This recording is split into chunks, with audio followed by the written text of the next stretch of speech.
Alright, ladies and gamers, we are back for 14.10, this time actually on live, no more PBE, just gonna be playing on that sweet 18 ping. And my god, do I expect it to be glorious. Alright, this game we're gonna be playing Aphelios Blitzcrank, Kaisa Tarek. If you're confused, this is basically a reboot of my Extra Diamond series. Gonna be branding it just low guides for now.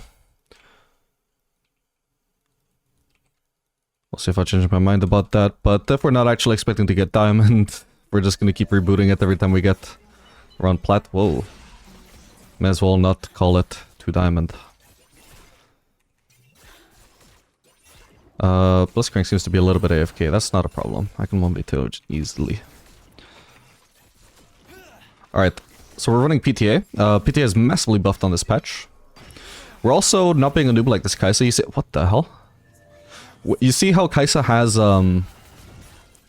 Ghost? That is nerfed. Very nerfed. So the duration got nerfed from 15 seconds to 10 seconds. I believe the movement speed duration got nerfed. And the cooldown was increased from, what was it?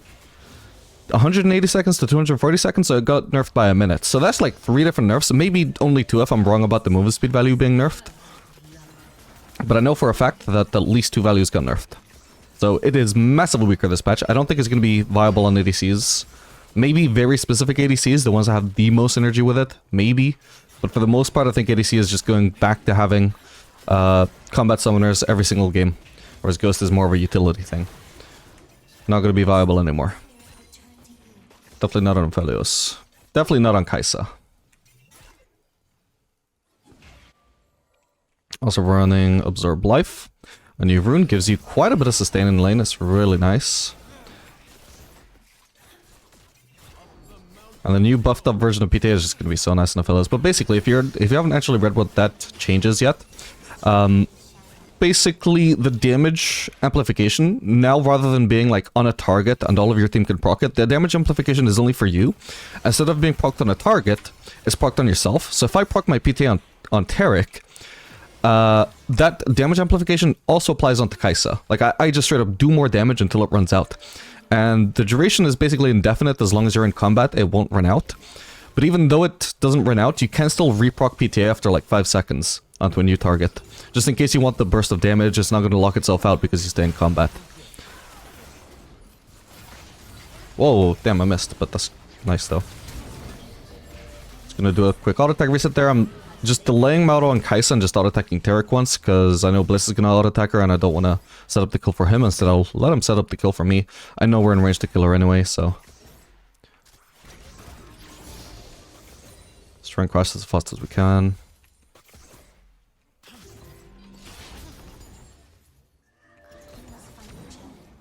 Close one.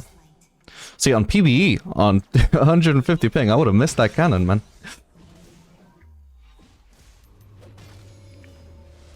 Okay. So what do we want to do here? Berserkers would be fine. I think we'll do Berserkers. We could do Pickaxe as well. We're now probably looking at a meta where we're going to be rushing Infinity Edge on Aphelios.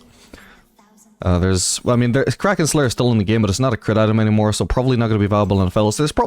There might be some ADCs who still want to use Kraken Slayer despite it not having crit, but that would be a weird build path. I guess maybe Kraken Slayer into ZL item into Infinity Edge could work. Maybe it could be something to do on Ashe or any other ADC that's not like super attached to crit, but for Aphelios, we definitely want Infinity Edge. It's a weird gank. Actually, he just wants the base. Look at his HP. Don't give her a free kill. Yeah, he was seen by the minions there.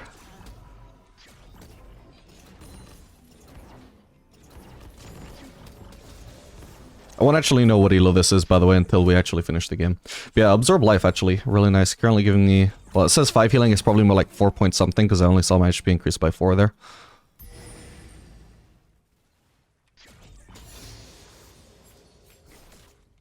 But it gives you a lot of sustain. Not just in lane, like, later on in the game, you're going to be healing for over 100 HP per minion wave, just from the Absorb Life. If that doesn't sound like much, just remember that's additional to all the lifesteal you have. So if you have like Doran's Blade and Bloodline and Absorb Life, you'll be healing at least 200 HP per minion width. I'm gonna prioritize the cannon there.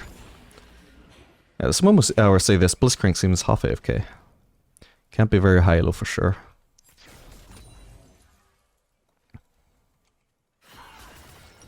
Overall, I'm a big fan of the changes. The only thing I miss is just the fact that you have to base on either BF sword or pickaxe. Kind of awkward if you can't.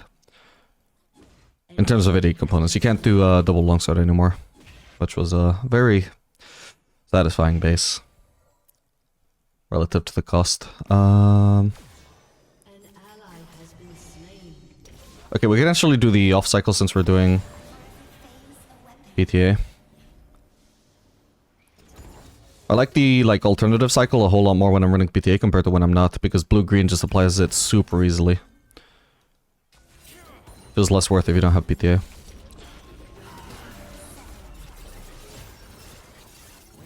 Nice, not a bad trade. Whoa. Ah, misclicked. Damn, he probably should have been dead if I didn't misclick. Oh well. Keep my chakram so I can shove this faster.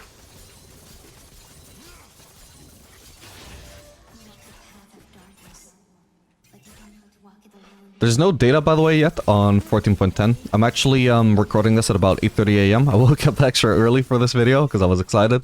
And also, a little bit because it's time sensitive. I've got to do something later on in the day. But later on in this video, I might actually have some data for you. Either probably not really Aphelios data because he's unpopular.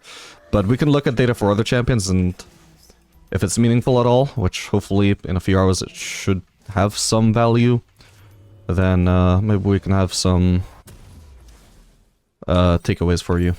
Like, you know, if we just look at Absorb Life on Jinx, for example, it's very popular, and we see its win rate compared to, like, Presence of Mind and PTA, or Presence of Mind and Triumph, then we can tell you, like, exactly how strong Absorb Life seems to be.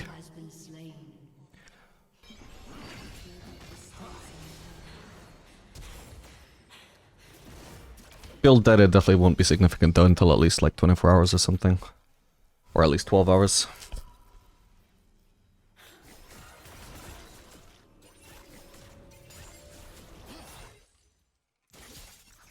Alright, I'm gonna hold on to my red ammo here. What the hell?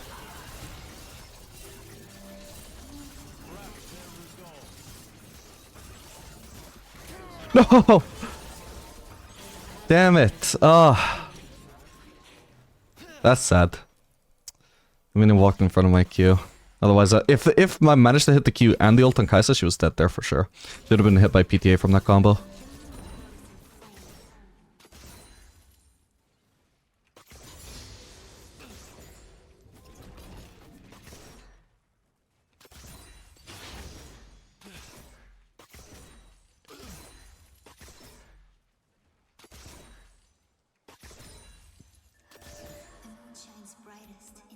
Okay, first things first. I don't want to base because all I'm missing is mana and I don't have enough gold for pickaxe.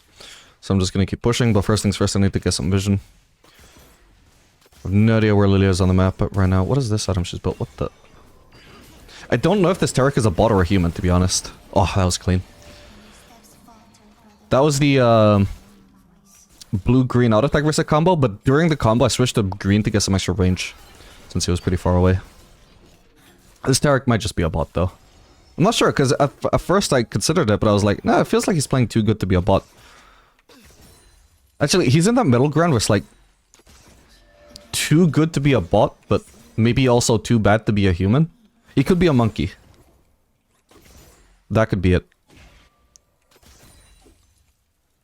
A monkey trained to play League of Legends. Might resemble somewhat that.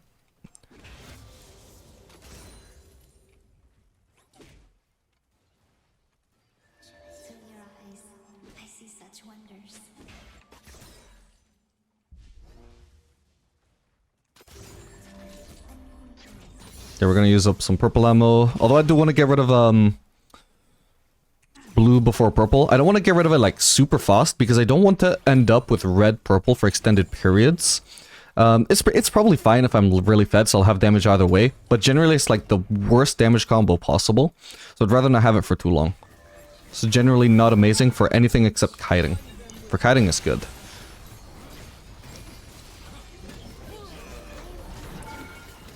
Didn't quite go Taric there, but I knew they were going to be standing really close together. when I root Taric there. So it was really good blue ult angle. I should be fine here, right? Just get my damage off before I go into the sleep. Nice. Ooh, close one. She's still going. Okay, we're gonna back out now. Ooh, Kai'Sa does not have the ult though. Oh, I had heal, my bad. I'm not used to using it, am I? Nice. Can I get her too? Beautiful. Nice. She should have just stayed away. She obviously couldn't do anything there.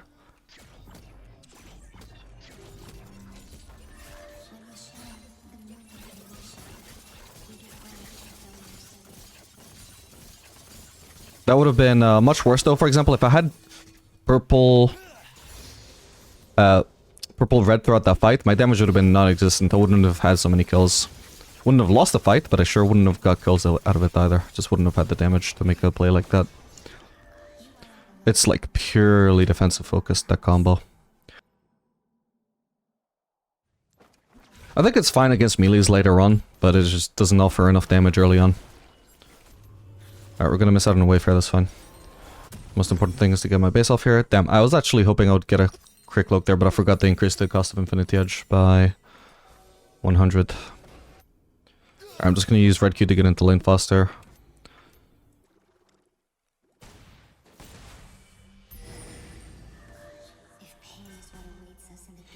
Already done a healthy amount of damage with the rest of the attack.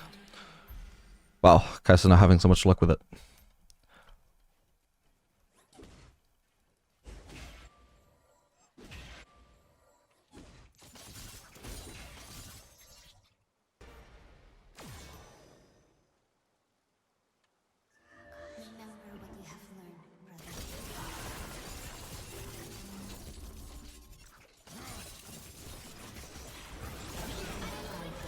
She dead? Oh wow, she died before she could even get marked. God damn, that was an insane amount of damage. What the hell? That wouldn't have killed her on the previous patch. Must have been lucky with crits on top of Infinity Edge being buffed. Or maybe she got marked by the turret twice. I kind of assumed she only got marked once, but I think actually she took more damage than I expected from the turret, so it might have been 2 shots instead of 1. Still, I don't think... I mean, I might have killed her on the previous patch on the last hit, like, you know, with my actual green mark, but not before she got marked.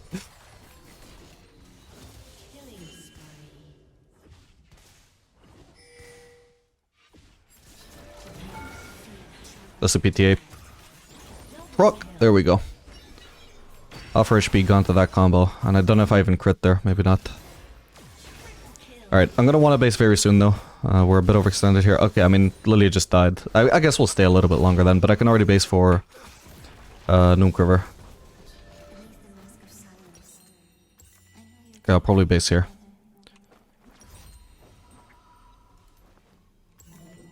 Although, the best base would be... Ooh. Oof, that was a close one. Almost missed the auto. Whoa.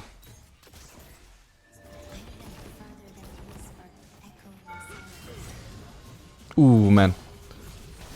I'll heal him to keep him alive a little bit longer, so if Garen wants to kill me after, it's gonna be hard. Got him. Huge.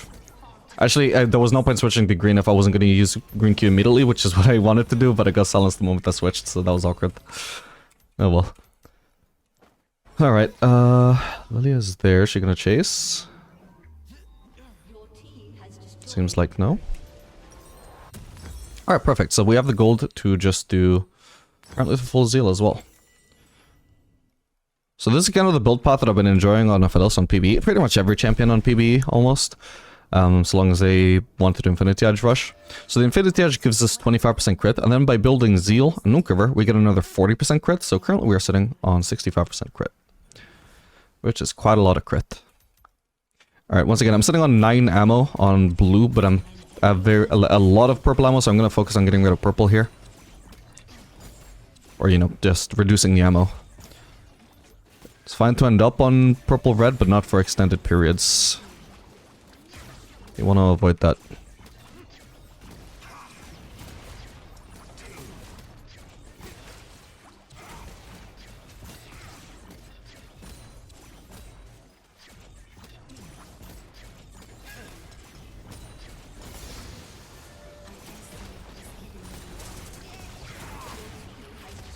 Okay, nice. Do we want to go bot? Is Momo about to farm my bot lane? No, he's running. Garen is going bot, right? So I might need to defend that. Akali's also maybe going bot though? Ooh.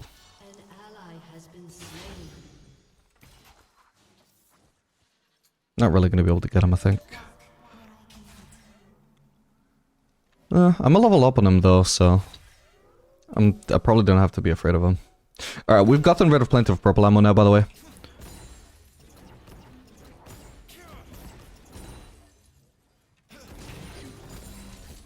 Nice. Probably first item I will do is...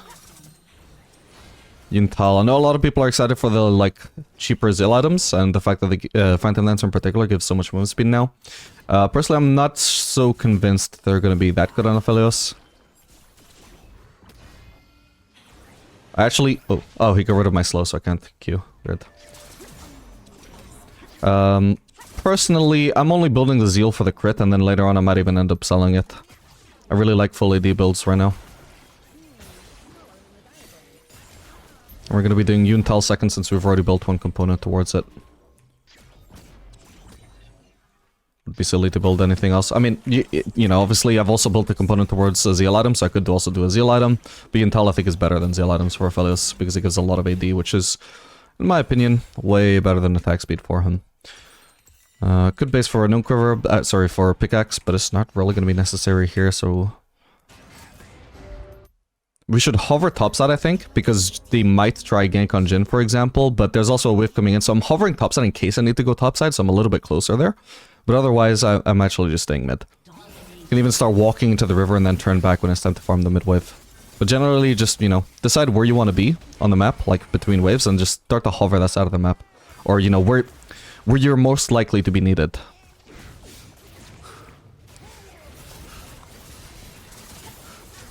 Melted those turrets. Ooh, just barely didn't get that. Alright, there should be a free turret here.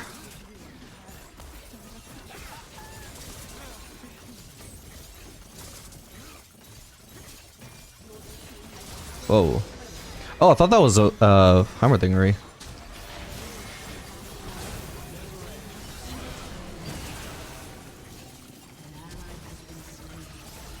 There's no way that's a bot.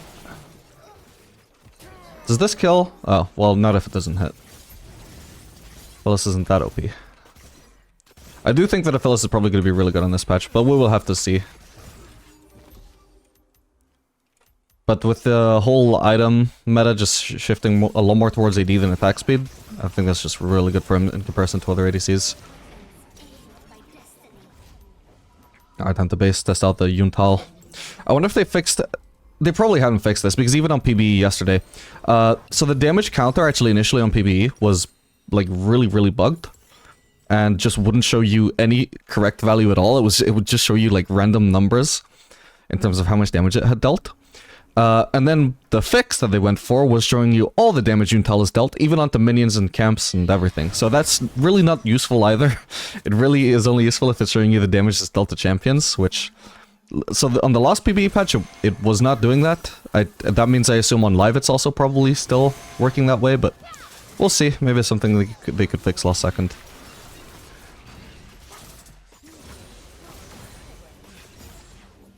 Nope.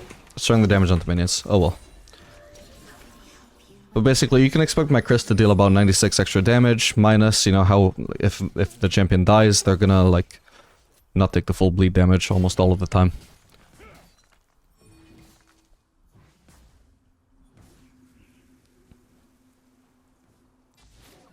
Damn it. I don't actually know whether he based on that portion or not. He probably did. I'll just be farming here. But yeah, currently we're chilling on 85% crit chance. I think this is just such a good build path. You don't want to go for the, like, the triple crit cloak components. I think you just want to do, like, Gnome Quiver and Zeal, and then just, you know, finish one of those items. But then once you finished one of those items, then you can go for the 4th crit cloak. And that should be... pretty solid, I think. Probably the highest build path you can... highest damage build path you can go for.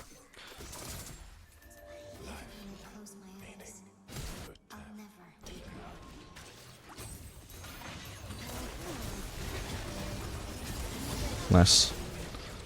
Bit clunky, but I felt like even getting rid of green there, I would probably still be able to kill him, so it would be fine. We're doing W max second, by the way.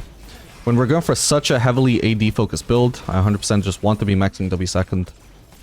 It's at least if we're gonna be expected to DPS the front line. If we just want to like one-shot the back line with damage combos, then maybe you can max Q second. Ooh. Nice. Are we just gonna end here or what? Ooh.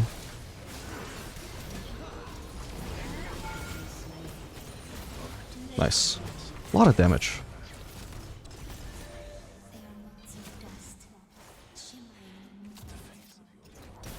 Alright, so if we were to sell Zeal, what would we end up building? Well, the options, I mean, obviously you want this Crickloak to go towards, Lord Dominic's, right? That's pretty much always gonna be an optimal item.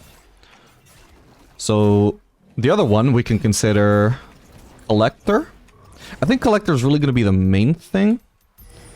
Because I think the only other alternative that gives a lot of AD is Essence Reaver. I think Essence Reaver might be okay as a rush item for Aphelios, although this game in particular I don't think it would have done anything because I never noticed myself on low mana. But it just allows you to spam your abilities so much more. So if you're gonna rush Essence Reaver, then maybe that could be an option.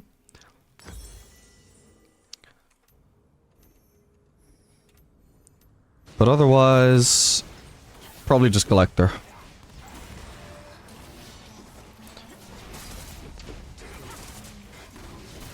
And in fact, if not for the Yuntal building out of Noomquiver, I would probably just do Collector second out of Aphelios. It's purely the fact that Noomquiver is just such a good component that makes me want to go for Yuntal second. If you're gonna do Yuntal second though, remember, you need to have more crit. It's 50% crit is probably not enough for it. You need to have that build path where you're going for Zeal as well.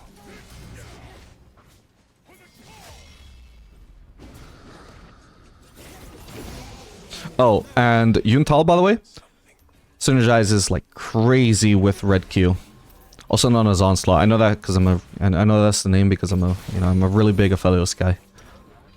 So I use the proper names and shit. But yeah, Red Q.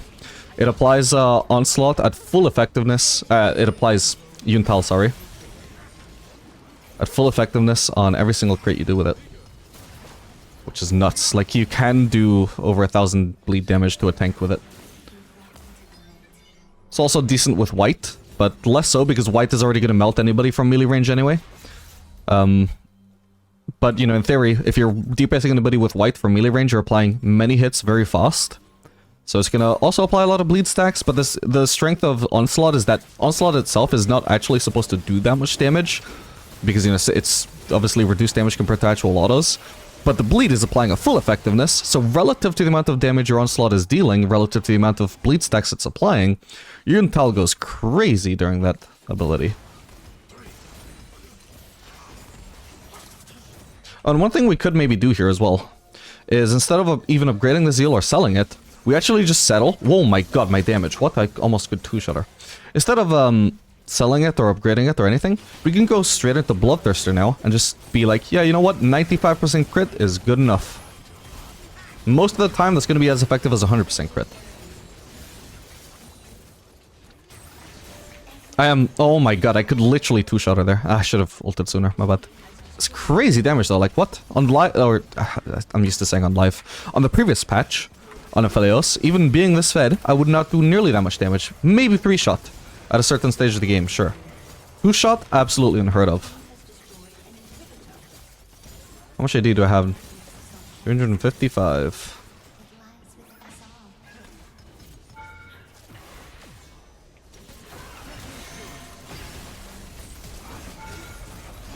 Oh my god. This is absolutely nuts. Like, the one item power spike is not necessarily any better. Could even be worse, but after that, it's nuts, man. Oh my god.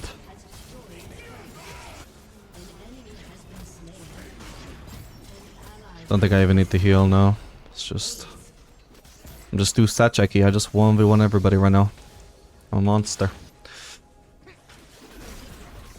Okay, that was a 3-shot, not a 2-shot. Did that get build armor? No, it's just tanky for some reason.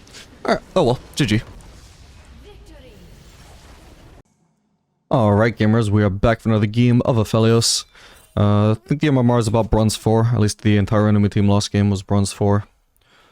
Obviously the assigned rank is iron 2. Just not quite as low as iron, I don't think, in terms of MMR. Alright, this game we're going to be playing Aphelios Nautilus into Jinx Maokai. Could be a pretty good engage here. Nice one. I would start backing out now, since we're fighting in their whiff. Just the fact that we got a hook onto Jinx though is huge though. It means it's really hard to lose that trade after that.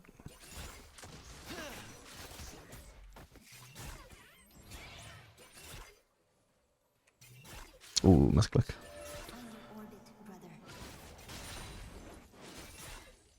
We're about to hit 2.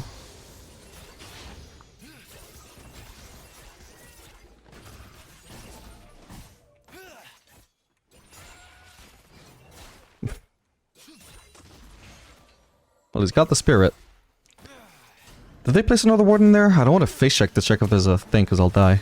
Oh, dude, this minion block is crazy. What the hell? Alright, he's fine. Maka should be dead here. Nice. Can I kill Jinx too? That thanks to the PTA damage amp I can. Holy crap. How is the... Oh yeah, it's 8%. So quite a decent damage amp. I think is that the same as cut down? Yeah. Nice. Obviously I didn't have cut down active there though. But if we had like coup de grace for example, we would have 16% extra damage onto the low HP Jinx from coup de grace and PTA combined. I probably don't want to stick around for the plating just because it's so tanky. Maybe I should have. I mean, it wouldn't. The thing is, it wouldn't have got me my BF sword anyway, so I'll probably just base for Berserker's Greaves, just like in the last game.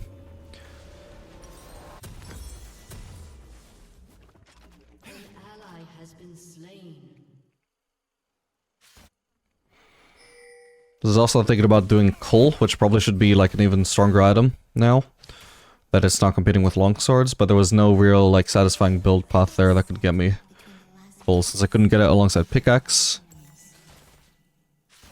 So really the only choice was like boots, dagger, and Cull, and that's just definitely not as good as berserkers, so we're just not gonna do Cull.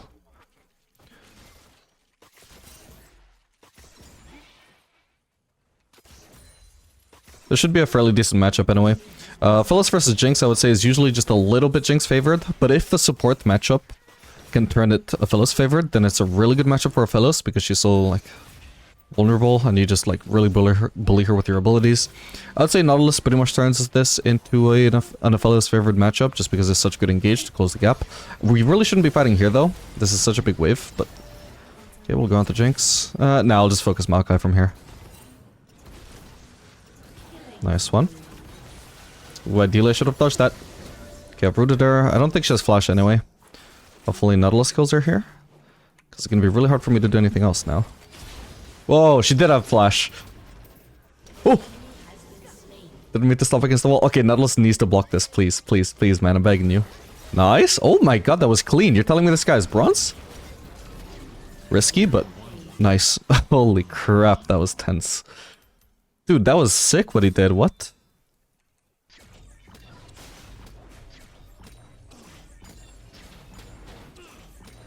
Surely that guy has to be a smurf as well. Alright. Unfortunately, the previous plating already died, so nothing to pick up there. Thankfully, we already have the BF sword anyway. Whoa. That is rough. There's no way for me to avoid dying here, I don't think. Ah, he got vision. I wonder if he had a ward or something. Okay, that's fine. Shut down over to the support. The main issue here is just how long my recall was delayed. Ooh, this guy should not have died. He should have tried to get out the wall. Alright, I'm gonna try and see if this Nautilus is a smurf. Most supports of Milo would not have pulled off an escape as sick as that, I think.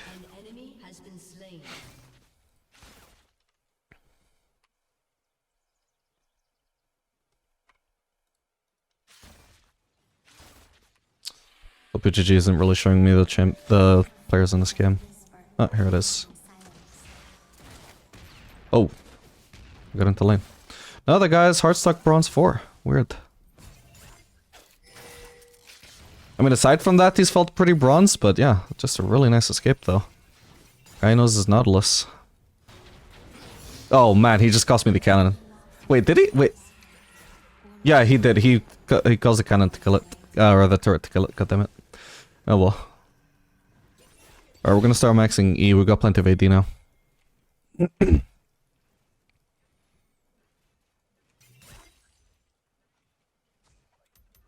Why are they playing so safe? Oh, and why is Jinx doing double longsword? I guess she's doing Kraken Slayer.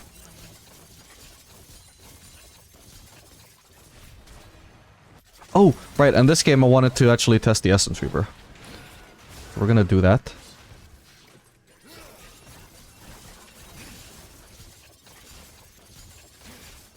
I don't think I could really test Essence Reaver properly on PvE because it's such an ability-based playstyle. And I had too much ping to really use my abilities properly. Ooh.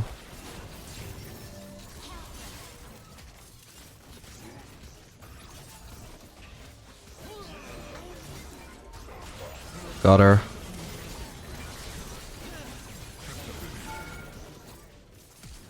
Ooh. And he's dead. Nice one. There's a Yasuo here. That could be big trouble for me. Okay, this is the best I could hope for. Ooh, but he has no wind wall now. But he's just not able to be locked down. Oh well.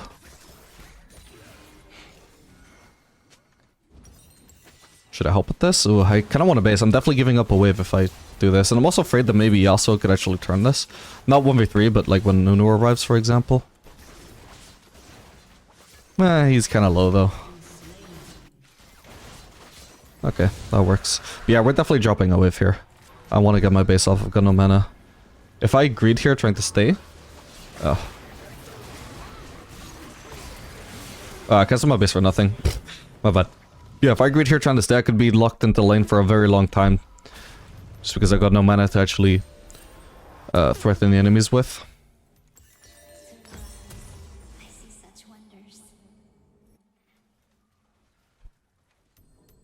So I'd rather just base and spend my gold and get my mana back and be strong and be threatening.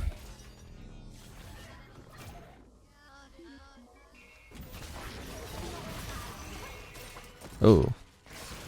Why did she ult in there? Wow, she actually is almost killing him. I thought she would get nothing there. Not bad. If I'd been paying attention, I could have got the cannon. Not bad. So the main reason, if you paid attention, you would actually see that Essence Reaver actually has very similar stats that I had before. And it actually costs, what is it, 300 gold more, 400 gold more? So it's actually, in some ways, worse than the previous Essence Reaver, even for people who didn't want the Sheen effect. So why would we build it now? Mainly because the build path is much better for Aphelios now.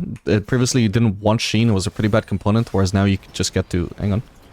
She should be dead here. Nice one. Whereas now you just get to build BF Sword, which is what you want anyway. So it's a much better build path for Aphelios. And it also gives much more mana regeneration, which is also a pretty big aspect of it for Aphelios. Oh. God damn it.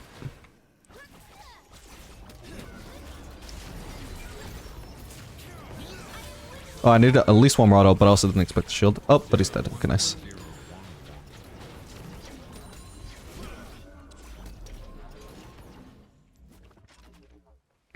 Not going for that planing. That would be overstaying for sure. Already gained about 200 healing from this, by the way. It's definitely not as much healing as you get from Triumph, but obviously you don't have to actually have to kill enemies to get this one. It's just very consistent. Oof. Just barely don't have pickaxe, so we're just gonna go for a quick cloak. When you're doing this Essence Reaver start, you don't do that whole Nuke Reveal thing. You just... The whole value of getting that much crit is really because you have the crit amplification from Infinity Edge. So before Infinity Edge, no point in doing that.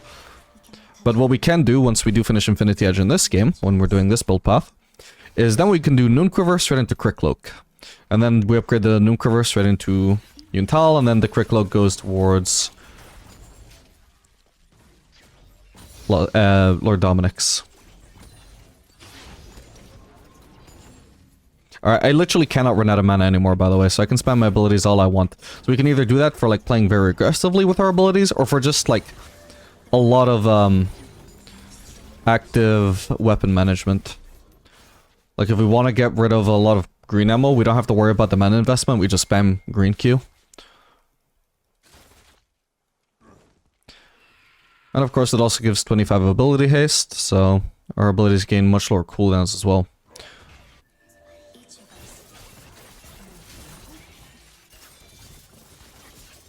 If he engages on me, I think I win this hard, so let's just let him do it.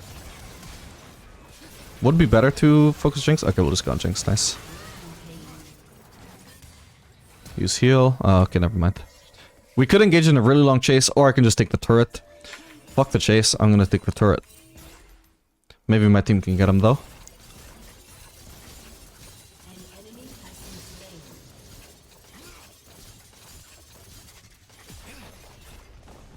Oh, the CDR is so nice for this as well. So my red Q is up sooner after my chakrams run out. It's actually so much smoother, actually. Like, my chakrams run out and then my red Q is almost immediately up again. With Infinity Edge, there's just such an awkward break there. I should have gone for the auto reset. Alright, she still dies anyway, nice. I should have just stuck closer to her, so right before the green mark procced, I could auto attack her. Then the green mark would proc and I could immediately auto attack her again. I almost missed out on the kill because I didn't go for that interaction. But it worked out. I could have also maybe just gone for the Gromp there actually, because we see Nunu topsides. And with... So I wouldn't bother with really any other weapon combination except maybe red-white. But with green-white, I can just melt that camp insanely fast. Because of the auto resets.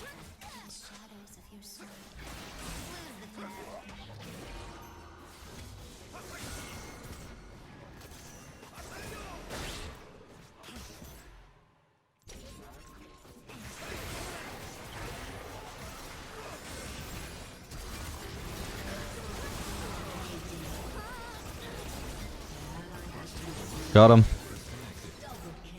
And if that hits, if this crits... Oh, it didn't crit, man. Wait, what? Oh, wait, what? Red buff. Oh, okay.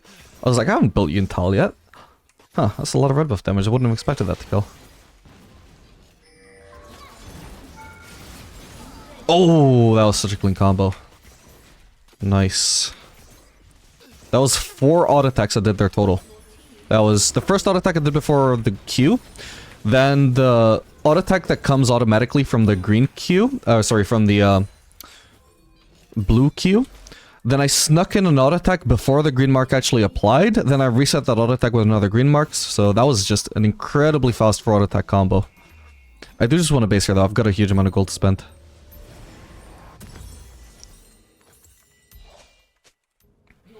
So, obviously, so far, I'm not really noticing much difference between Infinity Edge and Distance Reaver. I'm just really fed either way, though, so, I mean, if I wasn't so fed, maybe I would actually see a more significant difference between the two builds. But this was basically what I felt on PB as well, that this build felt fine.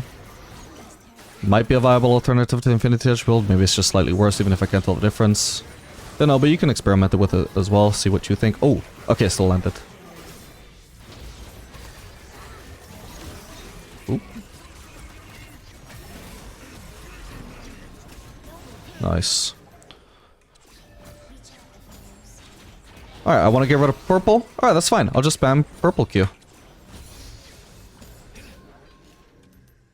No need to worry about the mana investment. Just always full mana. We literally cannot use enough abilities to run out of mana on Aphelios so long as we're auto-attacking.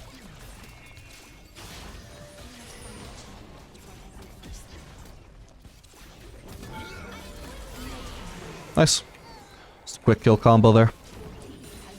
I actually went back onto the regular cycle here. That's fine.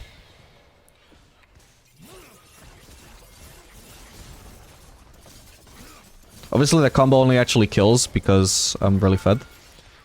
It's actually one of the lower damage triple weapon combos you can do.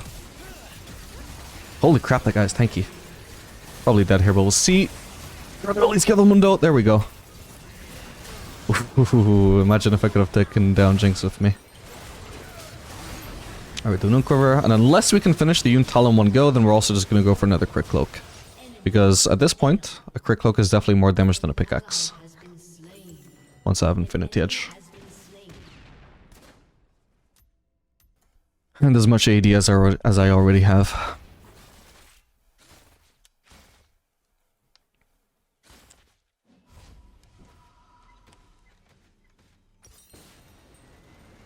We can sell Doran's Blade for pickaxe though. Or actually, do we wanna... Actually, looking at their team, actually, they're a lot tankier than I realized. So this Maokai is not really tanky so far, but he's building towards tank. I got a decent amount of armor already. This guy is at 2 armor items already. This guy is 1 armor item, soon 2. On top of the Tabis and all 3. So we'll actually do an earlier Lord Dominic's this time. Oh, wasn't paying attention. I dodged that as inefficiently as if I was on the PV 150 ping.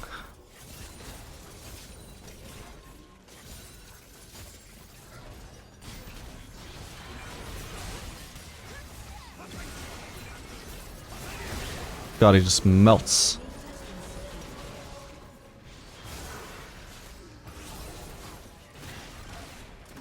I want to see how much damage this does to Jinx.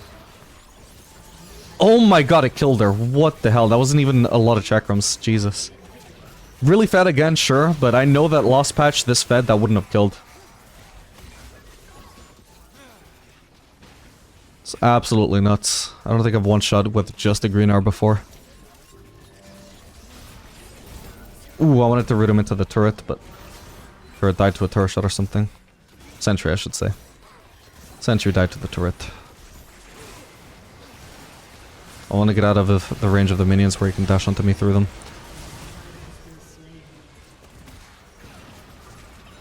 We should probably get out of here. I don't have great teamfighting weapons here, although I can get rid of green somewhat fast, and then blue will be pretty good. Focus Jinx here. Ow.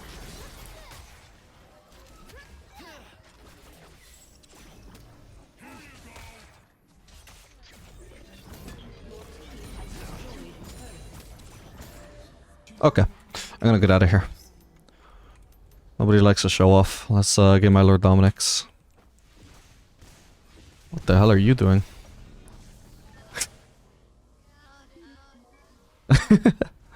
What the hell? No, not Intel. Lord Doms. And now we're sitting on 95% crit. With 339 AD.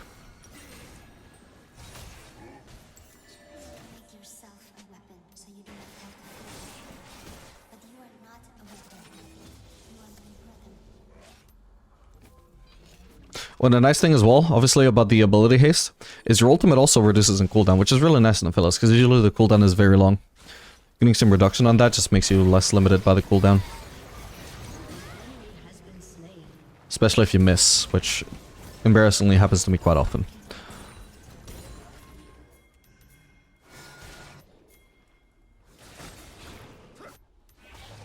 Okay, so I'm about to get red as soon as I get rid of purple, so we're gonna get rid of that right now. And now through the wind wall, which he misplaced anyway. You can see I just would have 2-shot him through the wind wall. Or 3-shot him if nobody else is hitting him. I'm not gonna chase the Mundo, that's a waste of time. If he doesn't aggro the wave though, then we can push top. If you are gonna do a Zeal item, by the way, then I would probably recommend maxing Q. Because if you get a Zeal item, and then also max W as well, that is probably just more attack speed than you need. Full maxing W after E for me is just keeping a good balance between AD and attack speed. Oh, my bad. Wasn't a miss, but it certainly wasn't who I intended to hit.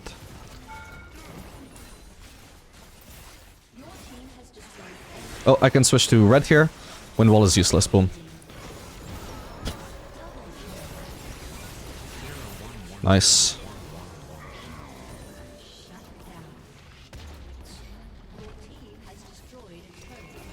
Alright, let's just end. You can see this new Aphelios, okay, extremely fed. Maybe eventually we'll get a game where we're not so fed. But it's so much damage. Just perfect itemization for Aphelios compared to the previous item meta. Alright gamers, we are back for another game of Aphelios. This game playing Aphelios Lux into Zeri Maokai. Zeri Aphelios matchup in high-low I think is very Zeri favored, and low-elo. The Zeris just aren't really good at spacing, which is what makes the matchup good for Zeri, so should be a decent matchup for us. And low-elo I think it's a very easy to bully Zeri. Not even just speaking about if the Aphelios is a Smurf, right? I think it's just a straight up Aphelios favored matchup when both players are bad. And especially if the Aphelios player is good, of course.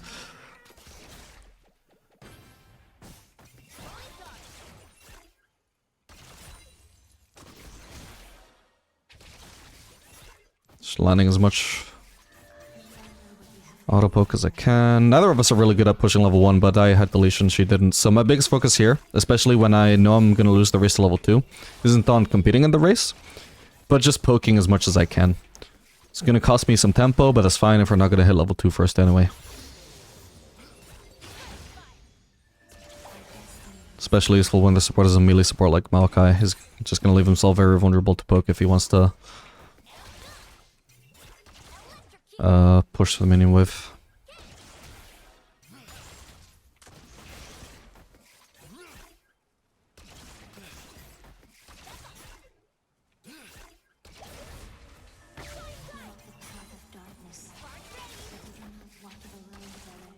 So in high-low, for example, Zeri would be doing a much better job of whenever I walk up to her, she's already pre-firing a Q in my direction, so I either start walking away from her, or I get hit by the Q for free, and then she backs away, and I can't land an auto on her, she's landed a free auto on me.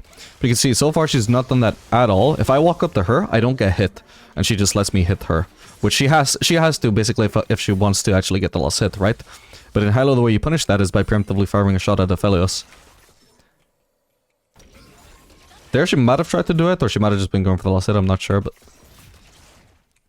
If I get engaged on here, it should be fine, except for the fact that Lux seems to potentially be AFK. But we're in my wave, so generally I shouldn't be afraid except for the AFK. Oop, my bad. Would have been nice if I landed that on Zeri though, to get a nice auto attack reset there. Would have been a really smooth trade.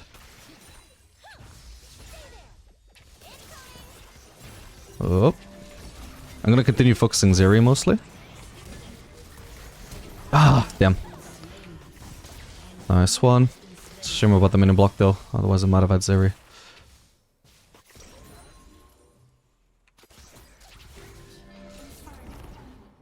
Alright, so the build we're gonna be trying this game is actually gonna be Collector Rush.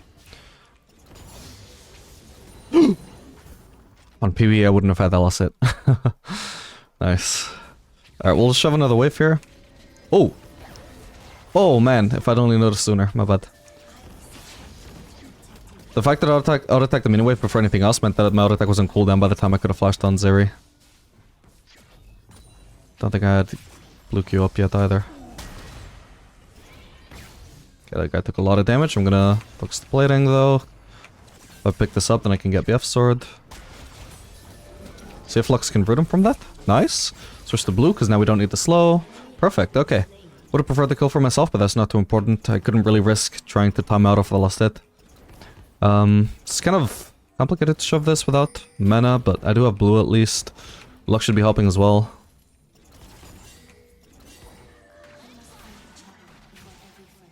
Alright, whatever. Because I have blue, I actually pull it off.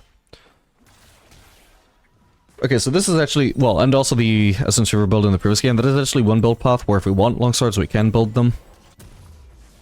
Assuming BF swords should be better than Sworded Dirk. I don't know how to quantify, like, 10 lethality versus 20 AD, but surely this early on 20 AD has to be better, right? But we could go those long swords if we couldn't base on BF swords, so that's a nice thing about this build. Aside from that though, I'm not really sure what to think about Collector versus Infinity Edge. It used to be that definitely Collector would be a better first item than Infinity Edge. But now that Infinity Edge gives 20 more AD than Collector, well, it's basically, again, you know, how do you quantify 20 AD versus the 16, I think, lethality that Collector gives? We're gonna go for the alternate cycle here.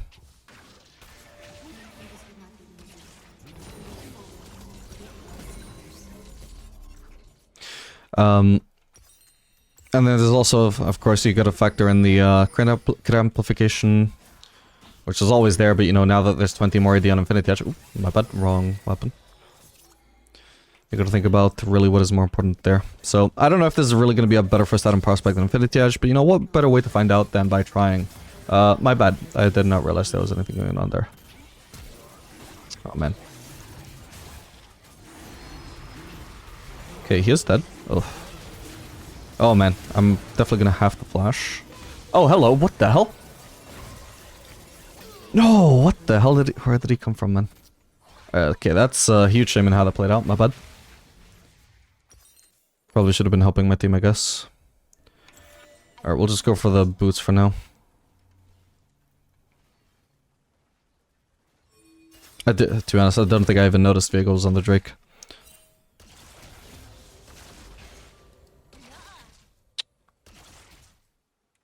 My main mistake there though, and how the fight played out, was I needed to flash away from Makai sooner so he couldn't root me. Once he rooted me, it was kind of fucked. Also, should have tried to heal before the ignite. I also wasn't thinking about that. I was very distracted there.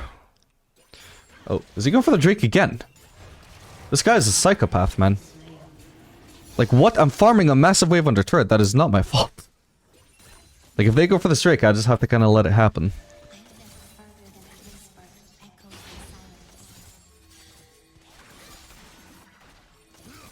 Alright, fuck it.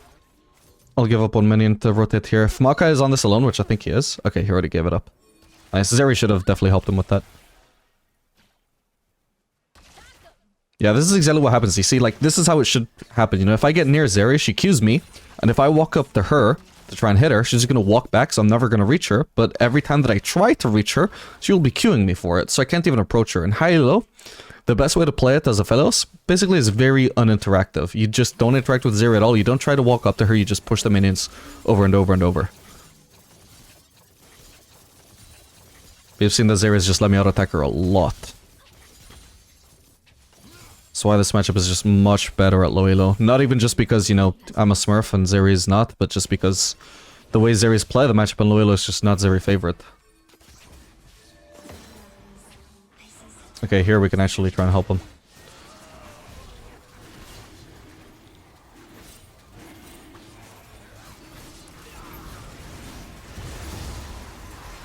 Huge.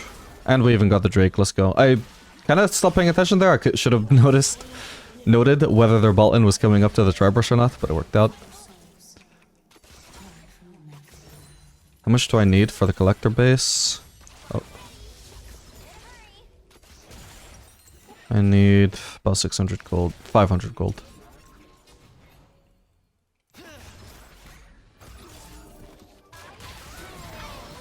Oh, I just barely hit her, thank god.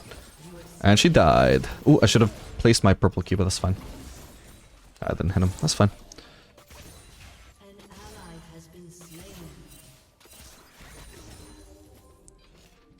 I'll pick up this plating real quick. I don't need it for the item, but, you know, why not?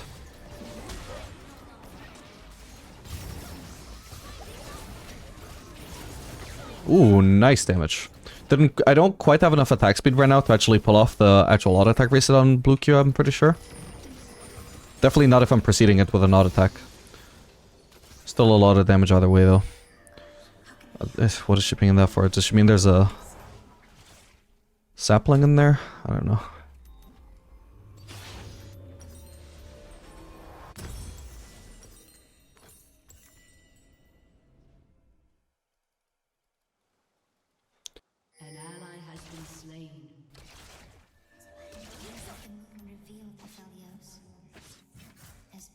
Anyway, I'm probably just gonna mute this Viego. At least his pings. He hasn't actually tapped anything, has he?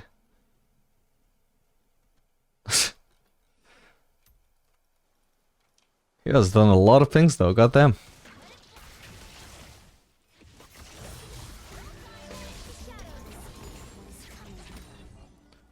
I would like to get rid of purple, but obviously not having Essence Reaver means I can't really be spamming purple Q here. I don't want to waste that much mana.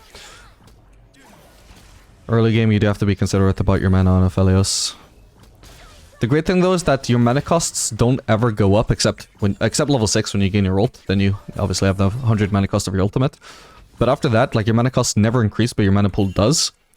So it does become easier and easier to manage your weapons by just spamming abilities on minions. Without having to worry about the mana.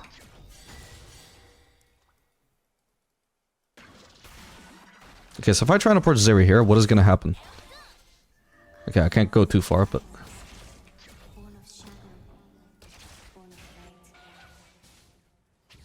Does she hit me and walk back? No, she got on my rage for free. Oh, okay, not who I wanted to ult, but that's fine. I should have healed sooner, my bad. Okay, not bad. Double execute means I haven't got 50 gold from Collector there. I've got a purple Q here. This should be a free kill. Well, the one that was marked by my purple is the real one. Nice. Ow. Ow. Nice. There might be a Yasuo on the way. If there is, Malzahar should be pinging much harder, but it doesn't really matter because I already know anyway. Wow, he should have just dashed onto the minions towards me. I should have been dead there. Nice.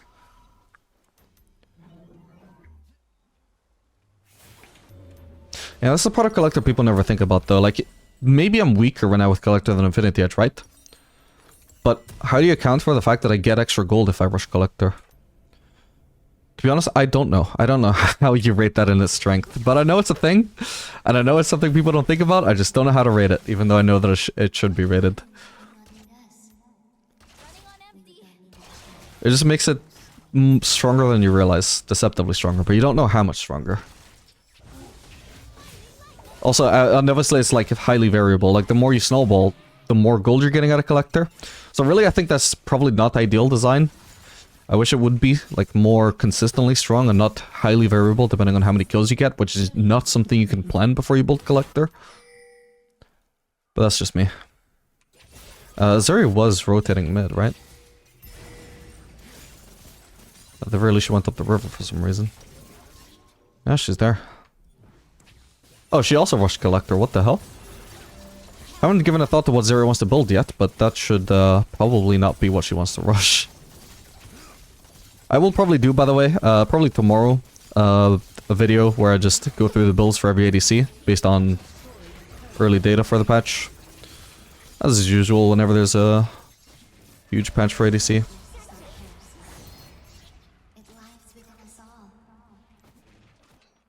If he's gonna win ball, then I'd have to be afraid of him. Oh, he's coming for us. Oh, that didn't hit him. I've still got another one, though.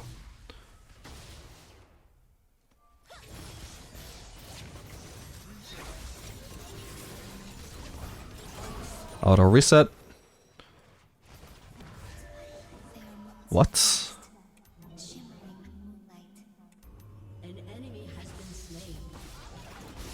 Which is the real one? That was not the real one.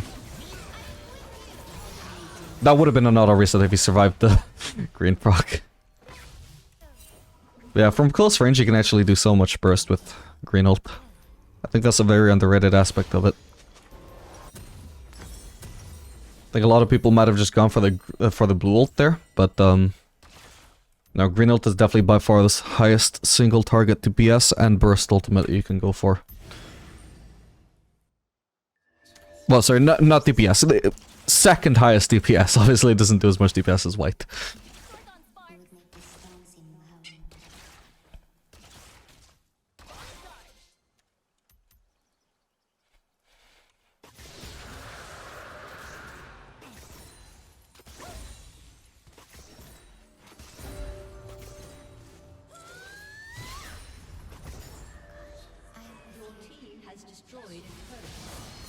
Hello again, Yasuo.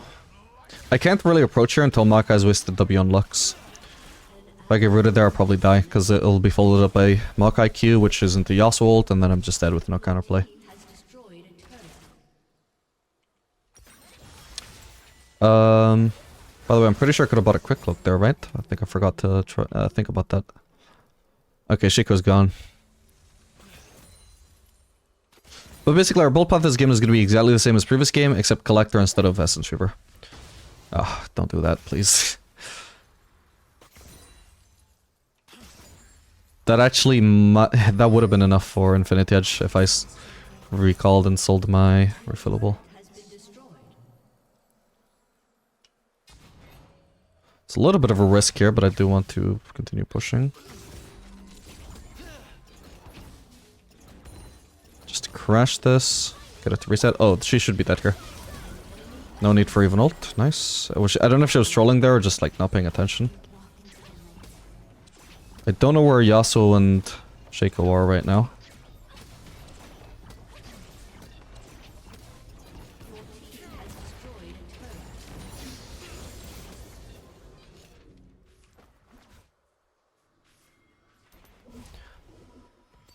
Alright, starting to max W as soon as my E is maxed out. That's what I always do. As long as I'm not doing a Zeal item, which I just don't think is good. As good.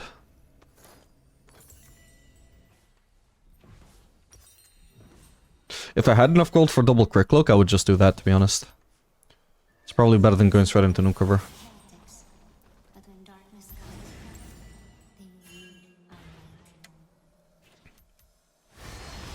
It's not a huge difference, though. It's a 10% crit difference.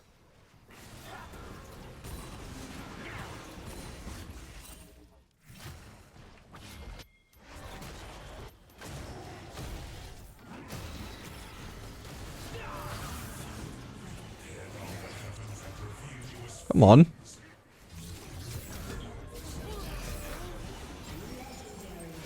That's not the real one, obviously. I've got heal if I need it. Whoa, hang on. I got him. Oh my god, that was a close one. I don't know why, obviously. I didn't expect to run into the box. That's what fucking Shaco does. But hey, we survived. Ah, this is awkward. I can't actually do the second crit cloak that I want. But oh well. I could sell the longsword for it, but I don't think it's that big a deal. We can probably just farm our bot side jungle here. Because my team gets that turret without me anyway. And since there's no other lanes for me to farm except top, which don't really want to split push, so we'll just pick up some camps here and then group with the team. Or even just go for the enemy camps now. Fucking melting these camps, by the way. Way more damage onto them than I'm used to having.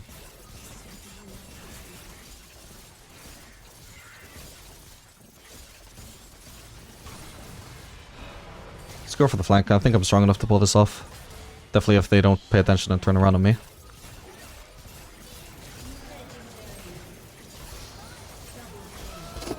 That's funny damage. That is funny damage, man.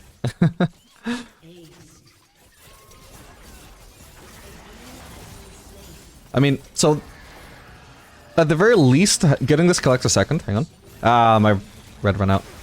Okay, good enough. Yeah, this 2-item power spike at least is like the strongest I can possibly go for. The only downside is we're delaying crit compared to the Noon Quiver Zeal build path.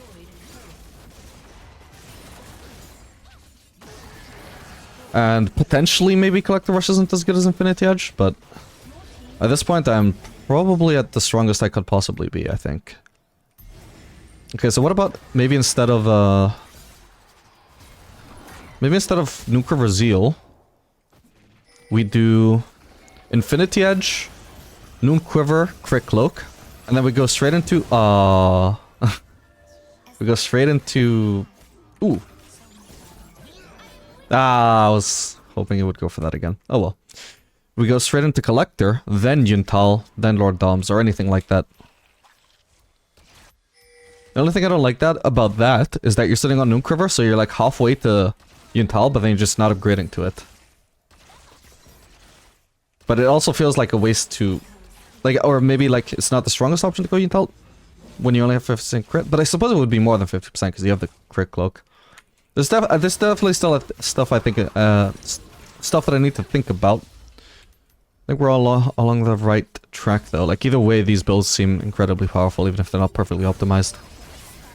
Oh man, just barely can't get him through that. Whoa. He has no wind wall, so he's screwed here. I'll stick the purple there to keep slowing him. If this lands, she might be dead. Ah.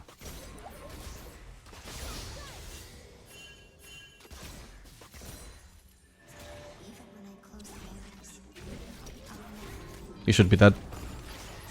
Wait, did I get an auto attack reset there? What?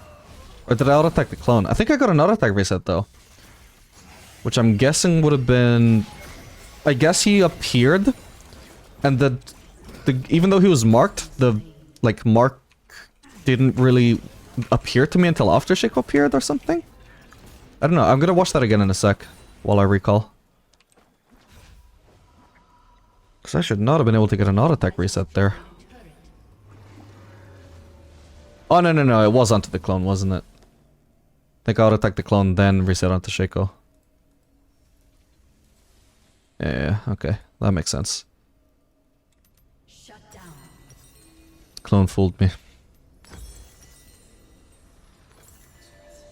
Alright, 90% crit chance. If I face check and Dietrix here, I'll probably kill him, especially because I have the triple weapon combo available. The most anti, or most survivability focused triple weapon combo. Purple Q into red ult. So I would not get one shot, even if he does have lethality. I don't think I'm going to catch him here, though. Oh, but Viego can. Don't even need to bother using ult. Oh, hello. Dead. Oh my god. We're already critting for 1,000, by the way. That is fucking nuts. Not like the champions, maybe, but... Jesus. Yntala bleed is also quite strong. Stealing 120 bleed damage right now.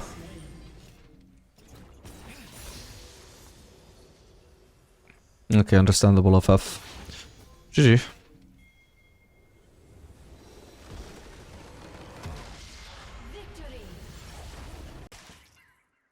Can we get this ward? Ooh, nice one. Alright gamers, we are back. This game playing Aphelios Tahm Kench into Jinx Lux. Ideally we would have some more solid engage than the Tahm Kench for dealing with such a high range bot lane. The main problem with engages like Tahm Kench is that even though he can engage from quite far away, it doesn't bring the opponents towards me, and I don't have a dash to like dash forwards and follow up on engage.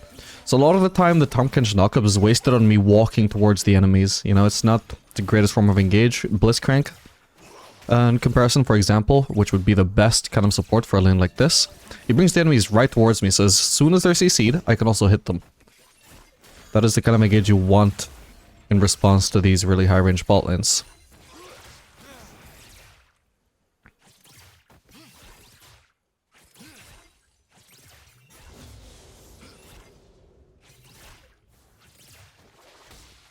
Careful, Kench. You could die there, buddy.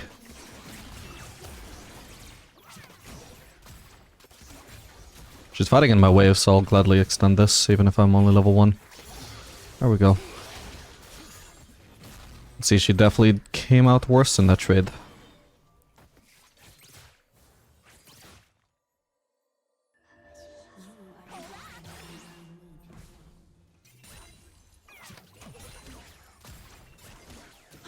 Gonna have to stand back. This wave is gonna take a while to die. In the meantime, my job is to try and get some last hits, sure, but trying to minimize the amount of damage that I take while I'm under turret and I can't fight back. That was a clean last hit, if I may say so myself. Alright, managed not to get hit.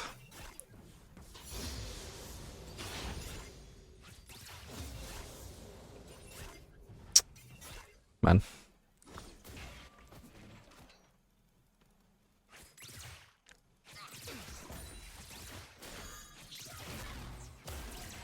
We have an AFK. Dude, please, no. We've already had 3 remakes today. 3 remakes. Oh my god. That was clean, though. Alright, GG. Alright, gamers, we are back. This time playing Aphelios Nautilus into Caitlyn Verkan.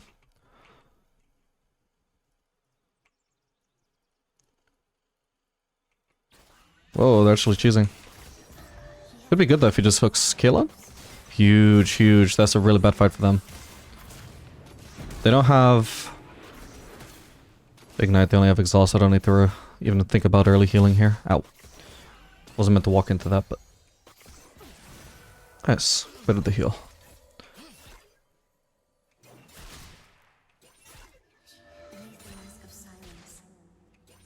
Yeah, their level 1 is... Well, I mean, the Nautilus level 1 at least is much better than the Rakan level 1, so they really shouldn't have tried that. Even if Caitlyn's level 1 is, like, a little bit better than Aphelios' usually, it's really dependent on the Q, and it's a very high cooldown, so not great for them to go for. She's lost setting now, so we can just focus on harassing. Whoa, hello. I'll use heal. Oh my god, I still have to flash. Ah, damn it. Maybe we should have warded. There's a chance Shaker will still go for us. I was hoping that the heal alone there would be enough to avoid the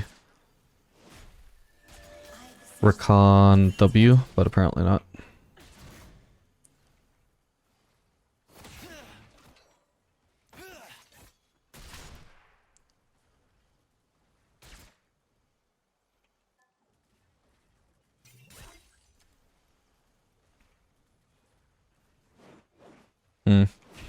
I have a feeling Shiko's still around, or... I mean, it's possible the enemy bot lane are just taking a really bad base here. It's kind of awkward for me though, because there's no real way to manipulate this wave state to get a good base myself. Just means both bot lanes might end up getting a bad base here, unless Nautilus can freeze this for me. Nice, but it's still not a kill wave, so it's still gonna die pretty fast. Alright, I'll ping him back, and let's hope for the best. I'm gonna base for Cole here. Oh nice, I can still get lost hits there. Just get one potion to keep me going.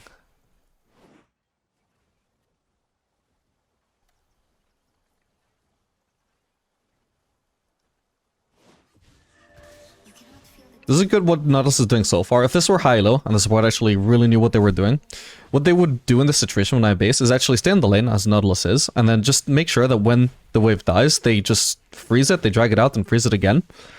And then, when the ADC arrives in lane, that is when the support bases, because the ADC is perfectly safe in a 2v1 if the wave is pushing into his turret, and it's frozen, and he's gonna get so many lost hits and solo XP, because the support froze the wave for him. And because he's completely safe, the support can get away with basing and just hand over a ton of free solo XP to the ADC. So he did it really correctly in terms of, you know, staying as long as he did, but then he stayed like longer than he needed to. He also didn't freeze the wave, which is kind of the whole point of sticking around, so... Staying was correct, but he didn't do it for the right reason. This could be good though. That minion block is preventing me from rooting her sooner. Oh my god, that was insanely unlucky timing. I'm gonna try and time the last hit for the... Yeah, nice. For the kill.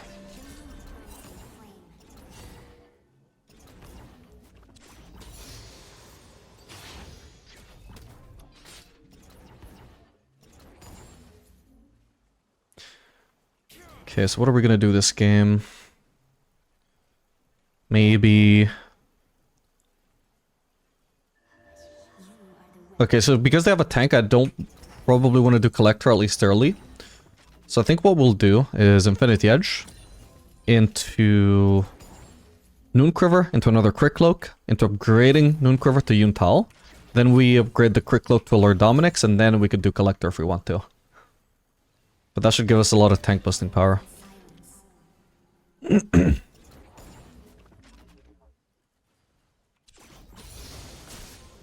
This is not as good at base timing from Nautilus, because this is actually the lane pushing towards the enemies, so they could try and abuse me here, but it's probably going to work out fine.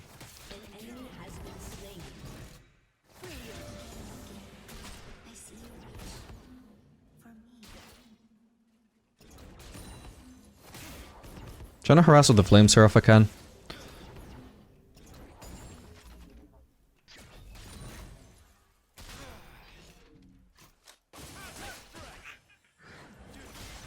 Ooh, that minion block was massive, man. No chance I could reach for Khan there. I tried to walk in a straight line, but it made me pop all the way up here before I could walk into the straight line towards him.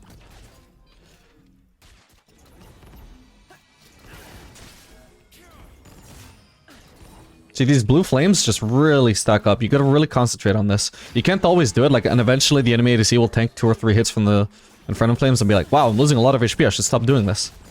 Then you can switch to purple and just... But try and keep an eye open for further opportunities to keep harassing, because in certain situations it's just hard for them to last hit. I think there is going to be a Shaco around, by the way. Okay, that's not a Shaco. Yet. I'm actually nearly fucking level 6. If I go this minion... Holy shit, I can't target it. There we go. Nice. Oh, that's so insanely unlucky. Okay, he just barely died. I don't know to what. Was that a minion shot? The delayed chakram hit? You know, chakram mechanics can be really funky, so I'm guessing that was just a delayed chakram hit.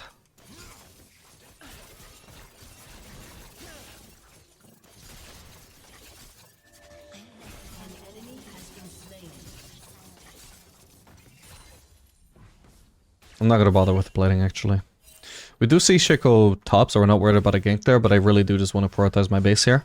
If I go for the plating, while I'm going for the plating, a lot of this wave will die. Once the wave is dead, they don't really have much better to do except they can try and cancel my base, which is what I'm trying to avoid.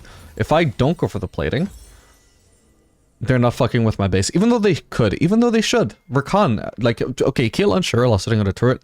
Rakan, what's stopping him from just looking to cancel my base there? Like, it's very unlikely he dies, right? He's full HP. Full HP, full mana. I have very little mana. Like, if he just walks up here, looking for our bases, and he gets cut out by a Nautilus Q, he probably loses some HP and dashes away and he's fine.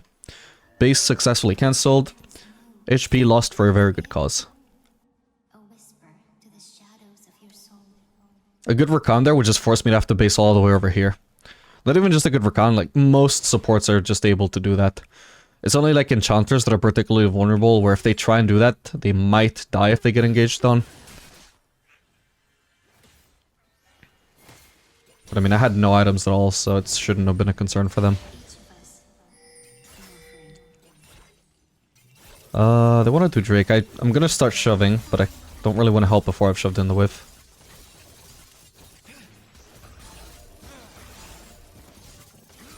Just drop that melee to reset my chakrams. Whoa.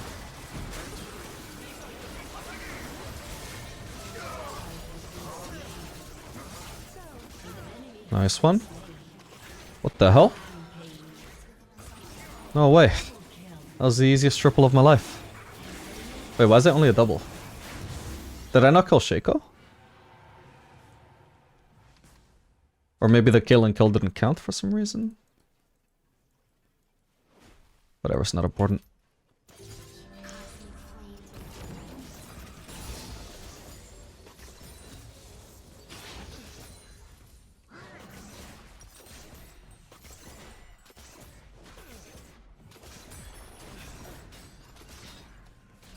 And I think you're going to be blown away by how easily we can multi-tank even without doing a zeal item, but we will see.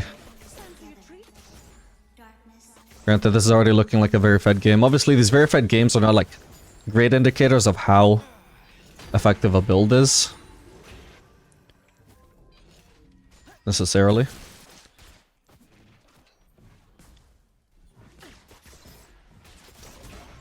But I will still do my best to make it somewhat educational.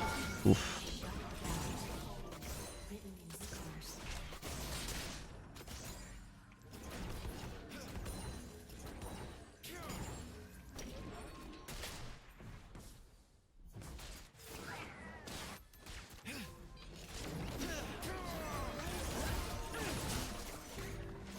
She's dead. I mean, that's not even being insanely fed, right? That's just PTA plus blue-green being insanely good. That was sick.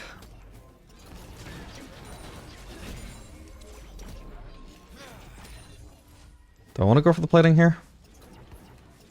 Sure. There we go. Probably could have delayed the red Q by just one more auto to maximize my DPS there, because my red Q was delayed because of the swap anyway. Which kind of has like an invisible cooldown that it doesn't disclose to you, but it does. Or rather, like whenever you're forced to swap from one weapon to another, because you run out of ammo, the weapon that you're swapping to, its ability is actually on cooldown temporarily. I can't remember if that's represented in the tooltip or not. Not the tooltip, the HUD. Yeah, you can see Onslaught here, right? Where we're swapping, you can see the swap represented by incoming weapon. Incoming weapon runs out, that means the swap is completed. Boom. 0.5 second cooldown on my red Q still. Why? Doesn't make sense, but it is there. The delay is there, so instead of doing like auto Q when I'm swapping to red, it's probably better to do auto Q, because that way I'm not losing DPS, channeling red Q when my auto attack was about to come up. You want to try, because the highest DPS way to use red Q is when you've just auto-attacked. So you're minimizing the auto-attack DPS downtime that you have. Okay, the enemy bot lane is all mid, my bad. It's distracted. But yeah, especially the more attack speed you have, the more you want to rely on that auto Q pattern whenever you're swapping. If you have low attack speed, it doesn't necessarily matter too much. You can just do auto Q. Because your auto attack will come out so late anyway.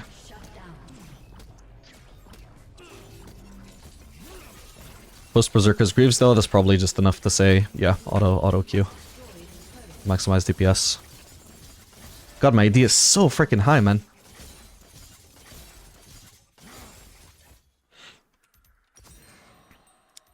Okay, I've got enough gold to do Noonquiver or Quick Cloak, so I'm gonna be huge.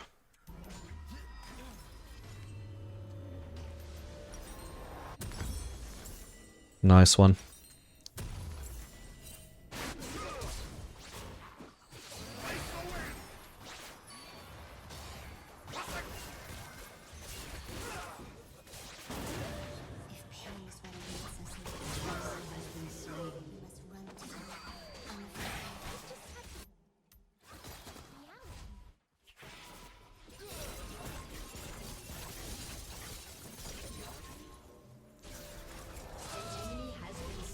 Maybe try a one-shot combo on Veigar.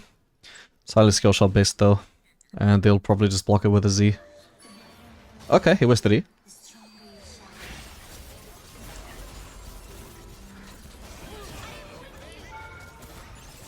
Oh, if I hit it, he was dead, man. I just needed to hit that green Q as well. I hope you saw what the combo was though. Just initiating with R. Having used red Q to generate checkums first, so our burst is just massively amplified. And then, before you've procced your green mark from ult, you just throw out Q in advance. Proc the green mark while your Q is midair. And if the green Q lands, boom, that's a one-shot combo. If you have enough damage. Doesn't always work, you don't always have the damage, but... Clearly I had more than enough with these amount of items. Which is not a crazy amount of items, right? I'm just... Like, this is realistically how fat I can get in Master as well. This is not out of this world at the moment. Look at how much I've healed, by the way, considering how low I was. This is partially thanks to Absorb Life. I would still be sustaining quite a bit anyway, but the Absorb Life really just pushes it over the edge. Especially because... Oh, so I've got like 4 different sources of healing right now. Doran's Blade Lifesteal, Legend Bloodline Lifesteal. Gonna get rid of that to make sure I don't mess up the cycle. What else? What have I mentioned? Absorb Life, Lifesteal, and Coal healing as well, which I'm gonna have to sell now. But it was quite a decent source of healing as well. Definitely gets like massively outscaled by everything else though. In the early game, it's a pretty decent source of healing though, very underrated.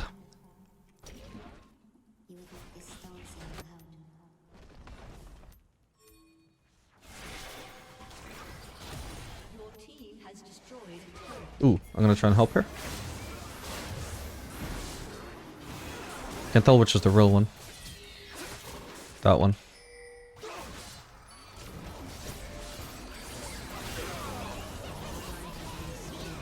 Oh, I have the wrong weapon, my bad. Dude, if that was blue, that might have killed him. Kept messing up there, my bad. Could have got at least one more auto. Yeah, oh well.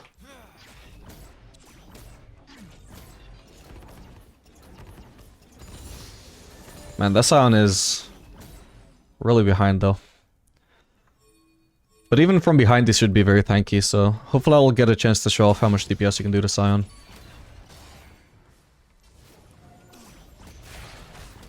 Especially how much bleed damage you can get out of it. Ooh, hang on. We know he's got no ult, so he's pretty dead there. Whoa, I almost even took down Veigar. That was crazy. I just had to flash that because I wasn't 100% sure that I wouldn't get hit by the fear. I needed to be sure. If I get feared there, I'm dead. I have enough for Yuntal now, but... Fuck it, I'm gonna get in here. Oh, am I gonna get trapped by Caitlyn? I'm gonna try and take an angle where hopefully I don't. Nice, I managed to... I think even if Nautilus didn't step on that, I still would have avoided the trap. I shouldn't be here though. Not anymore. Like, I can maybe soak up one more wave here before I leave, but can't be pushing the turret, that's too overextended. Oh, we also have an Ocean Drake as well, that's also giving me healing. I get like 61 healing per auto where I kill a minion. They might also have been on crits as well though, I'm not sure. Probably, yeah, because otherwise that's a bit of an absurd amount of healing.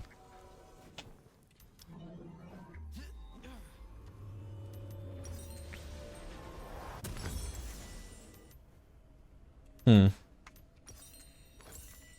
another quick look? Nah. Doesn't leave me with many item slots, I don't think. We'll go for the Lord Doms.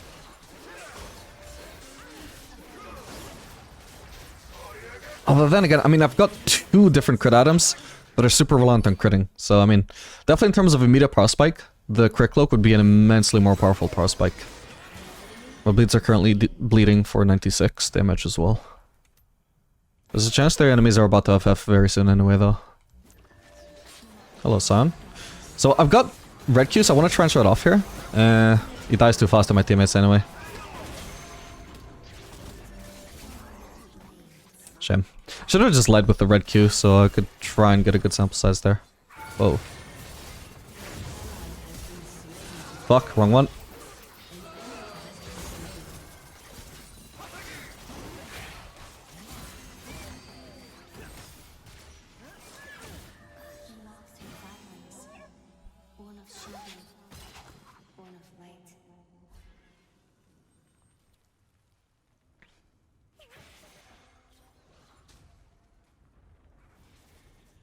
Are they not defending this?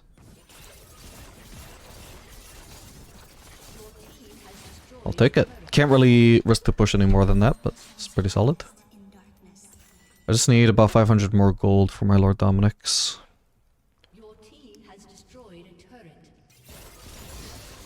Yeah, for Absorb Life, I think generally Triumph is probably going to be a much better rune overall for the early game. But then for mid game, the sustain from this is really nuts. It does fall off probably a little bit late though, just because when you have Bloodthirster, you'll have so much sustain anyway. I think the enemies are all going for Yasuo here, right? So I think we got a window to just go for the inhib here. Hello. I can show off the bleed here? Possibly? No, he's too pussy.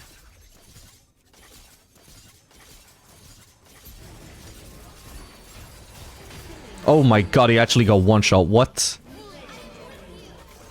Auto reset. Oh, that damage is nuts, man. Literally, I only have 2 completed items, by the way, at 20 minutes. That's a little bit ahead of the curve. But not absolutely insane. I've got a lot of unspent gold. Oh, actually, I'm gonna get a camp, just so I'll have enough for another quick cloak after this. Then I'll be super strong.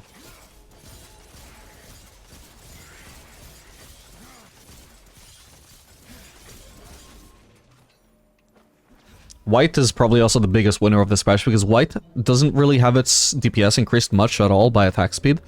So it is just an insanely AD scaling weapon. Even compared to Aphelios' other weapons, which are all already like fairly heavy AD scaling themselves.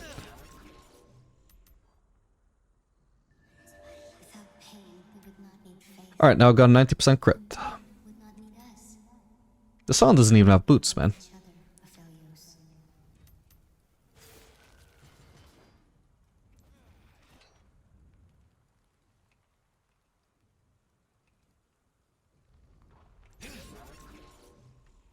Should we call Veigar? I think it's a big risk. If anything, we should just play around topside and try and get Baron, maybe.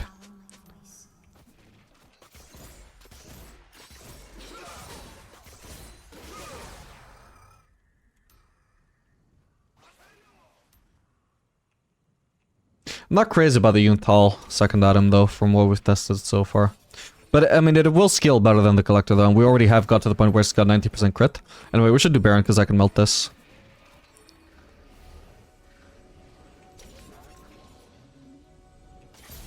You can also see how much bleed damage Yuntal will add to the Baron. It's already bled for 2,000. Nice. Not bad.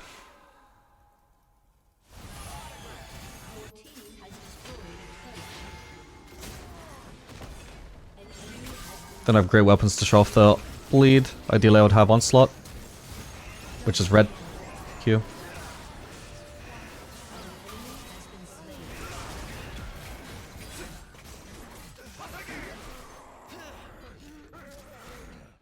Just get rid of weapons fast. At this stage of the game, if I end up with like purple red, that'll be fine. I have plenty of damage no matter what weapon combo I have. So with red and purple, I'm just gonna have great chasing potential as well.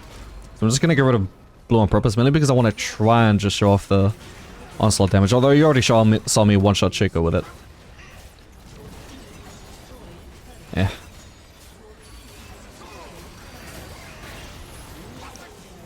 Don't get to show it off. Oh well. Jesus. Oh my god, my damage, man. Alright, GG.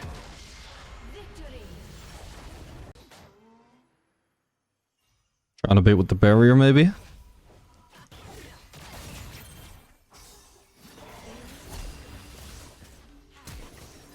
Easy.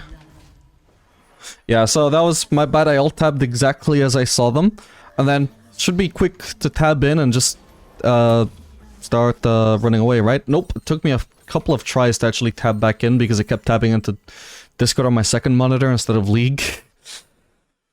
Or maybe it was OBS, I don't even know. But it took me like a good second once I'd seen them to actually tab back in and start running. So I ended up in a pretty bad spot there, but hey, worked out well.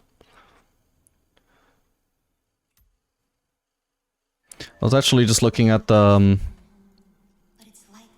win rate data. It's finally in for 14.10 now. So interestingly for Jinx, it actually looks like so far Fleet Footwork has a much better win rate than PTA. I was surprised by that. I imagine PTA would be the best for every ADC, but we'll see. If Fleet is indeed still viable, could be viable for Aphelios as well, although I've really been enjoying PTA on him, so...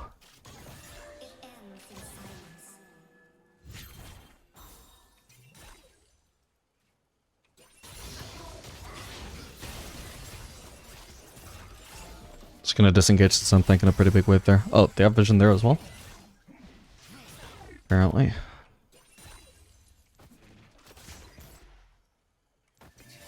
Actually, maybe I did drop the vision there.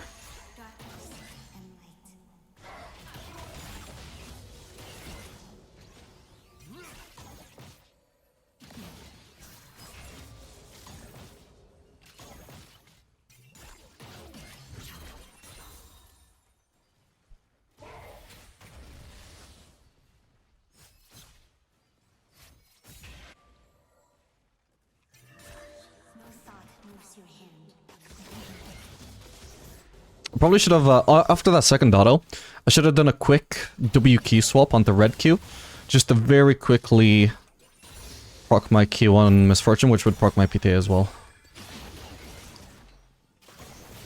Like that, except it actually would have targeted Misfortune instead of Xerath. Oh, and I misclicked. The minion instead of Xerath, my bad.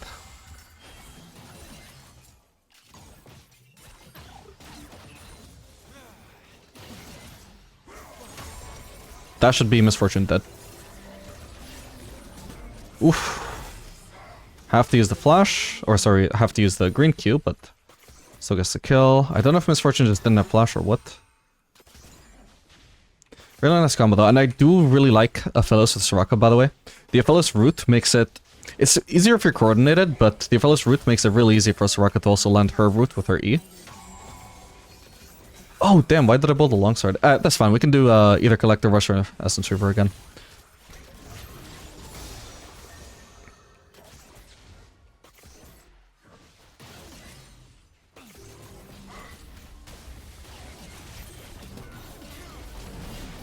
Oh, I missed the cannon.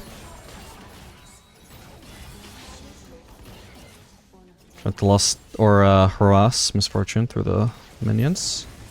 Nice. I've got mana for 2 abilities here. Oh no, I don't have flash. Shit. I thought I did. I was gonna flash on Xerath there once he wasted his E.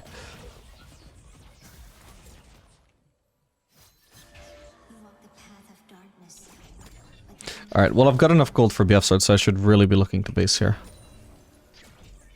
What am I gonna rush? Collector? Or Essence Reaver? I might just do Collector here because their ball is super squishy. Lux is super squishy. Their team overall is on the squishier side, I would say, so Collector could be really good for some one-shot combos.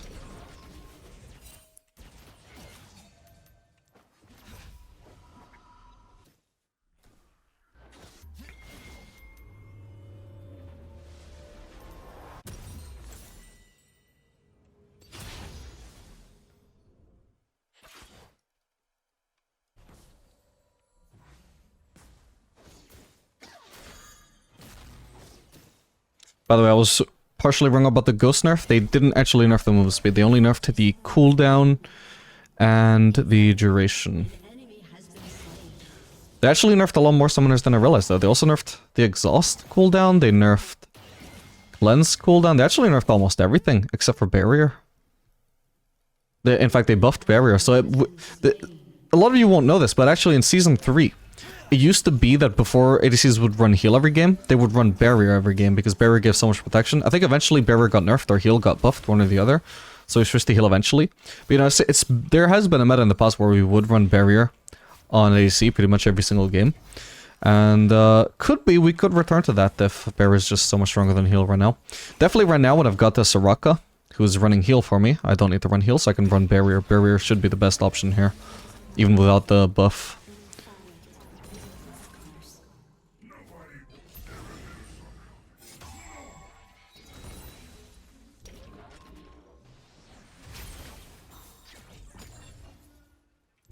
I shall use the alternate cycle.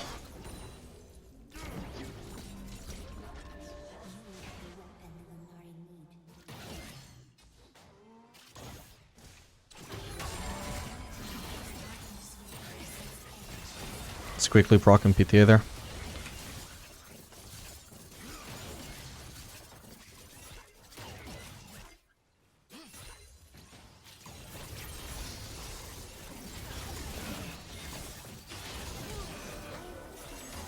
Got him. Nice one. Nice, I managed to preserve the chakrams. We're definitely gonna dive here. Oh. Dude, wait. Okay, I've still got barrier. Didn't even need to use it. Nice one. Man, I meant to preserve my chakrams, but because she flashed, I didn't click her when I meant to. I think I might have even auto-attacked the minion or something instead, and that made my chakrams die. Whoops. Still pulled it off though, and even made her to flash in the process and heal, so that's good.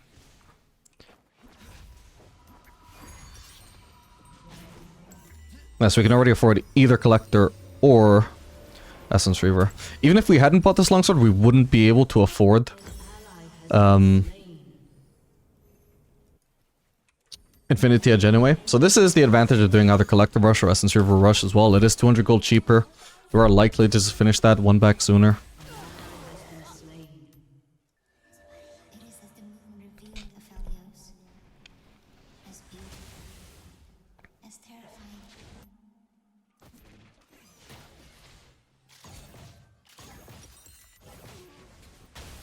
Oh, and as for item data, by the way, there's not too much sample size for, to be honest, basically any ADC right now. What I can tell you is that Jinx definitely doesn't build Kraken Slayer anymore, even though it's still her most popular for now. She actually has, I think, a 4% higher win rate with Infinity Edge than Kraken Slayer. Same for Aphelios, I think, although he's got lower sample size. So her win rate with Infinity Edge is 56%. That being said, it's not necessarily, doesn't necessarily mean that she's broken with Infinity Edge. The problem with taking that at face value is that, you know, if Infinity Edge is the best option over Kraken Slayer, which, you know, it almost certainly is, well, probably quite a lot of ADCs are building suboptimally right now, you know, building Kraken Slayer instead of Infinity Edge when they shouldn't be. So that would mean that the Infinity Edge win rate of any ADC, such as Jinx or Aphelios, is being inflated because they're a lot of the time facing ADCs who are not building Infinity Edge when they should be, you know? So can't really take the data at face value right now, you know, in terms of saying, wow, Infinity Edge Jinx is broken. But, you know, it is almost certainly better than Kraken Slayer is what we can take away from that. Probably just really do not want to be doing Kraken Slayer Rush on crit ADCs right now. Maybe final item, but I think taking that instead of BT is probably going to be sus as well. Where's Misfortune?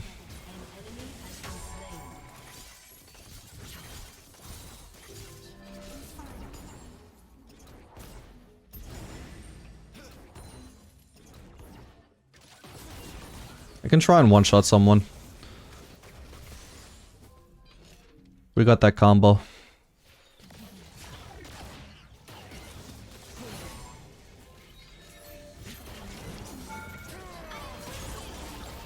Oh my god, it's just so satisfying. Holy shit. And I don't even have to do the extended one with the green Q as well. Nope. I mean, okay, she wasn't full HP. Maybe if she was, I would have had to use the green Q as well, but Jesus. So satisfying. I'm sure PTA did a lot there as well. How much damage did I have before? PTA did about 80 damage. Not bad.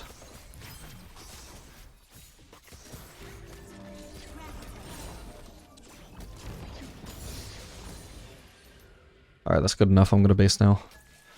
Grab a BF sword, and that's gonna push our burst to even dumber levels.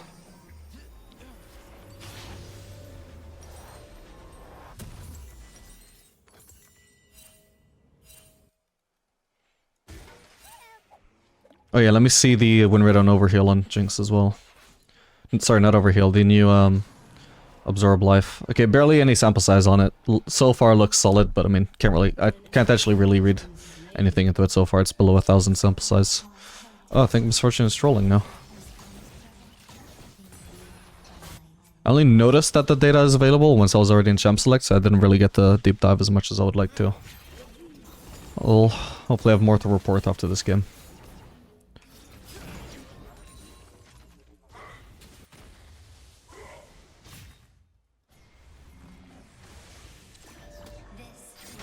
He rushed Morales. How's he already finished it? Dude, he's cutting down my absorb life healing. What an asshole.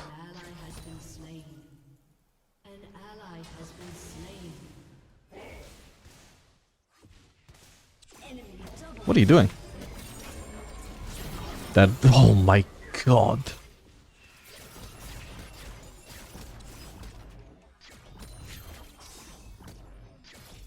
This is the Aphelios that I love. I love the style of builds. Full AD. It's definitely the most fun Aphelios build playstyle, and just love to see it being optimal now.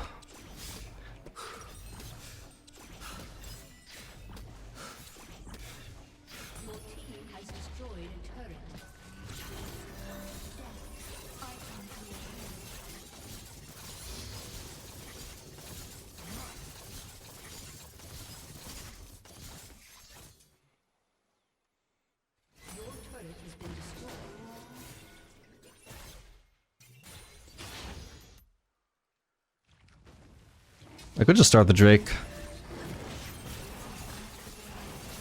Lux is checking. This is inconvenient. They weren't supposed to immediately run over exactly as they start this. We got Kindred in the area though.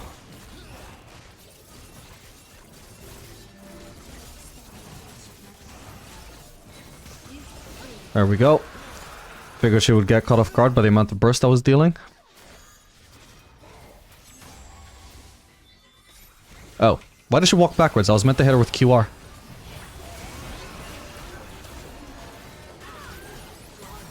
Got her.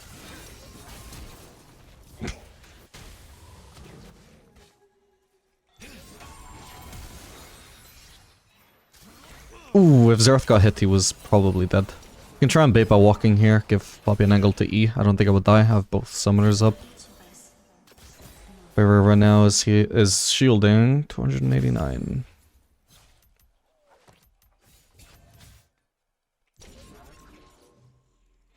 Alright, I'm probably just gonna base now though. I've already got enough for Infinite Edge, let's not overstay.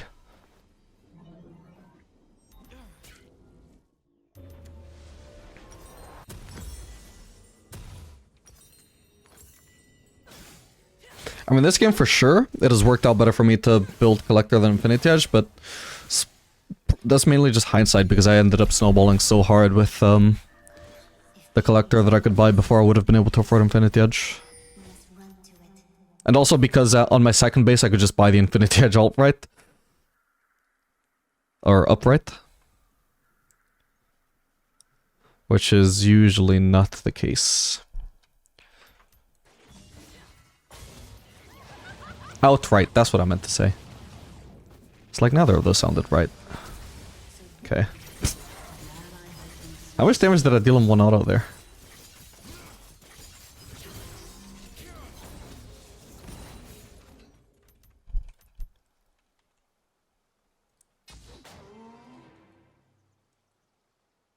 Jesus Christ, 562. She would have gotten 3 shot. Assuming it was at least 2 crits, I think she would have died in 3 hits. Definitely with the PTA. Alright, let's go mid now, maybe.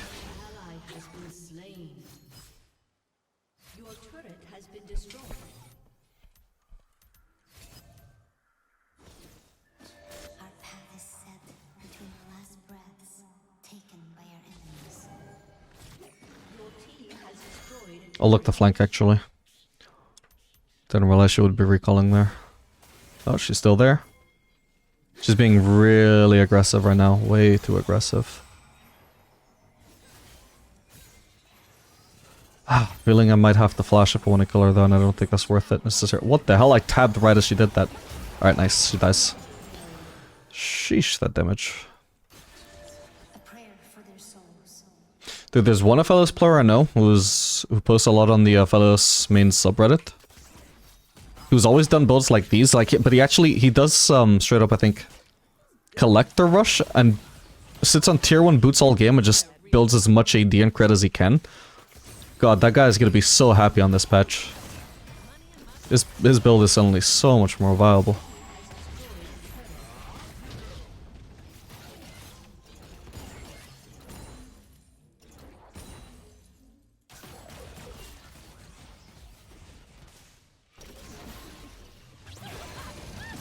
Ow, what the hell, man? Ow! I need to flash. Oh no. Wait, I'm back to full HP almost. Oh, come on. Jesus.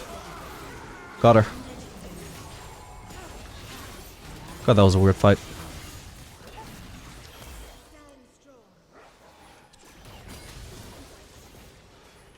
Shoot that. No!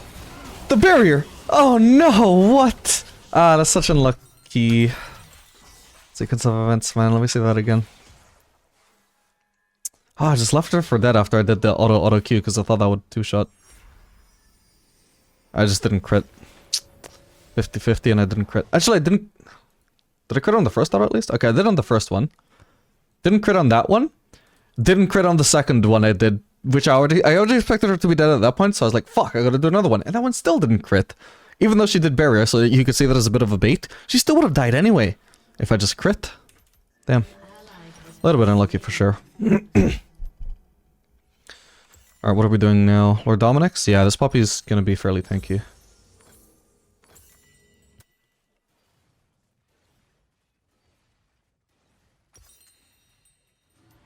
Or I could have just done Noon Quiver, to be honest. Yeah, I should have done Noon Quiver for some more crit and more AD. Then we could do Lord Doms.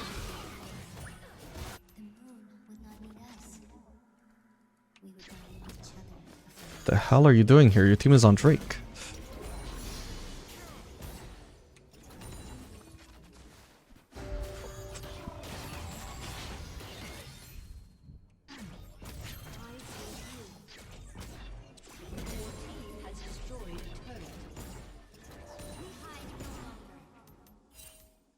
Diana should have gone bot. Is she gonna go bot? Nice, she is. Cool. So I can stay mid. Means I don't get to farm that, but that's fine. I would rather be grouped. I'm plenty strong. My focus right now doesn't have to be on farm. It has to be on using my lead to carry the game. If I was more behind, I would more want that bot lane farm.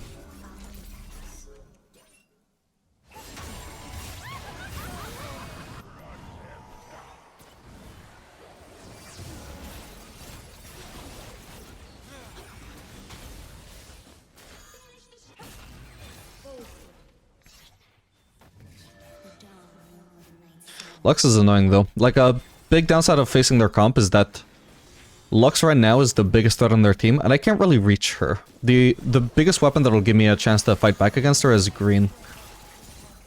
And even then I still need to hit skill shots to deal with her. Because right now I could one-shot her with QR if I have green, but that involves hitting Q. Not necessarily as easy as it sounds.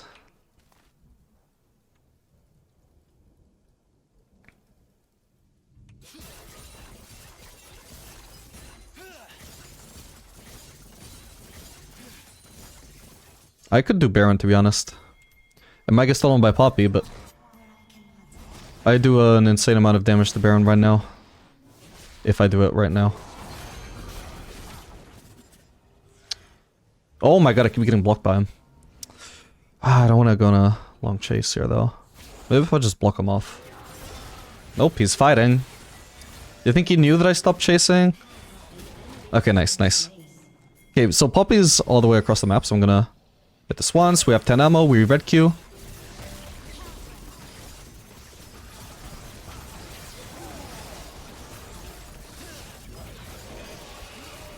I have to tank the Baron, or at least make sure somebody else is tanking the Baron, so my white doesn't immediately die to the Baron.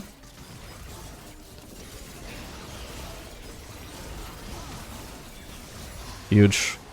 I ended that with 16 chakrams, by the way. That's why you can melt it. If you start with red-white, and you have less than 10 ammo on red, or can easily get to less than 10 ammo, you red Q, switch to green-white, and just melt the Baron with green-white.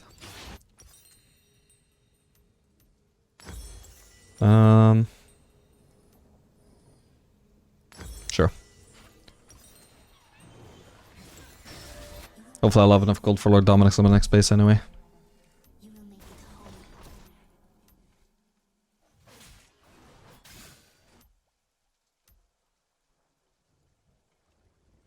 I might be able to kill Lux if I go bot though. She's gonna back out because she has no mana. Okay, I'll just get some free farm then.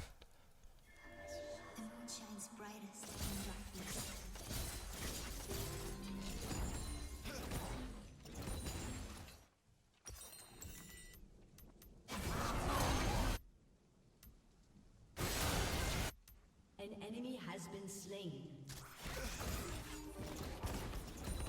An enemy has been slain.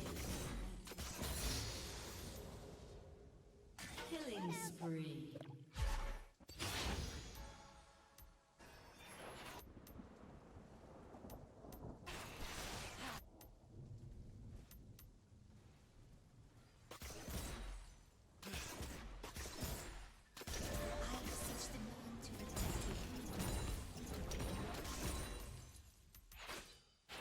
Right now I don't have enough green Q ammo to do a burst combo into Lux.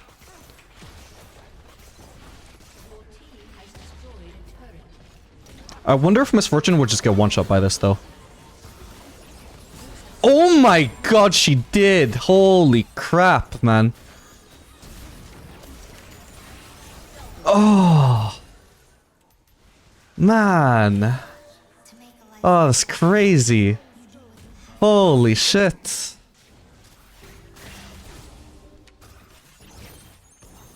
Ah, didn't crit, quite underwhelming.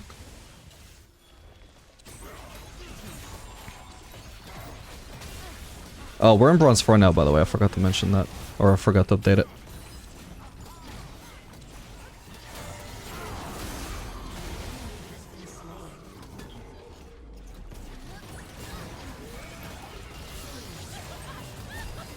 Oh, okay. That works.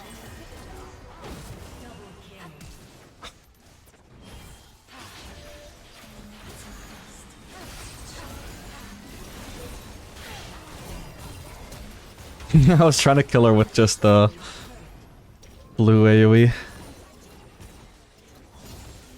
She's really low, just almost entirely blue AoE. I don't know if anybody else has touched her.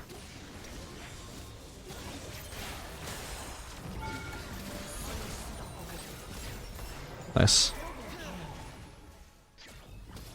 We end, I guess? He might not let me. Need to root him. No! Damn it. I wanted to say I need to root him while he's silenced, so he can't immediately flash on me. Then that'll take away his home guard movement speed as well.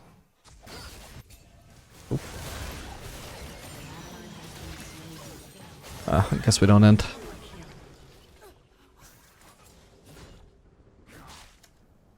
Yeah, that's a shame he just barely managed to dash right before I rooted.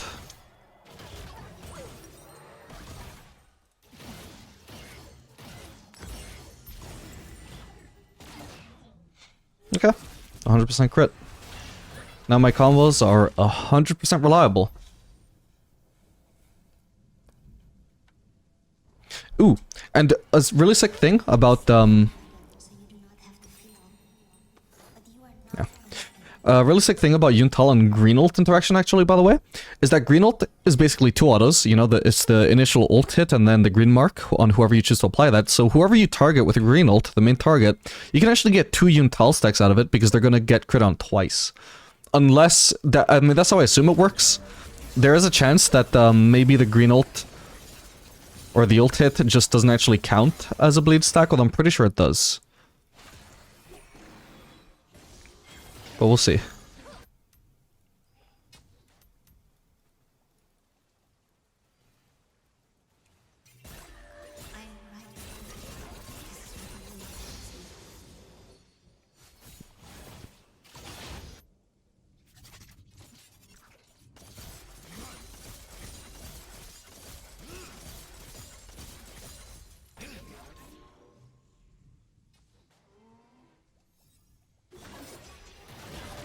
I can try and one-shot here.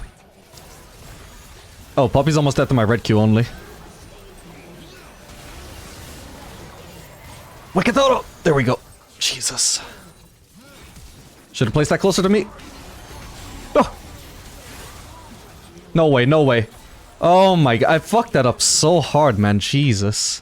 I accidentally switched to green at one point when I should have just been DPSing Renekton with white. That's so funny though. But yeah, my main mistake was Renekton can easily kill me there, in theory, if he flashes towards me. So that's why I need to place... Oh, I was about to show it. I need to place the turret on myself, not towards Renekton. Because even though he would melt if he actually gets hit by the turret, if he just flashes past it, then suddenly I'm vulnerable because I don't have my white turret protecting me anymore. So I needed to place it on myself just in case he's going to flash on me like that. Alright, gamers, we are back for another game of Aphelios. This game playing Aphelios Senna.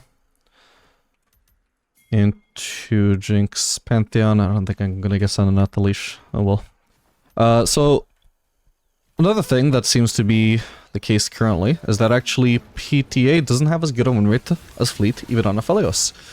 So I was surprised by that, so I was like, what the hell? Is this like a secret nerf that I didn't realize about? Is this actually worse than the old PTA? So I looked at the patch notes just to check. Nothing actually happened to Fleet to make it overperform. And actually, I didn't even know they were changing it this patch, but apparently they did nerf the healing slightly, but increased the movement speed duration from 1 second to 1.25 seconds, which honestly does sound like a buff. So I guess they also buffed Fleet without me realizing. So that could be why Fleet is still the best rune on Jinx. Maybe even still the best rune on Aphelios, because that massively increases the movement speed duration. That is, what, like a 25% buff to the movement speed duration? That's a lot. So both seem buffed this patch. Might not be that you just want to run PTA every single lane as Aphelios now. Could still be situational.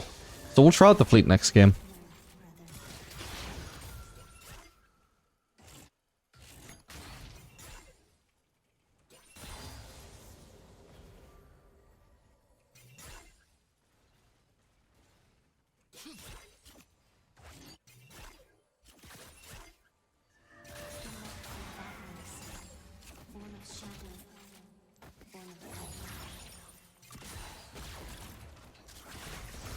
Oh, got a nasty auto reset there.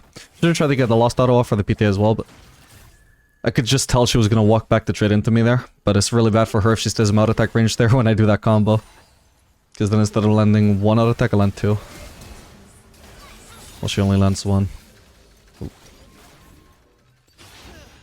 Damn.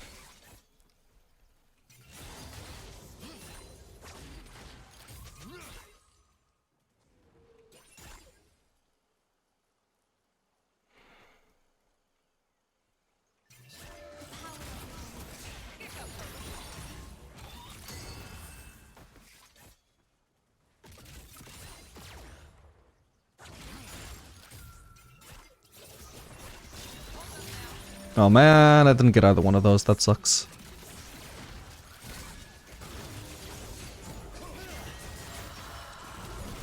Nice rid of Jinx too.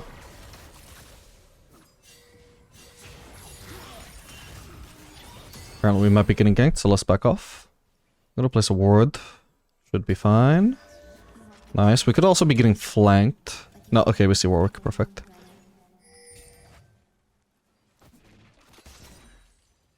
The hell, I couldn't move there for some reason. Anyway, if Jinx is recalling here, that's kind of annoying because I can't crash this too easily. Especially like if I even try to crash, I'll leave myself vulnerable to a Warwick gank as well. Is really annoying. I guess she has based, but we're getting blue soon, so that'll make it easy to crash the next wave at least.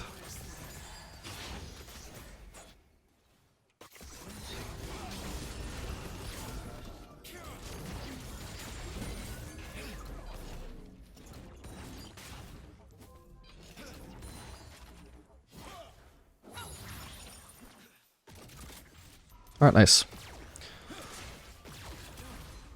Anyway, I will say that for now, the data on Kraken Slayer versus Infinity Edge Rush, at least on Jinx, seems inconclusive, I guess. It's possible that Kraken Slayer might still be good on her. There is a 3% win rate difference between them, with Infinity Edge being higher. But really, I would rather look at build paths rather than just first item win rate, because first item win rate can sometimes be quite misleading. And so far, there's just not nearly enough data on the whole build path, only on just first item. So I'll hold off on making a judgment on that based on data until like at least tomorrow.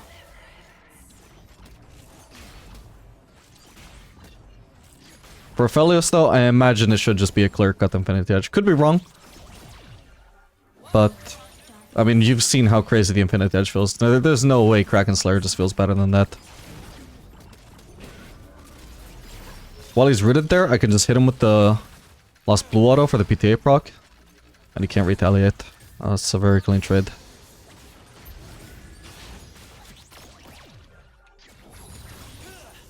Let's get rid of blue first as usual. It's very nice with PTA.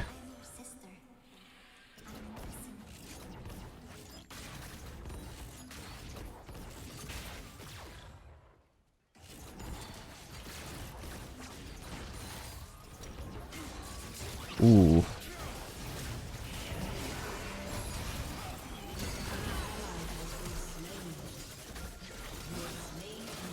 Oh, come on.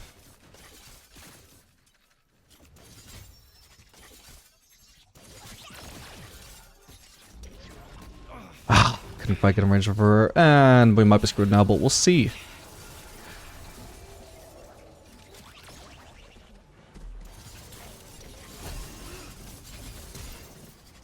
Oh, I should have switched to red at the very end. Nah, it doesn't matter actually, because my Streckham still had to return to me either way. Okay, I just played it probably as best as I could. I think I needed to flash there, otherwise I probably would die. Warwick also has a lot of attack speed. Okay, I need to be using as much red Q as I can as soon as I get into base. Just to get it below white in ammo. Sana should not be playing aggressive there. Even if she didn't get engaged down there, she was kind of messing up the wave state for me. It's not ideal. Okay, and we're just gonna keep spamming red Q all the way into lane. Like, stop pushing. Like, she's clearly not doing anything here except trying to deny me CS, man. Come on. It's not cool.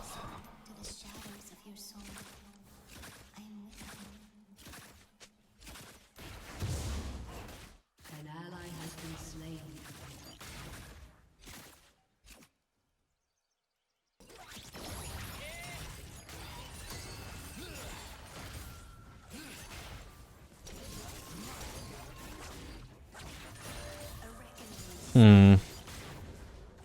Technically, if I avoid last hitting here, I can try and go for a either one-shot combo or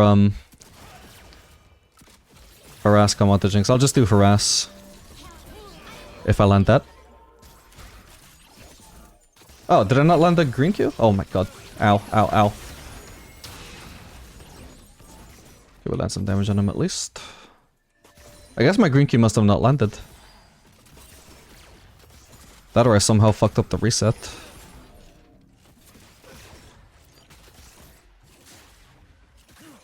Come on, Senna. Don't let me get zoned. I have to avoid getting too close to the Pantheon here. Oh boy, oh boy.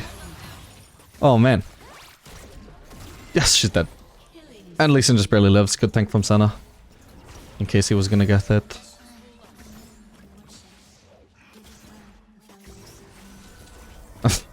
What? It was a better time to use that if we were gonna use it.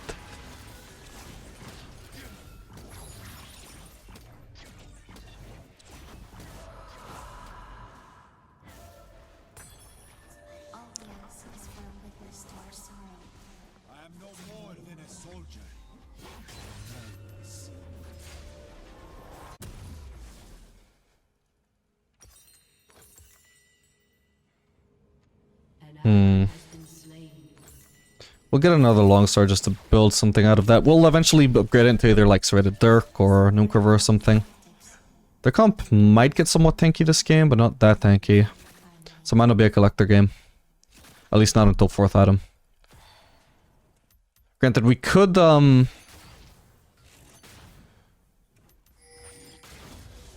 out actually building a Zeal item this time. We've already seen plenty of 4 full AD item build games by now, so what if we actually try out a Zeal item game?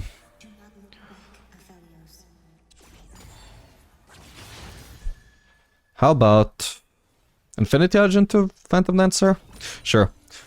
We've already seen also plenty of games where we do Infinity Edge into full AD item or full AD item into Infinity Edge, so let's try Infinity Edge into attack speed item. Which I don't think is going to be good, but I can at least try and show you why.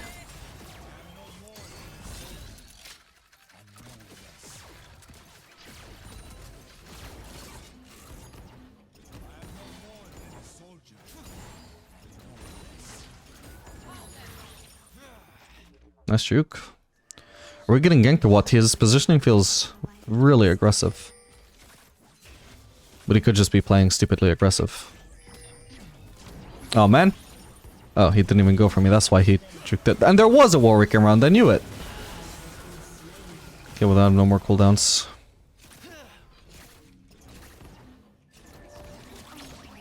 He was for sure trying to bait a fight. Okay. Chunked her out.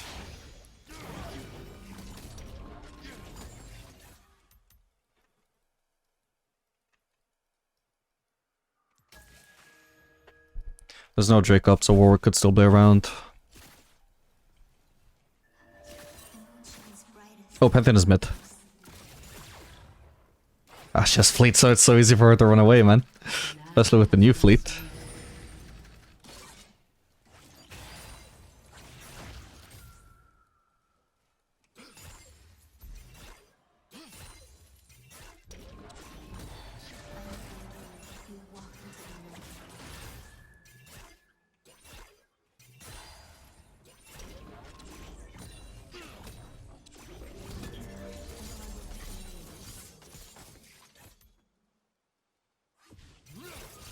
Just stay a little bit longer for one Infinity Edge, unfortunately. Well, I could sell the longsword because I'm not building it towards my 2nd item anyway, am I? That being said, I'm melting this turret. Yeah, I've already got it anyway. Nice. I don't think I can quite kill there, but I can try and bait out her traps or something while still getting a positive trade. Oh. Maybe we dive her now, though. We got barrier up. No? Okay. Then we just get a turret. Pantheon is on the way, possibly. But it is just going to be Pantheon, and I have barrier up, so I almost has heal. 5 seconds. Enemy killing spree. An enemy has been slain. Okay, I'll shove one more wave.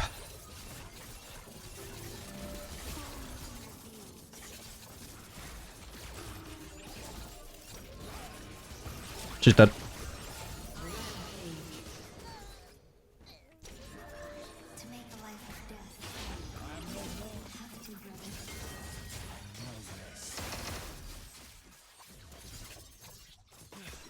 Nice. Still keeping my charcoms up, but not that it matters, I only had 1 ammo anyway. All good. Last one.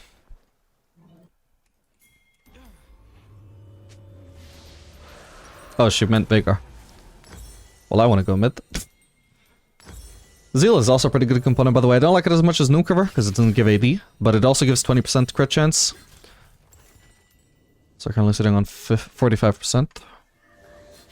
In fact, we could do, instead of directly... Now, we'll try directly into the Zeal item, and then we'll do Noonquiver. Oh, and I might want to do Rune's instead of Phantom Dancer, mainly because, you know, it's buffed and we want to try that out, but also because it does have really great synergy with... What's its face? Yunpal, the bleeding item.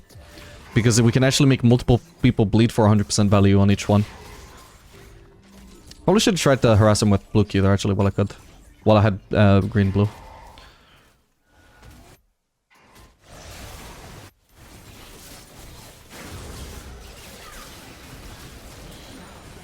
Hey, huge shutdown. Ow! Owie. That guy hurts for a support, man. Should I try and help? I can't help for too long, but as long as his W's on cooldown, it's fine. If Jinx is there, I kind of want to bait her to try and fight me. What the hell are you doing? I'll be fine, I'm sure.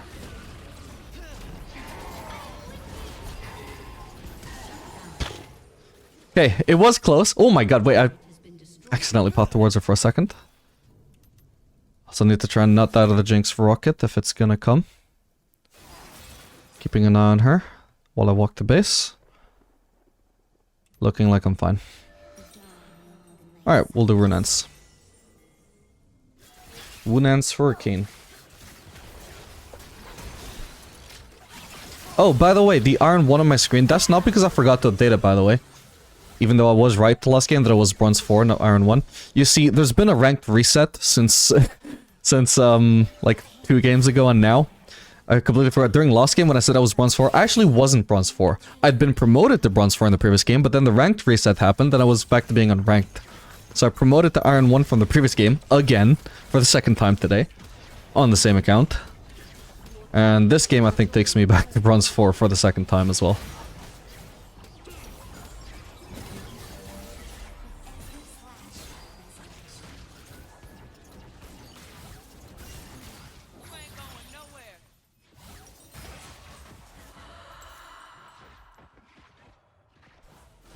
Alright, remember, at this stage we could almost one-shot somebody with Onslaught, by the way. I'm not sure I'll get the chance to try it out, though. Their team is quite threatening. I need him to use W on anybody but me.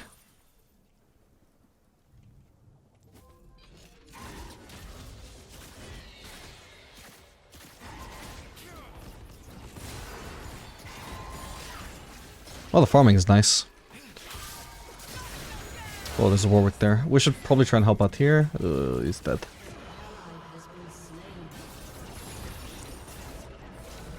Yes! Couldn't quite tell how much of that damage was mine and how much was Senna's. Ooh. Oh man. That is rough. No, come on. If I did, oh no, if there wasn't the Pantheon there, I would have just destroyed him, man. That sucks. Nice me, we could have killed both. OMG. That fight was very messy though. Like, okay, so she went after Jinx, now after Nessus. Okay, so the thing is, technically I did see her go in, but that's the point where I was kind of like, okay, we'll just ignore these two, and I just stopped paying attention to Akali. I just went on those two. She is a little bit right to be upset there for sure, but it wasn't, thing is, for the same reason that I decided to go on these two, she should have also decided to go on those two. Except I guess maybe she'd already invested ult, so she didn't want to change her mind about who to go on there. But yeah, that was rough. I mean, the main issue isn't really me or Akali's decision making there. The real problem there was I don't know why the fuck Lee Sin is dying there. That was really random, and he should have stayed alive, like he just kind of turned around and let himself die. That was really poorly played from him overall. Put the rest of us in a tough spot.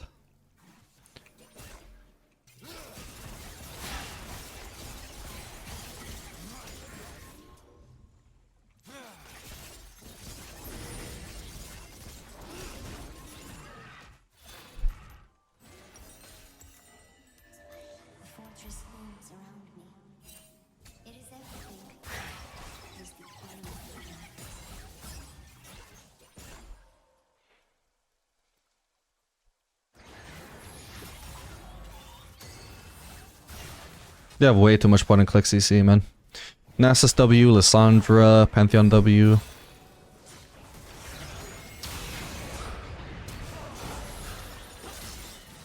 Is she straight up going for me? Maybe she was going for AoE.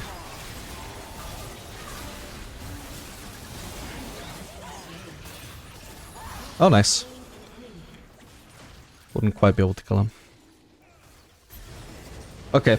Actually, I've been maxing W this whole time, haven't I? No, no, okay, actually. Oh, I have been maxing Q. Okay, I hadn't even consciously thought about that, but yeah, since we're doing rune and second, we max Q second.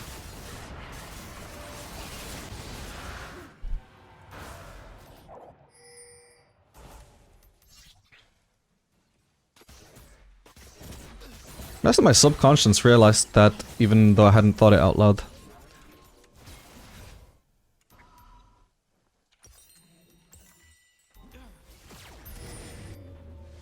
I could try and one-shot Jinx here. Fucking Nessus.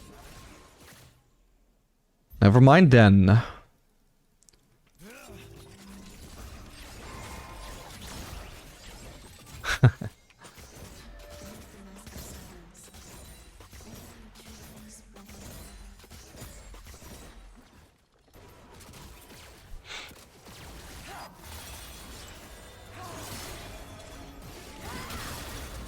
Oh, come on. Oh! Dude. Somebody should go bot to defend against their support.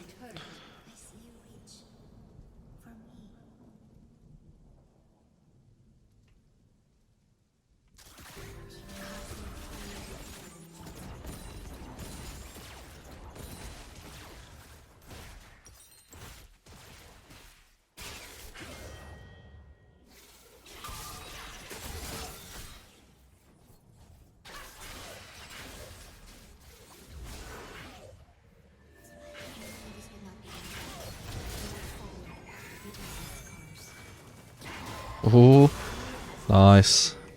I don't think we can catch him though.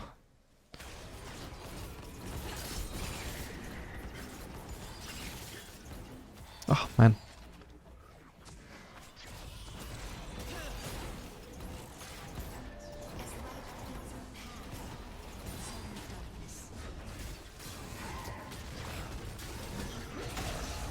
Oh man. I don't know if I wanted him kicked into me, but nice. Good thing he didn't just think to use W on me. Maybe it was on cooldown. This could maybe be good though.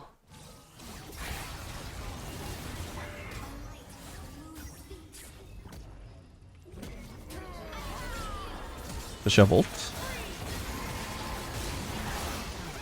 Oh my god, this Pantheon, I hit him. No point using barrier, we're dead anyway. Oh well.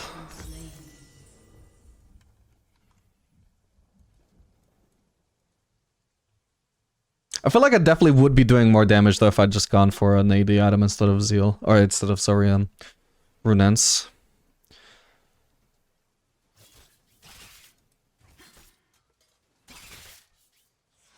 But okay, now we got Yuntal. Gonna be bleeding for about 100 per hit.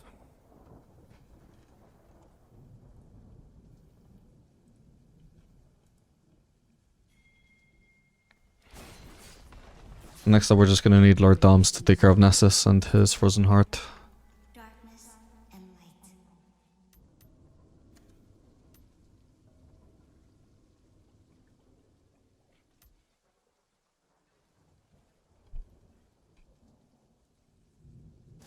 Ooh, one thing I also need to check actually is what is the win rate difference right now between Cut Down and Coup de Grace? Looking at Jinx anyway, because she has more sample size than Aphelios. It actually looks like Coup de Grace is a 0.4 second... 0.4 second, not second, higher win rate percent. Oh my god. Oh my god, he almost single-handedly one-shot me. Jesus. I need to flash. Nice, I don't know how much he bled for, but I know he bled. Hello? What the hell, man? They want my ass so bad. Oh no. Oh, nice. Make him bleed. Oh, I didn't reach her. What? Why did she still have that? Oh my god, they're trying so hard to shut me down. Yeah, we can Baron. I'm just gonna lifesteal first. 107 healing for that, by the way.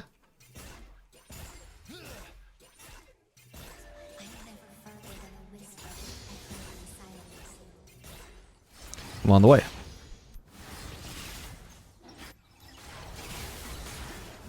Okay, so I'm gonna use 4 autos, drop my red gun to 10 ammo, then we Q, then we get to switch to green-white, and green-white is what really melts Baron by doing the auto reset mechanic with Sentry.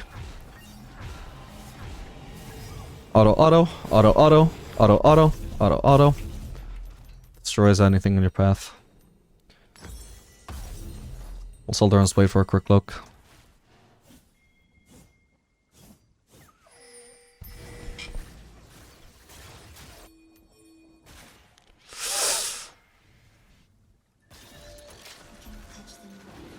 That's soul for us if we pick it up, by the way. That would be really nice.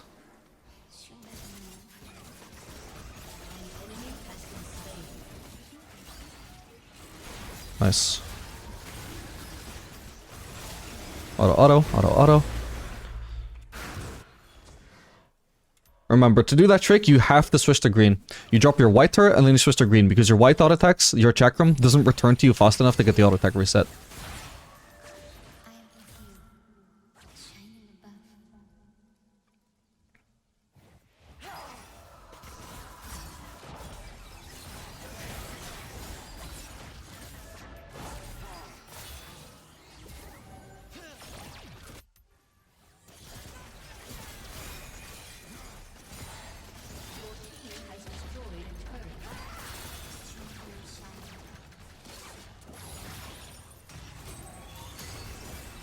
Wait, I gotta be careful.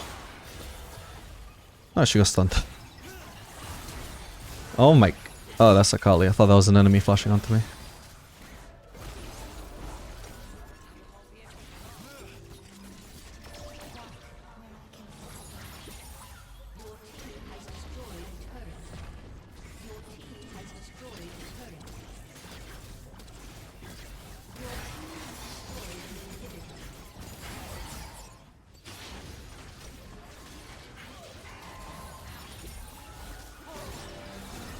Oh, I was not careful enough there. Nice, she died of the bleed.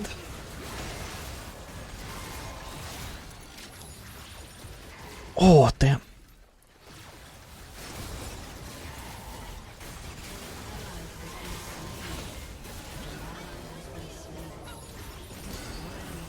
Died to the bleed again. Died our red buff.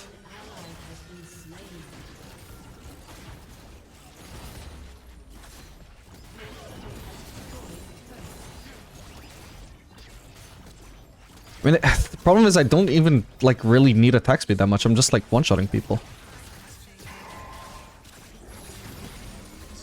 Oh my god. I hate Pantheon. Freaking support, by the way.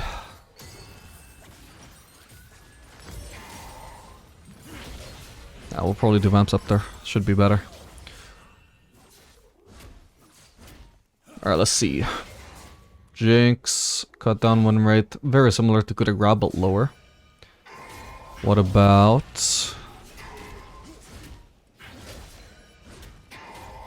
Caitlyn? Because with Caitlyn it's pretty nice because you can ult people at full HP and it'll increase the damage there. Okay, so Caitlyn has about almost a 1% higher win rate with cut down than coup de grace. What about Jhin? Jhin, I imagine it might be lower because of his execute. Jhin doesn't really have enough sample size. Almost everybody's using coup de grace. It is higher though for the record, but can't really take that at face value at the moment. I mean, at the very least, it looks like the new cut down isn't useless. It just does not achieve the same highs as it used to, but at the same time, it's like universally useful now. You won't ever have games where you're just never getting any cut down damage. It has made it a lot more boring though, in my opinion. I'm less excited to use it now than I used to be.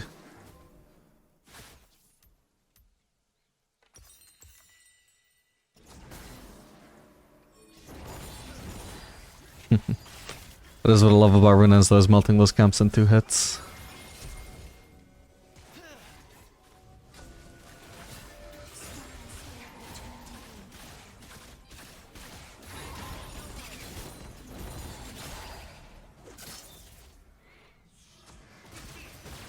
We should probably be top. Doesn't make sense to be here.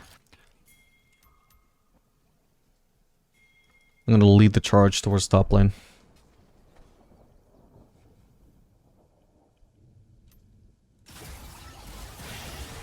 Oh my god. You are the moon's eclipse.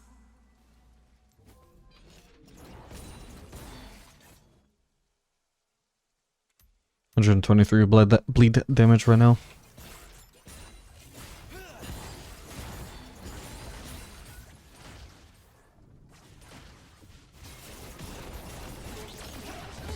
Ah, I meant the auto R. Oh, damn.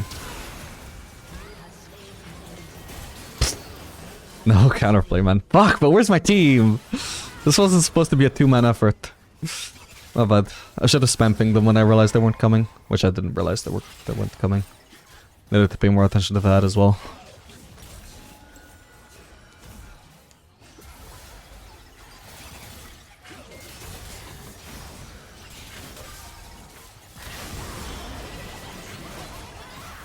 You see, like, how many times I've actually got the free hit? Like, it's not really Aphelios' playstyle most of the time. I feel like he's a lot more focused on his abilities than he is on his auto attacks. If we were Jinx, we would have so many more opportunities to auto attack with 700 auto attack range, but I feel like I barely get to do anything with my attack speed. If you test on a practice tool dummy, like, I'm sure it probably reveals fine damage, but is that really how we play as Aphelios, though? Just free hitting stuff in front of us for 10 seconds straight? I don't think so. But you can have your own opinion about that. GG. Alright, gamers, we are back for another game of Aphelios. This time playing Aphelios Pike into Vayne Shen. Using the PTA again, even though I said I would try out the fleet at some point, just because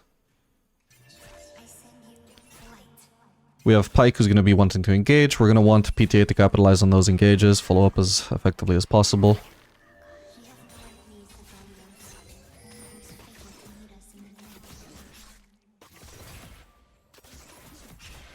Yeah, that's pretty decent. You probably shouldn't let me auto-attack you that much.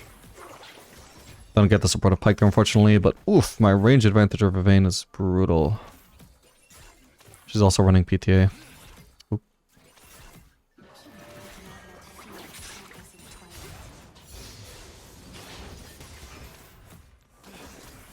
Oh, what the hell? So I've decided this game, by the way, that I'm running Barrier instead of Heal, even though my support isn't running Heal.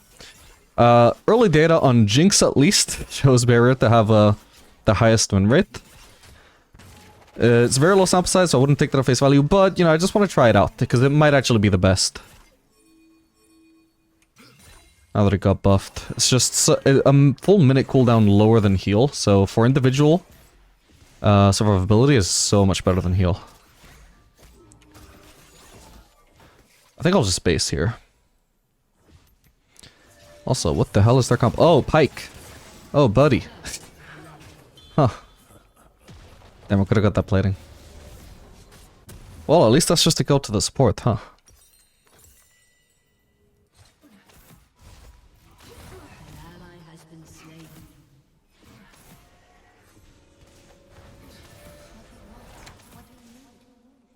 Okay, so looking at the comp, tank support, squishy ADC, squishy mid, squishy jungler, presumably squishy top laner, even though she's using Resolve primary. So against a comp like that, we can probably just do Collector, either first or second item. Maximize our burst. It's definitely not a Zeal item game. We're not exactly gonna get the free hit of re-ranged comp. Even last game where we were facing the Nessus, I still didn't get the free hit much at all. I just really don't like Zeal items on Aphelios right now. I feel like the Rune server of Aphelios was literally only because there weren't any better options at that time, whereas now it's Collector and Essence Reaver and Yuntal.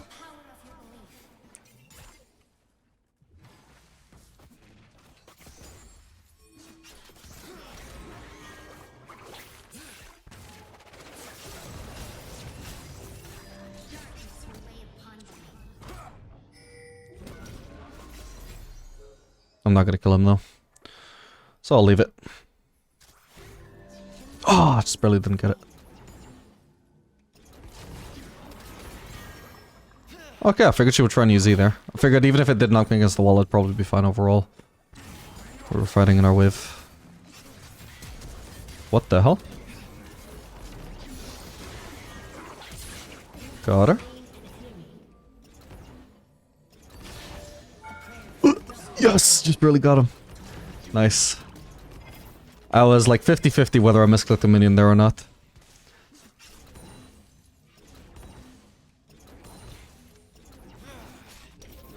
Sure, let's get rid of blue first. There we go. And this gives us enough for BF sword.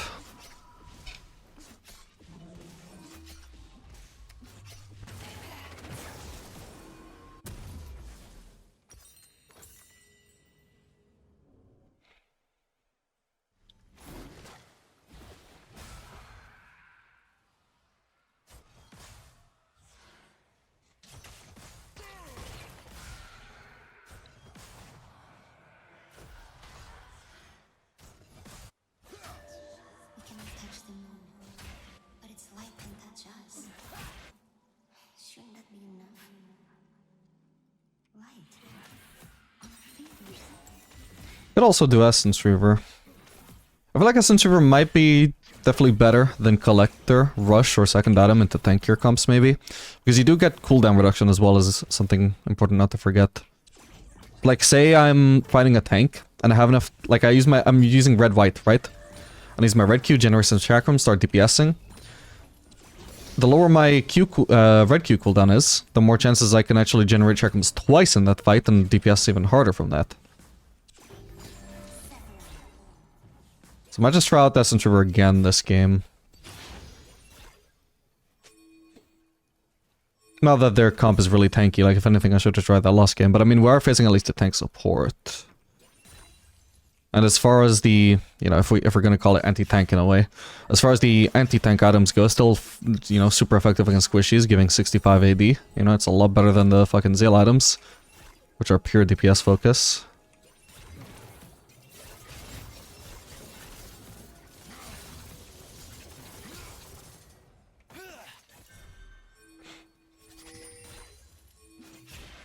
You knew this would not be easy. The way forward, written by stars.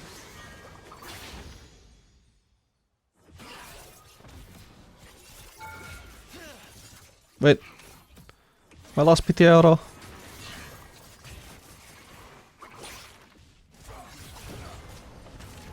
Whoa, what the hell? These supports. Got him.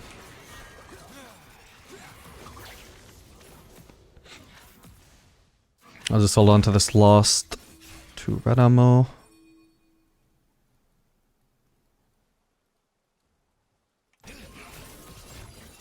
Nice one.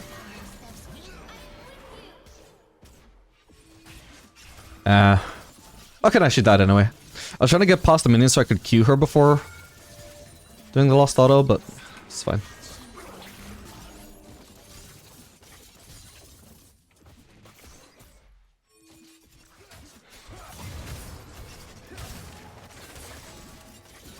Does he have Q? Oh, dude, that was a chance to kill Shen if he was more alert. Oh well. More aware anyway.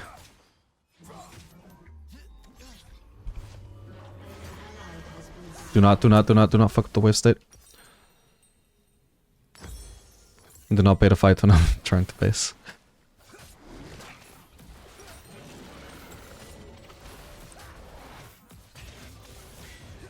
You make yourself a weapon so you do not have to feel. But you are not a weapon. You are my brother.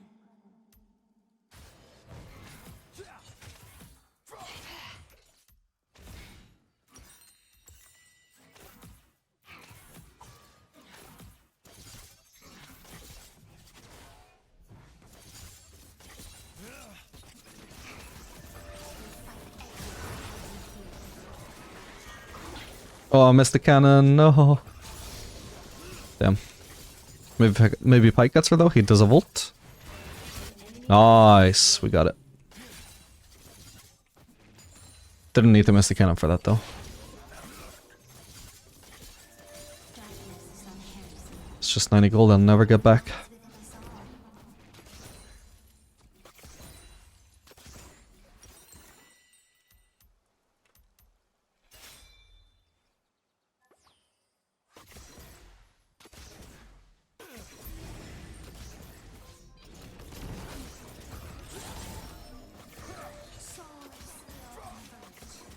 Bro, what? Bro's just voluntarily tanking all that damage.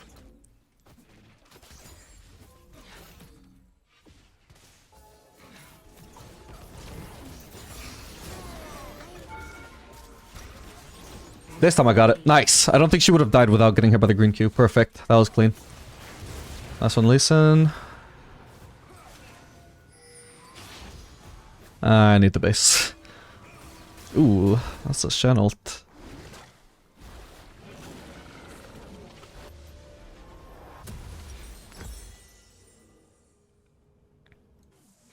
You got this, buddy.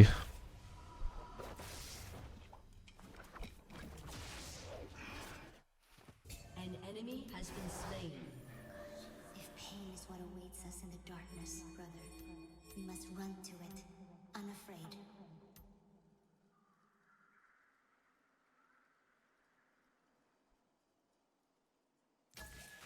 Okay, I was kind of curious if Nidalee was on our golems.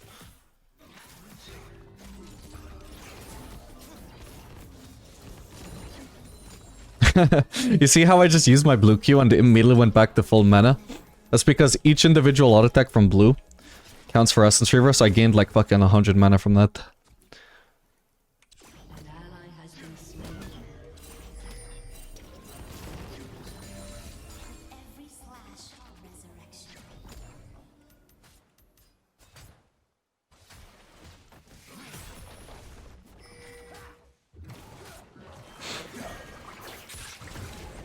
Oh.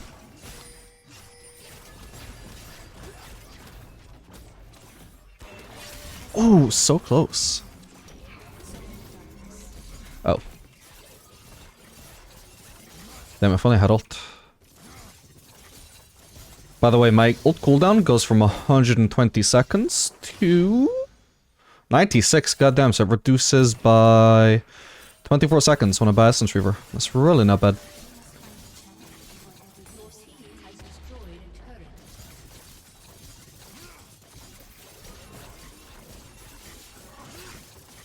Your team has destroyed a turret. Can I maybe get this turret? Might be a long shot, but let's try it. Yeah, Jen is here.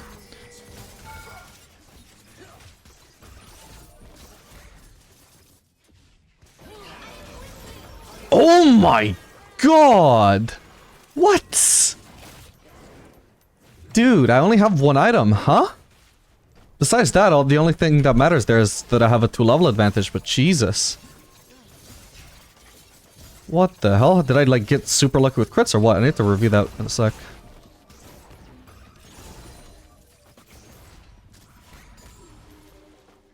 Alright, let's see what the hell happened there. She wasn't full HP.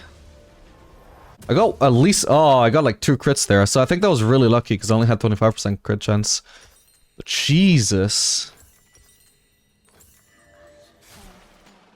You've made every movement 1,000 times until you lose. Poor Mundo. Can tell he's suffering there.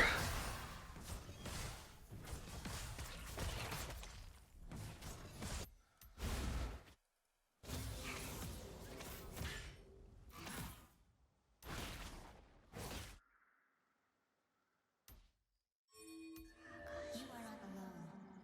Remember our promise.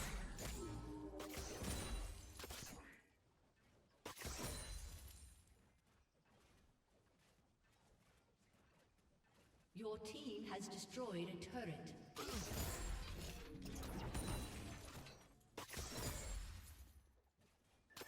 An ally has been slain.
Oh, dude, I've been muted for quite a while.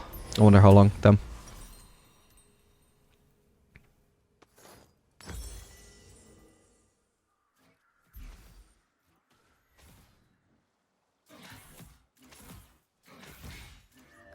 Cannot feel the tear running down your cheek.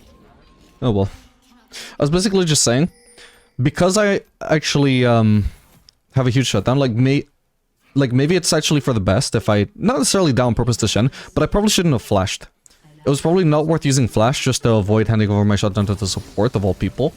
Instead, I should just try and run without my flash and just see what happens, you know, take my chances. If I do die to the support there, it's not a tragedy.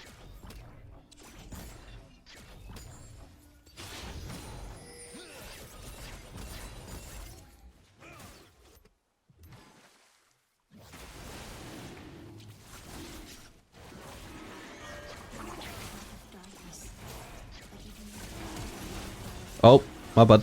Wasn't prepared for that. Oh man. I could just focus people there, but I can't. Nice. Oh god.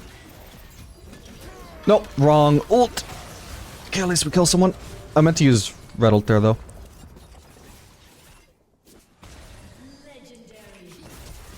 No!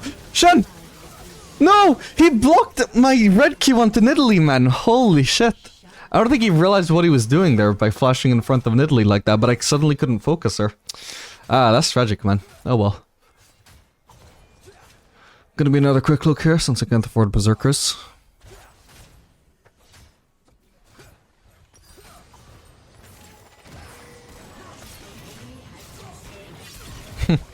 Nice one.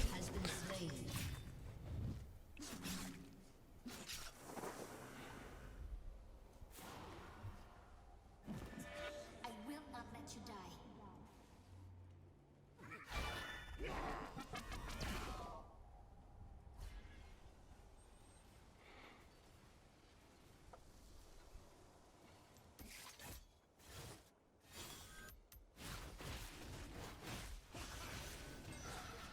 I'm going back bot.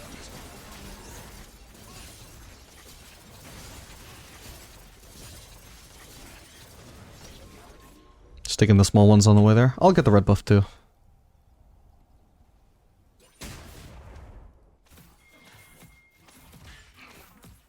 She might die to my green ult again.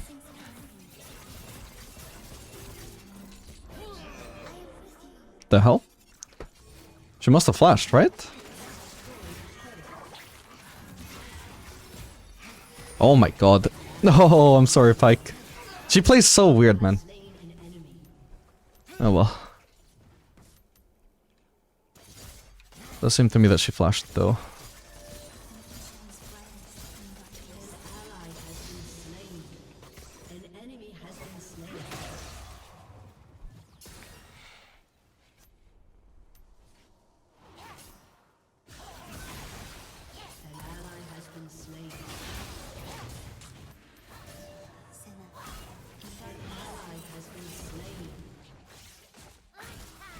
Is that— No! I missed, apparently. Never mind then. Do I need to even use barrier? No, he just really overestimated his burst there.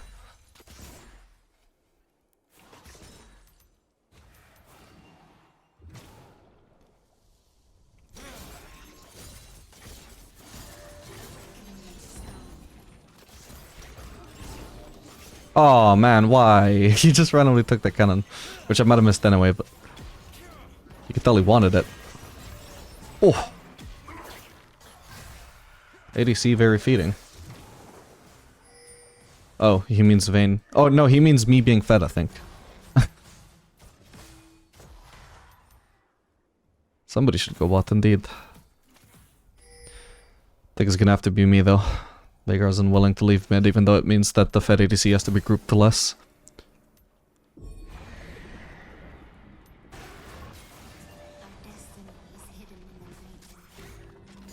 Nice.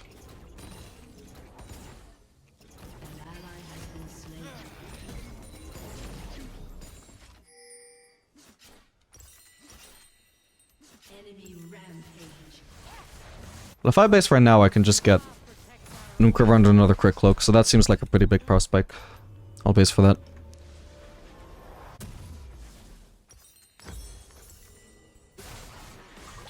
Who even needs Berserkers? Like seriously, when my burst is this high, I feel like Aphelios is just much less Berserkers dependent this season than last season because so much of your damage just comes from your abilities right now anyway. Regardless of what build you're going for. So long as you're doing the whole double AD item setup, minimum, or triple AD item.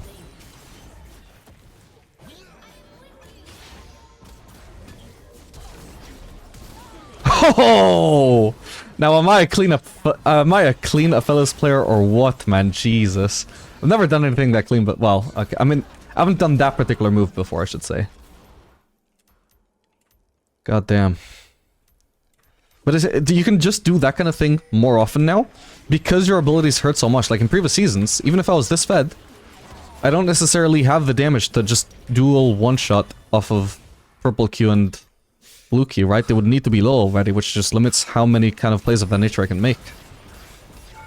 This season, though, nothing's stopping me.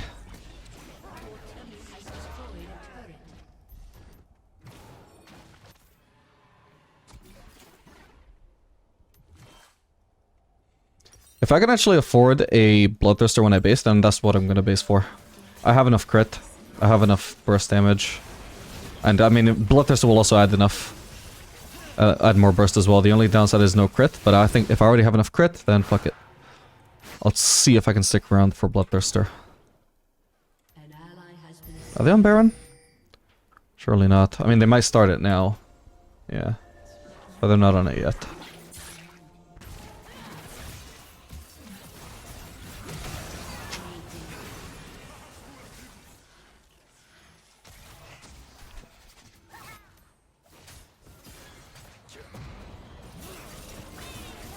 Okay. That still hit me. My bad. I should have probably red ulted first. Made this unnecessarily risky, but should be fine. Auto, auto, auto, auto, auto, auto, auto, auto. He is very tanky, by the way, to even survive that long against that. It was also like a DPS kind of situation, so more attack speed would have actually helped there, but you can see it's still more than enough. Alright, this is where I would base for Bloodthirster, but we should push our lead here.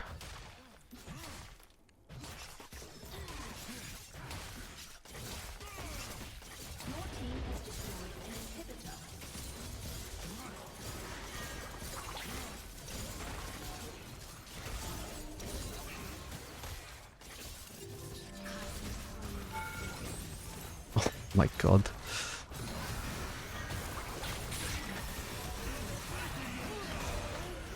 Oh my butt. Somebody's dragging the Senna thing into me.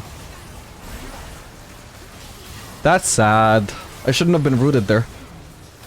I was not hit by anything that should CC me there.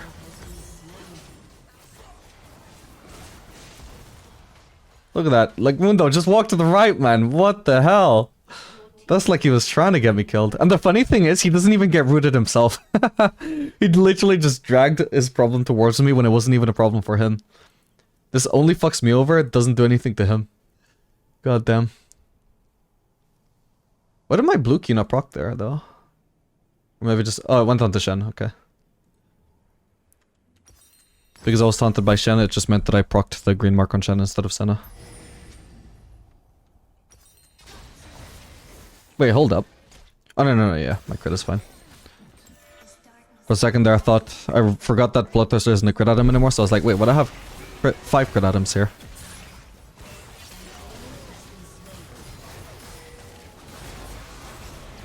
Yikes.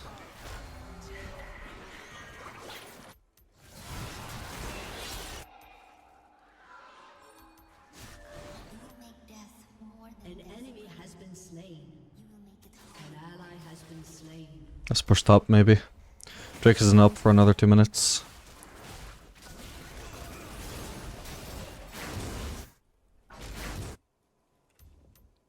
Your turret has been destroyed. I see further through the celestial veil. What we call truth is shadow.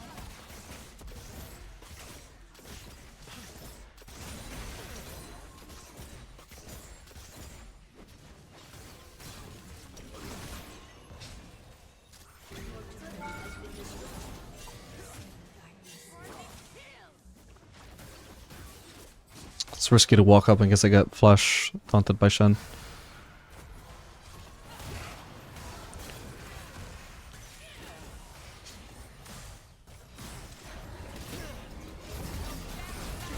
What the hell? All that shielding.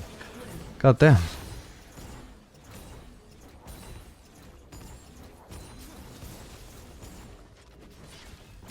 Your team has destroyed a turret. Ally has been slain. Didn't actually kill the Shen. Got barrier if I need it. Jesus. Barrier. Nice.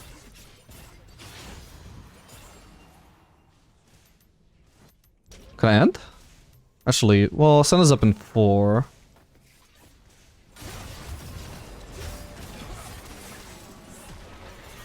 Oh, crap. She's so fast. She's so fast. And she slowed me. I'll root her and try and get out. Alright, nice. She could have probably done more there, I think. She didn't even try and kill me, it seems. Your team has destroyed a turret.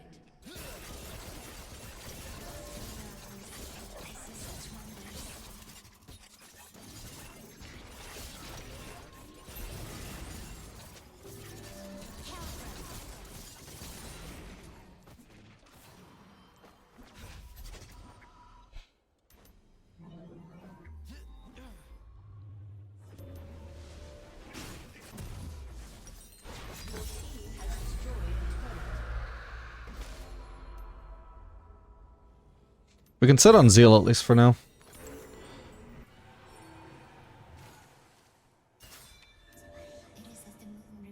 Oh, right. And yeah, our final item has to be Lord Dom's, of course. That's terrifying. I was thinking something felt missing from my build.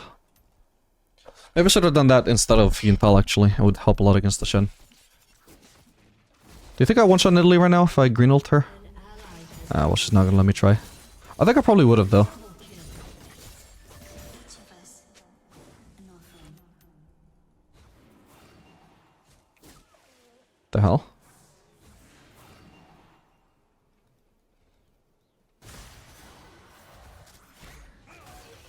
Oh, man.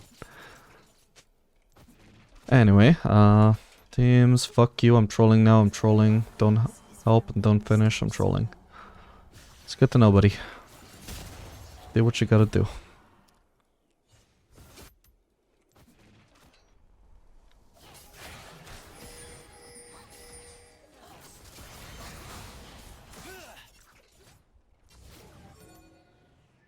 We're in this together.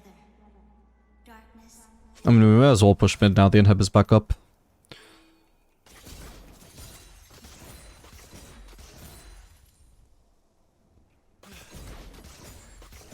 One-shotting melees.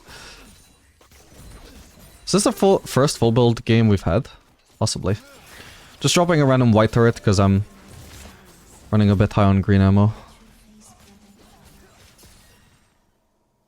Or no, the reverse, running a bit high on purple ammo. Oh? Wow, she just barely avoided that. See, with that shield up though, I don't think I actually do one-shot her with green ult.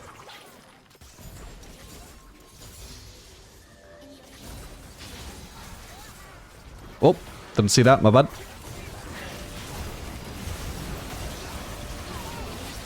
Did whatever damage I could. My bad, how did I not notice that? Nice. Hopefully Veigar lives there. He doesn't have ult though. Oh, she got stunned? Oh no. Well, Veigar lived. Oh, because he was in the Senna thing. Okay, that makes sense. My bad. It came out of nowhere for me.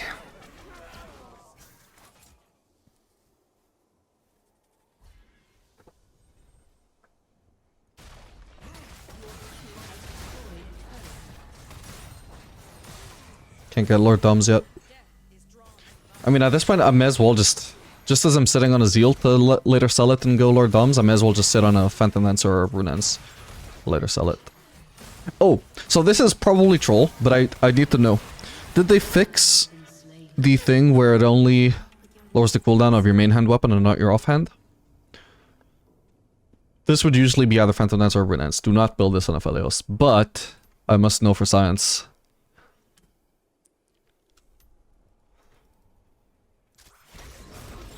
The hell? Didn't get the reset.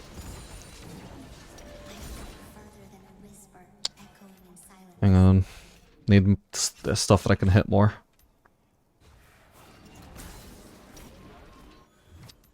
But now my green Q is about to run out as well, man. Hang on. Come on. Okay, he died. Now can I please goddamn test this thing? Okay. Switch to purple. Yeah, you see, these autos are not reducing the cooldown of purple Q. That's why Navori sucked on Aphelios before, and that's why it still sucks now. Arguably, it wouldn't be viable even if it did work properly on the offhand, but we'll never know.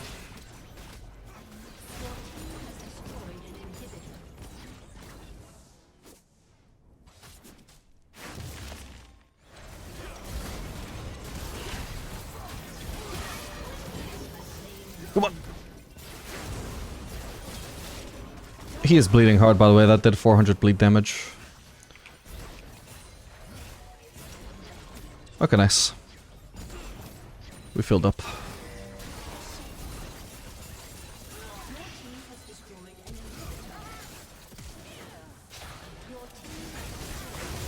No.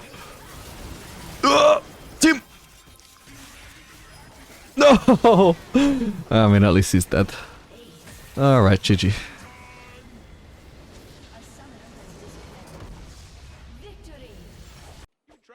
Alright, gamers, we are back for another game. This game playing Aphelios for Khan into Lucian Maokai. It's probably quite late into the video to be saying this, but hey, if you've enjoyed the video, subscribe. That'd be nice. Appreciate it. You'll appreciate it. We are running PTA once again, even though I said that I would test Fleet eventually. Because I quite like PTA into into Lucian. Lucian is quite often going to be just dashing forwards and forcing trades. So I feel like you want to trade hard, trade back as hard as possible. Whereas Fleet is only just a very minor heal compared to the explosive damage you can get from PTA. So I really like just PTA to be as threatening as possible towards the Lucian, so that he gets punished if he dashes in on your face.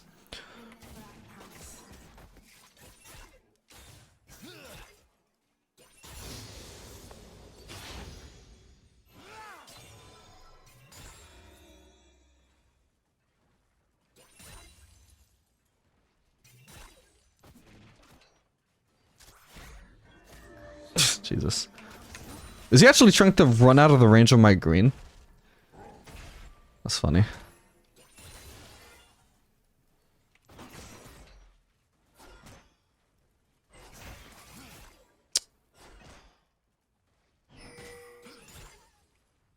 we're seeking topside. He's got 3 camps. He probably did all of his topside. King top, and now he's gonna go bot side. So he'll be bot side for the next, like, minute, pretty much. That's what we should expect. Our jungler's topside as well, so we're gonna be playing weak side temporarily. So once we crash the next wave, we'll probably just want a base, since we're playing 2v3. Definitely don't want to be playing aggressive if we're gonna be weak side.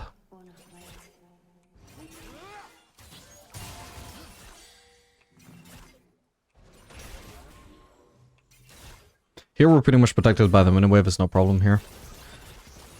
Especially because Kin is so weak early on.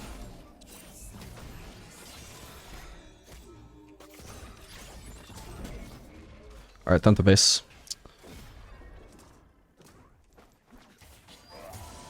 Hopefully it's a kind of wave. Yeah, perfect.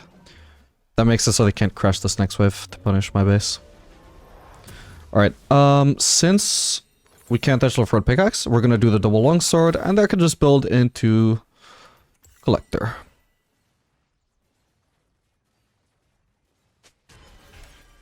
Or we could just once again do Essence River. I mean, you saw a last game, that was perfectly fine. Did plenty of burst down to Vayne to one-shot her, even though I didn't go for the lethality option.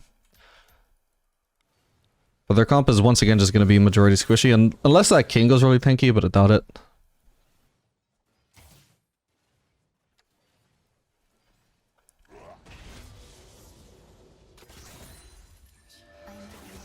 You walk into the light.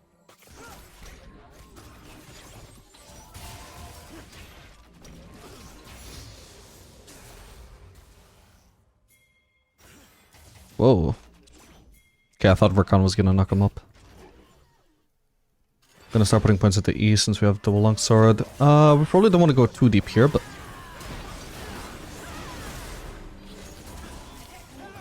No! No! Come on! There we go. I guess we'll focus Lucian. Failed the blue Q, but that's fine. If he doesn't have flash, then we're good. Alright, nice one. I still had barrier this whole time, so... that was honestly not even close.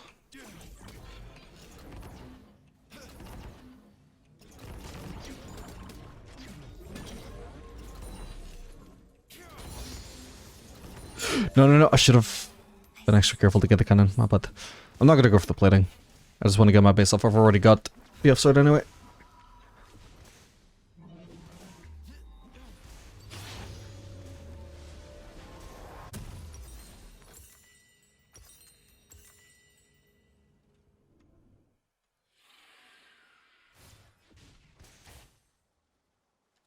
It was just very clunky though, because as soon as I auto-attacked, or tried to auto-attack Maokai, which would have finished him off, he flashed at the same moment, so my attack move made me target something else. It's always super clunky and unlucky when that happens. Because it meant that even as I immediately flashed after him, I still had to wait for my auto-attack to be back up, which cost me a lot of tempo in that fight.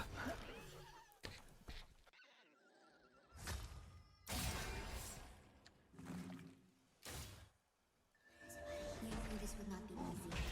You look forward, ripping your scars.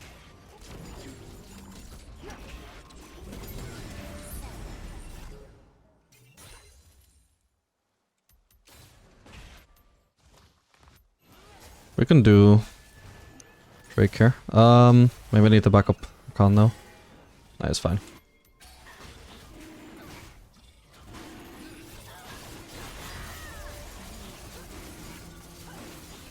Don't mind tanking it for a bit, just to DPS it faster.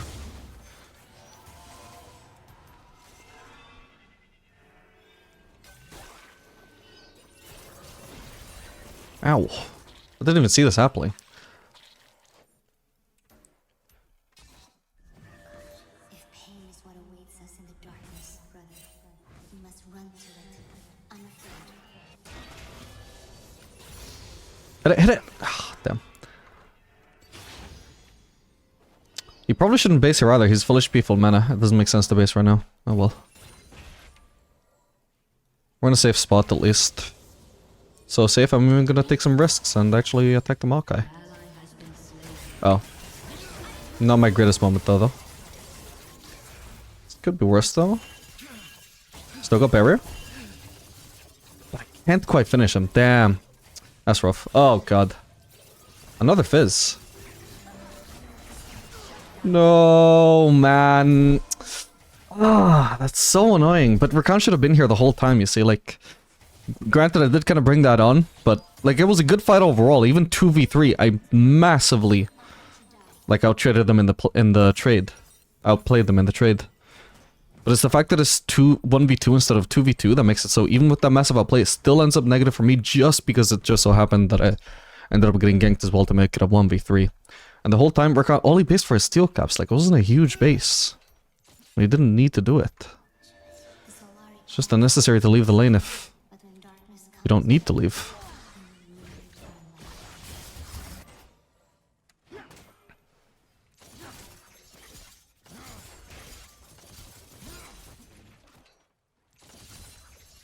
Whoa, what happened to my FPS there?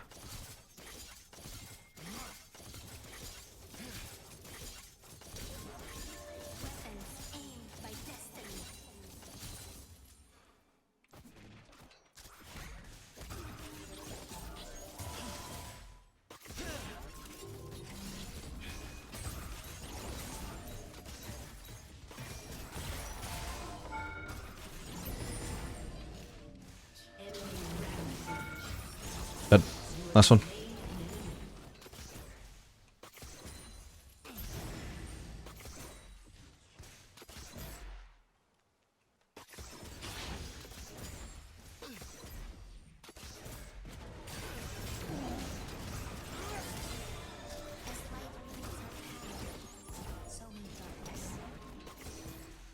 Maybe if I had green, I'll take to kill him actually.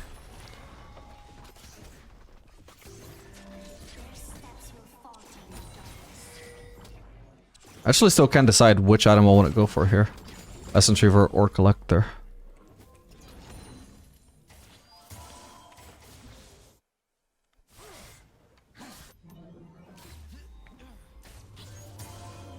Let's just do Essence Reaver again, I think.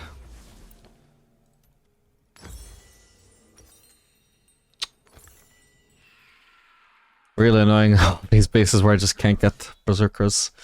Yeah, I either can't afford it, or I can afford something much better than Berserkers every time.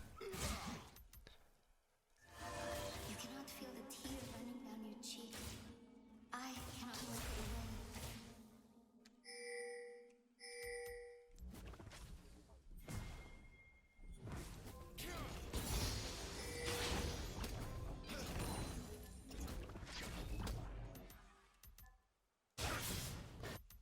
An enemy is unstoppable.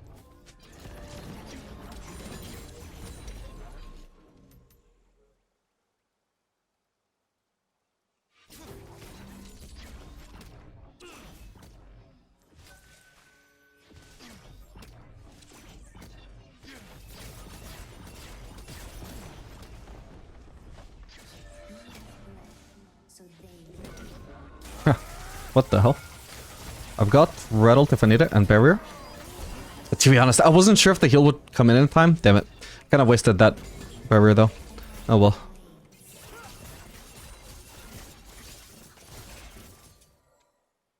Testament to just how ahead I am that I can tank a Thor shot and his ultimate like that and still win.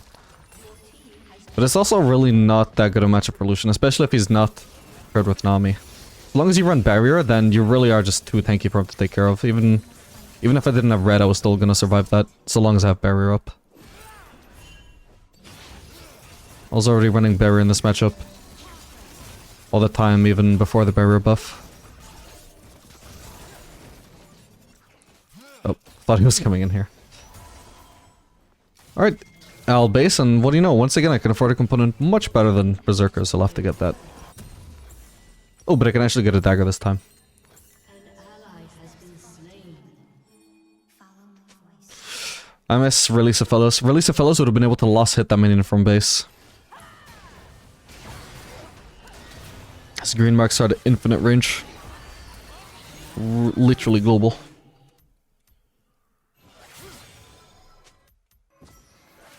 All praise is for a witness to our sorrow.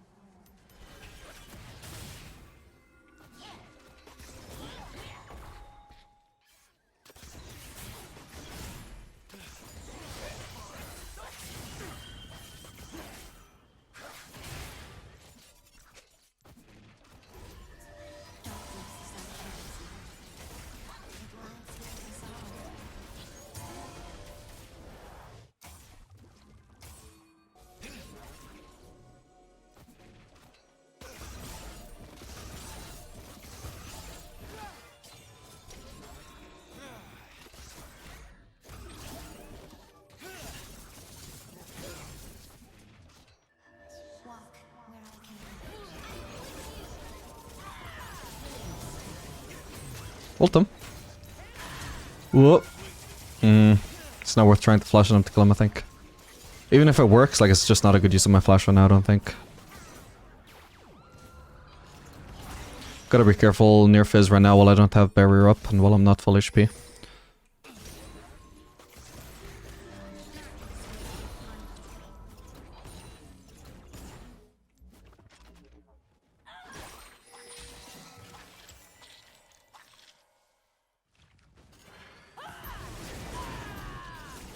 Well, I feel like these build paths are fine though, like, it's not actually as necessary to do the whole Infinity Edge, Mooncover Quick Cloak thing as I was thinking.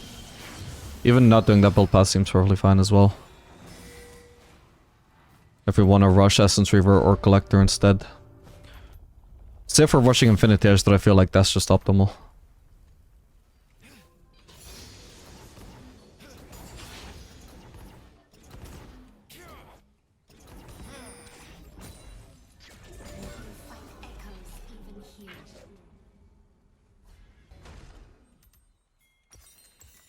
Need 500 more gold.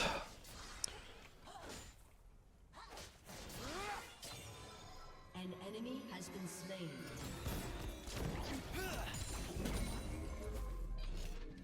I beseech the moon to protect you. What the hell? Slain. An enemy is dominating.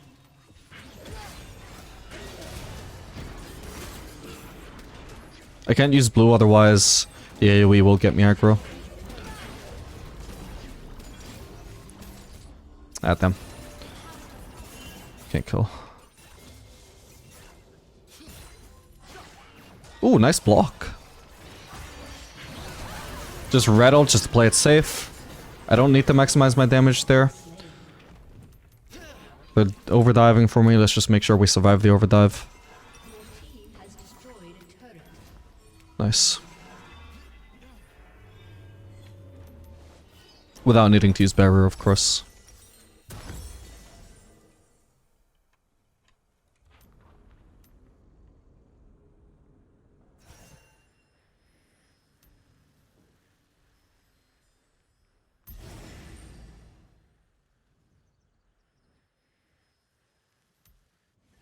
Beneath the mask of silence, I know your true face, brother.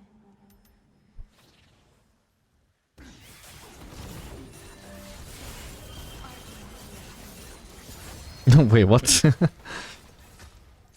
wasn't a good ult. Thinking, where can I be on the map besides mid right now? Because this also won't leave mid, but all the lanes are pushed right now. And that objective is down.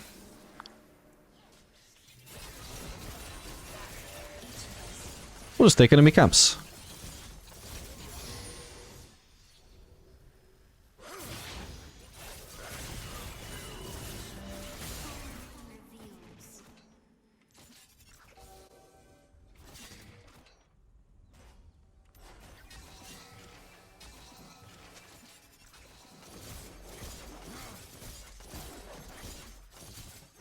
Gonna be a Kalon Lucian here. Whoa, there's a Fizz there too. I think he also is losing. Whoa, whoa. Still dead though. Whoa. Nice.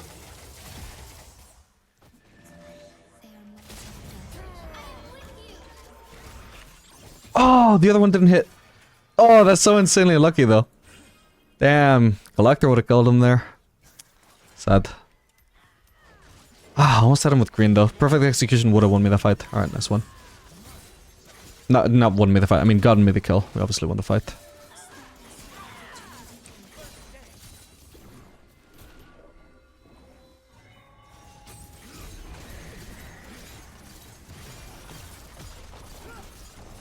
Don't hit it, don't hit it! Ah! Just wasted his HP. Whoa, somebody block, somebody block! Oh. They just barely did block.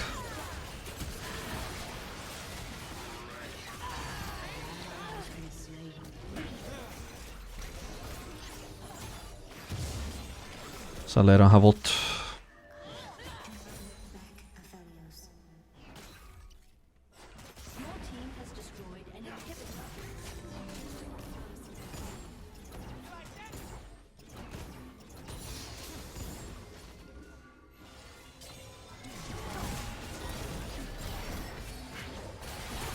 I don't think I need the barrier here.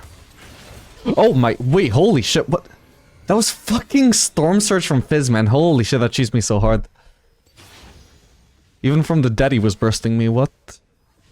Also, the Black Ferret Horse, that's a new AP item. No idea what it does.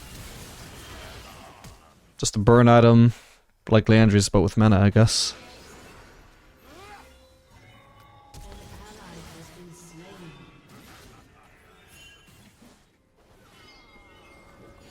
Yeah, sort of like Demonic Embrace before it got removed, but with mana. Don't know why. I don't think that's good on Fizz, right? Surely not. Alright. 85% crit.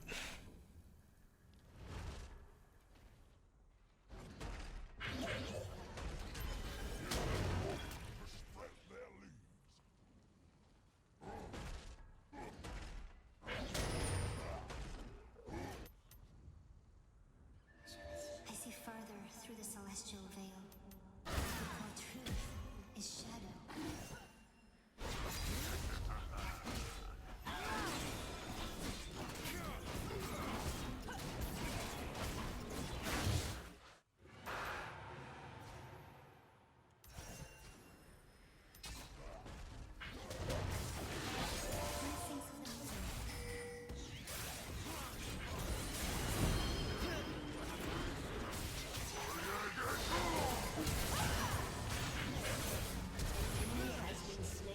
Might just stand here. Never mind. Ow, god, he did a lot of damage.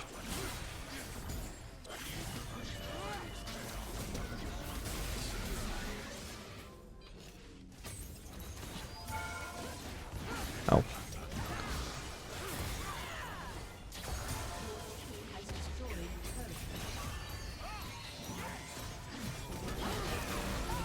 Nice. One shot combo. And it gave me a free red ult as well.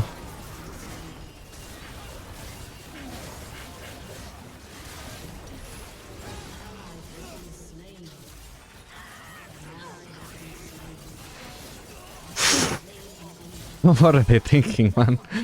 It's not even close.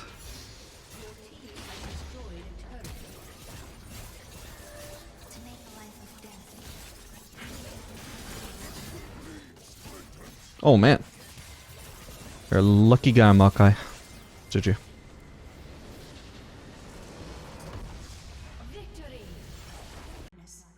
Alright gamers, we are back for another game, this time playing Aphelios Hui into Caitlyn Lux. Already starting off losing because my Hui might be a returning player. He said, is there no more support item?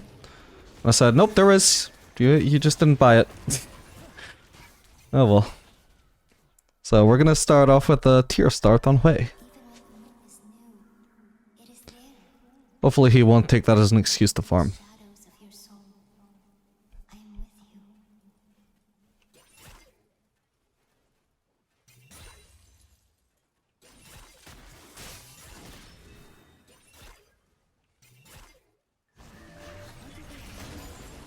For the trigger. Shadows.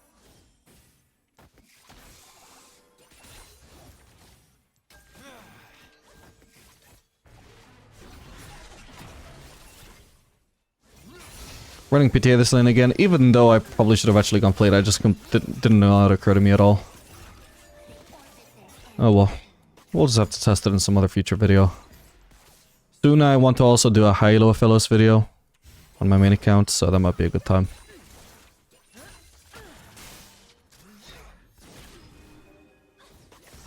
I like how they just tried to run out of his range every time, man. She wasn't even anywhere close to outside of his range either, but... She doesn't feel safe being near me while she's... Oh, damn. Got the mark on her even though it doesn't make a difference. Oh.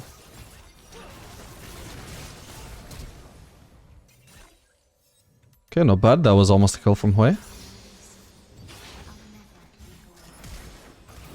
Got her. Alright, won't bother using the purple Q, we know it's not gonna kill.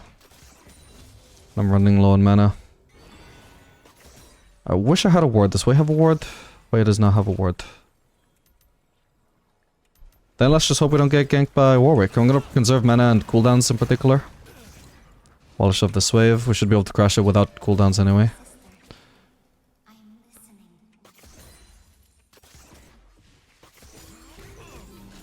Okay, we see Warwick topside.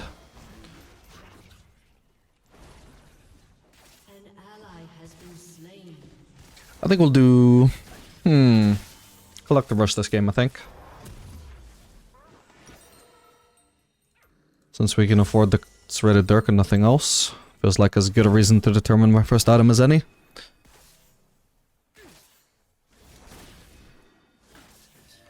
pain makes you numb, but I can still feel, brother. I know the truth that pain hides.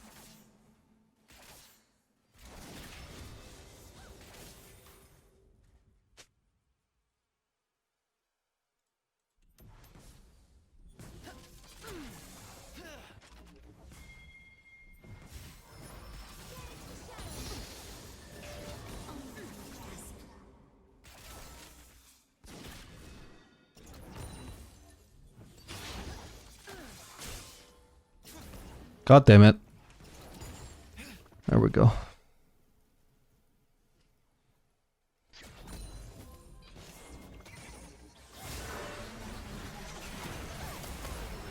Oh man, she's so fast.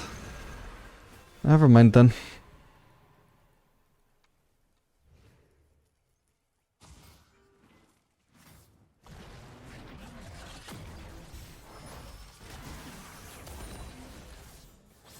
Each of us.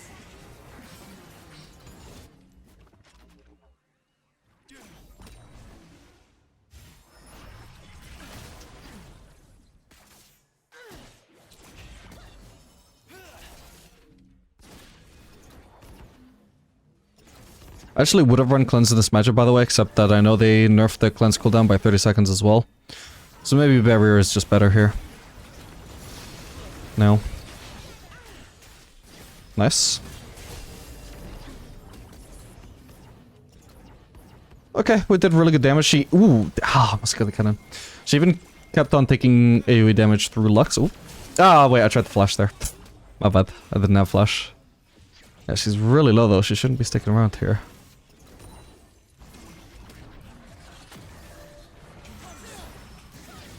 Fucking hate Lux, man. Alright, nice. Let's go ult, we'll be fine. Nice one. Should I risk trying to get this plating? Probably not. Like, I'm actually just worried that the fucking turret will kill me if I keep trying to... like, hit it with blue. And then it splashes onto Lux behind her. Actually, I can serve this wave though, for sure.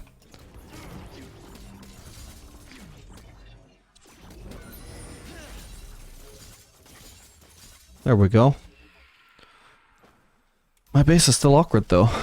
So what do I do here? Do I just go for BF, or sorry, pickaxe and just end up going for the Infinity Edge rush after all? I think I will do that, to be honest. Yeah.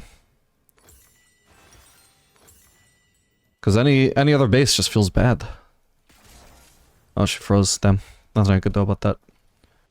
Without pain, we would not need How did she not lose more HP for that though? That was a full wave. would not need us. We would not need each other, Aphelios. Well, I guess it quickly turned into a 3-wave. Oh well.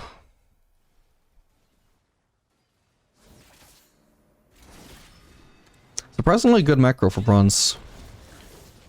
I wonder if that's a smurf. She knew not only to freeze it, but also to thin out the wave, using her Q to clear it out as fast as possible, and then knew also not to just let it crash or let it freeze here, but also to drag it all the way into the middle of the wave so the freeze would actually last. It's better macro than my fucking master supports. Bronze ADC better than master supports confirmed. I know your true face, brother.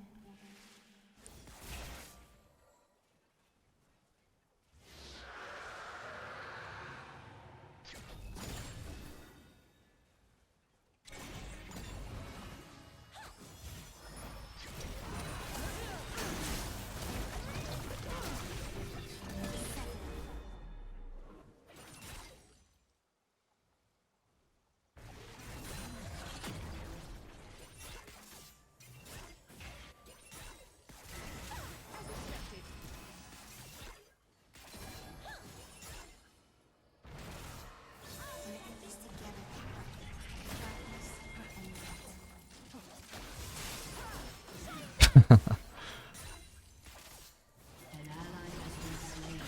light. Ow. Now it is she who ha-ha-has.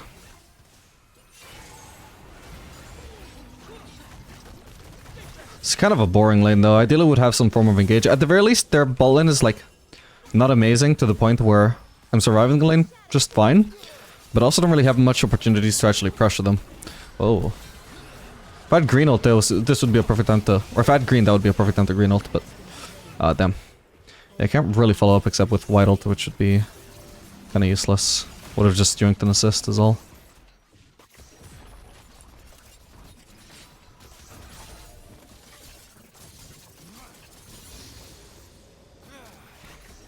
Okay.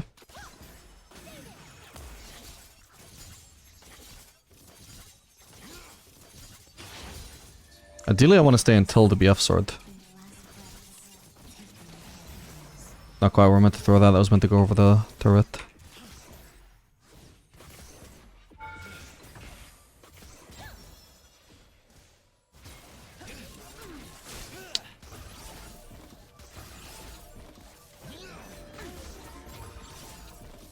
Nice. Do they have heal or anything? No. Caitlyn should have ult though, right? Well, clicked the minion by accident. She doesn't have flash, then I got her. Okay, nice. That blue key was meant to hit both of them. I don't know how it didn't, but whatever. I'll check it in a sec. Might be the Lux moved to the side exactly as I flashed. Because it looked like they were both grouped. Alright, Quake can have that if he wants. I'm just gonna base, get my BF sword.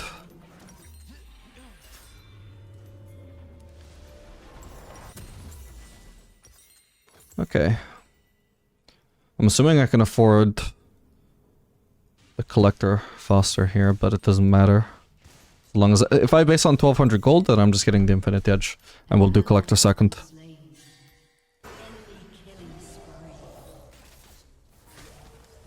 Crap, I forgot to review it. Oh well.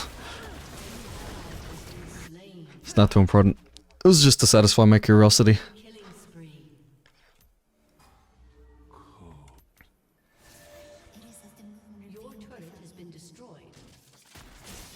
Oh, dude, I was about to ward there. But now any kind of attempt at warding, if Lux was smart, would have resulted in me getting massively chunked out. She should have just camped that brush.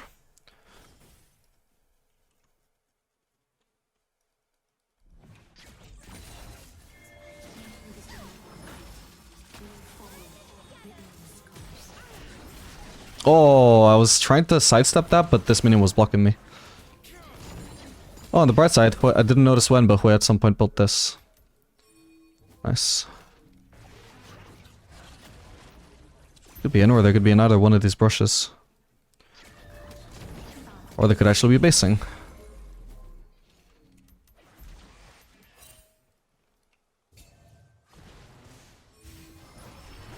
Ow.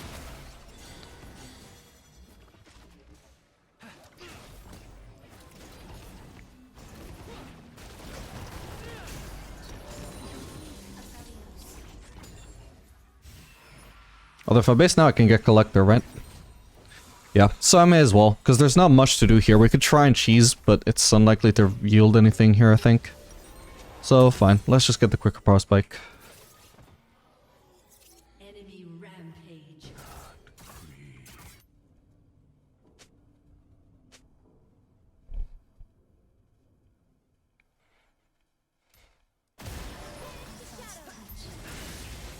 Seems like the team is having a rough time.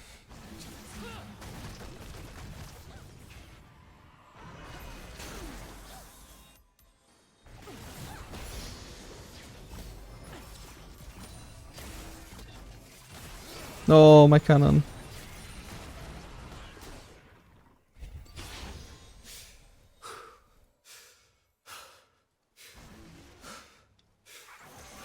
Do have Lily on the Drake. Please don't shove. Oh my god.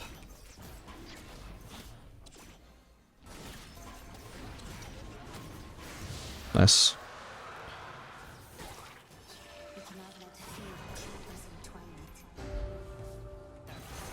Whoa, that's a TP.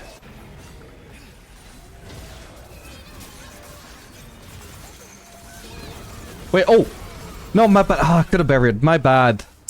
I didn't notice how much burst I was getting hit by when I wasn't even the one being focused there.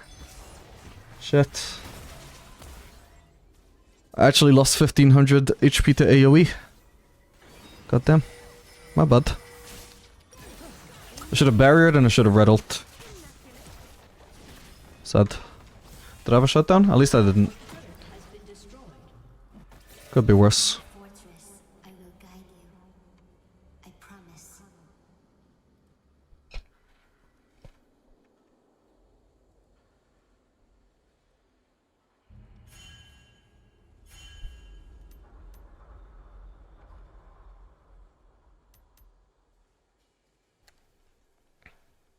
An enemy has been slain.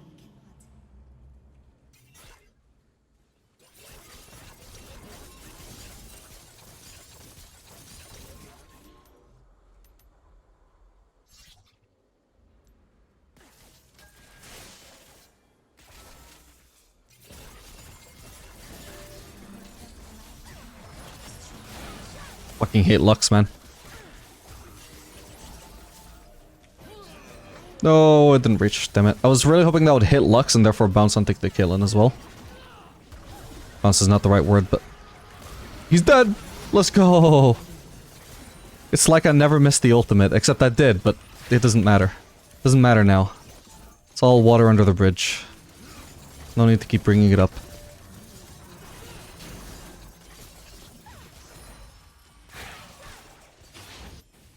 There's a chance I might get ganked here, but I want to get this turret if I can.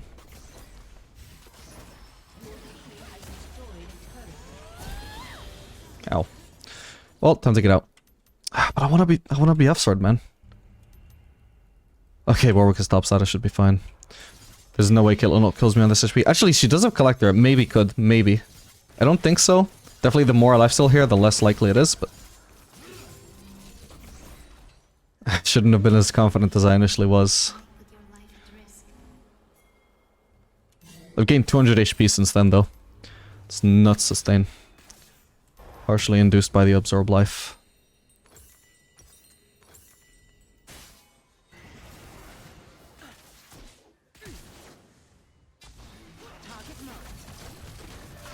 We cannot touch the moon, but its light can touch us.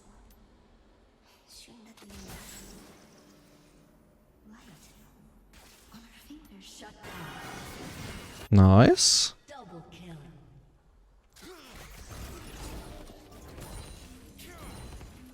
Lilia said she was putting her hope in Echo among others, and immediately he just proceeds to get a double kill.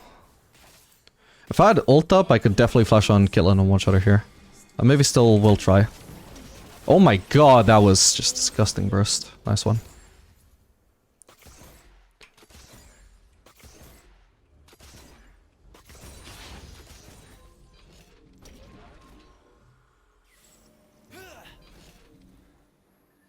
I beseech the moon to protect you.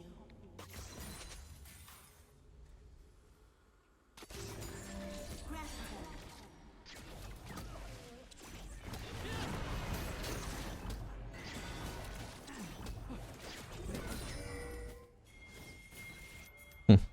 Your turret has been destroyed. Her aim also, like, feels off for bronze, honestly. I wonder if she's pre-made with Caitlyn and they're both duo smurfing or something. That or suddenly the level of play is dramatically higher than it was a couple of games ago.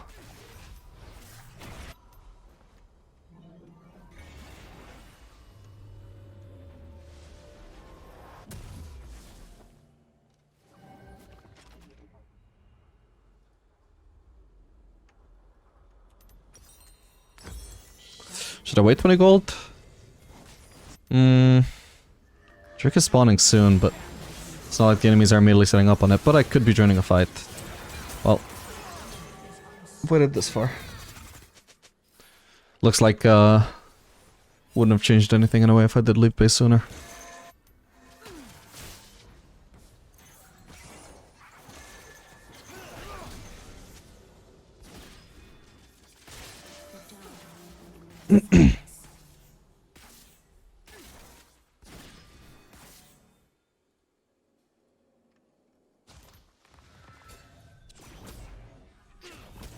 What the hell? I keep critting when I don't want to. Dude, I've seriously crit like 6 times in a row, or what? What the hell? Darkness is not heresy. It lies within I can't really path bot there. If I try and walk through here, I'm gonna potentially face check into enemies that I don't want to face check into.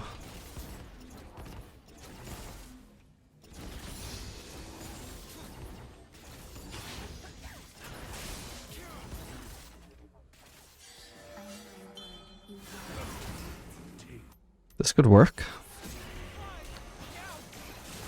Yeah. Does she know? She does not know.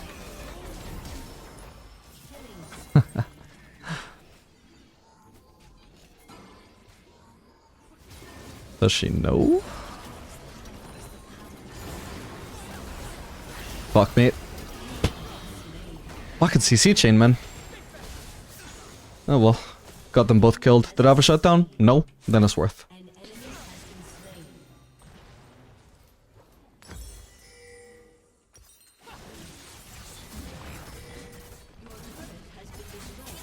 Okay, it's just their top side that's the problem.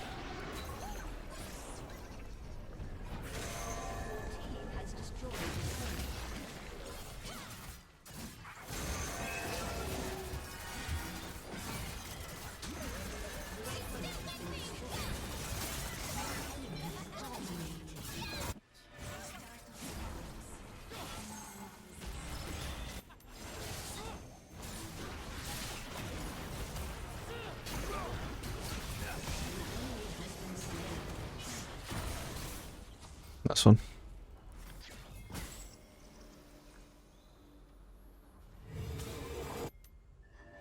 the moon shines brightest in darkness.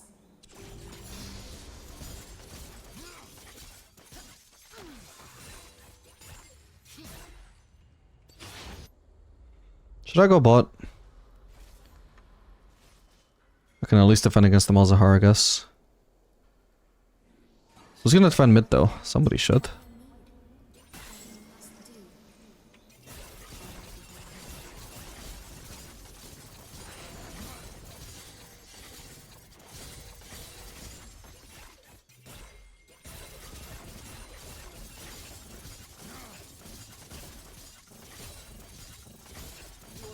Has destroyed a turret. There's a decent chance because Malzahar hasn't showed himself that he's actually rotating towards top side. If he is. Oh, no, he's actually there. I should red ult.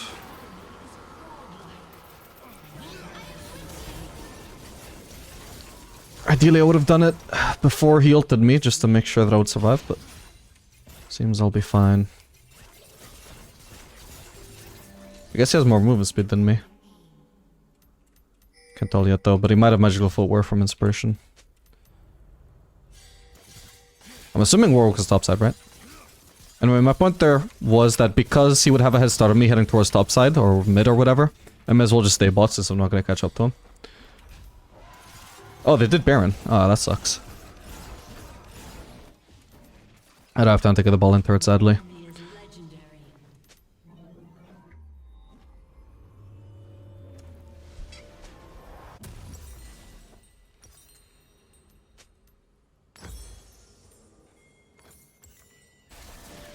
Fortress hands around.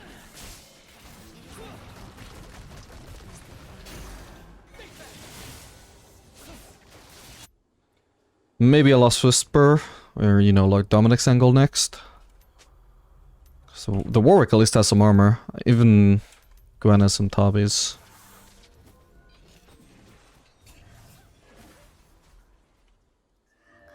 I am with you. Offer HP gone to that, Jesus.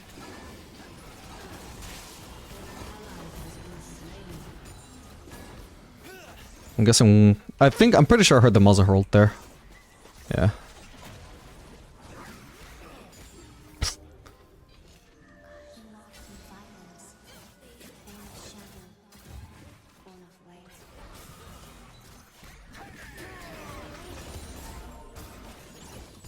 Thank you for the double buffs.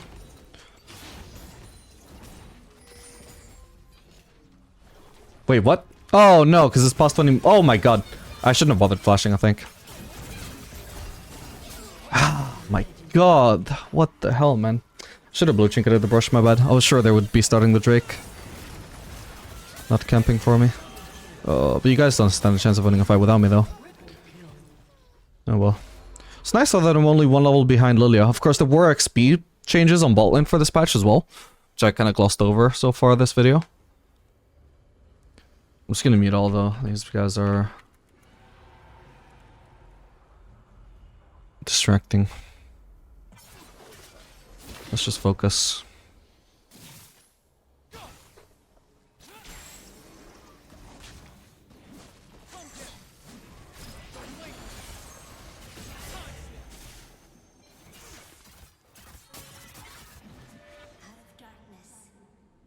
No point selling Durance Blade until I can get Lost Whisper.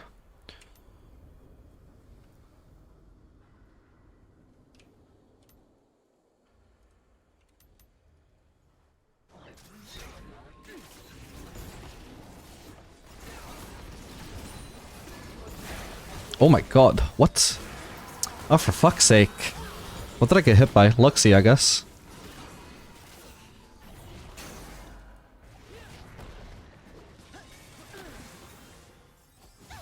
Yep. Damn it. My bad. Ooh, that could be kill and getting caught out. He needs to ult, he needs to ult. Okay. I'm not sure they should be going in here, but don't want to boss them around and ping them away. Okay. Yeah, it resulted in a good fight. Means their team, I guess, was just in the middle of nowhere.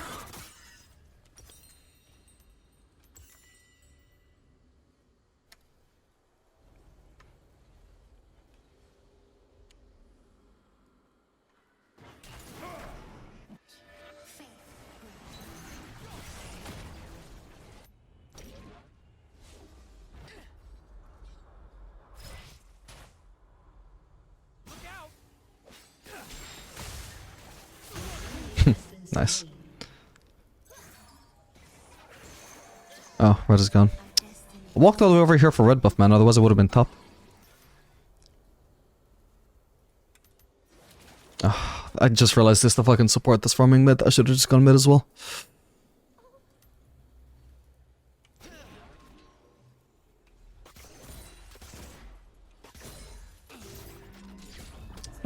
Swap cost me the cannon, my bad.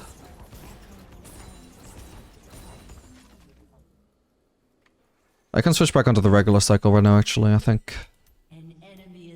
Although this cycle is just so good when we have this much AD, though, you can see. Even late game has still been paying dividends.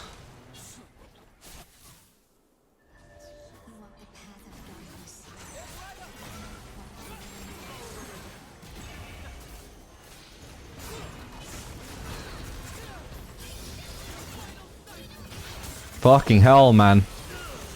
But she never uses E either, like I can never commit onto her because if I walk into her auto attack range, she will press E, but if I don't walk into her auto attack range, she won't press E, and then I can never walk into her auto attack range because she always has it up. It's so annoying.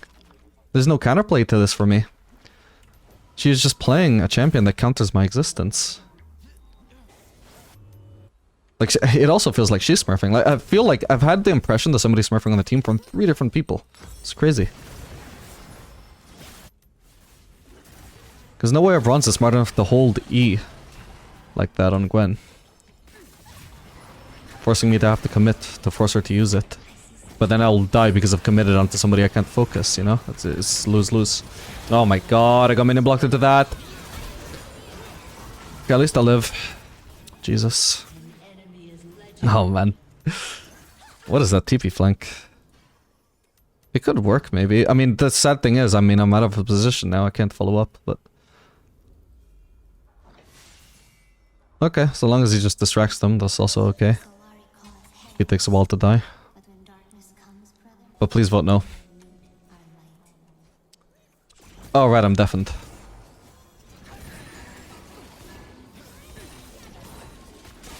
Dude, I was so close to one-shotting him there with blue. AoE. Alright, need one more wave for Lord Doms. Oh! Wait, what? What did that hit? I thought that hit a champion.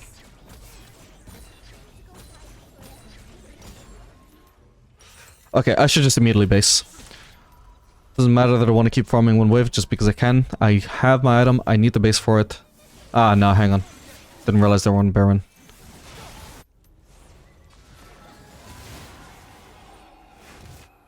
It's just nothing to do though. They're getting Drake next, but at least it's not gonna be Soul. It could be worse. Oh, that's bad. I'm gonna have to help Lilia here, I think. Does he have ult? I hope not.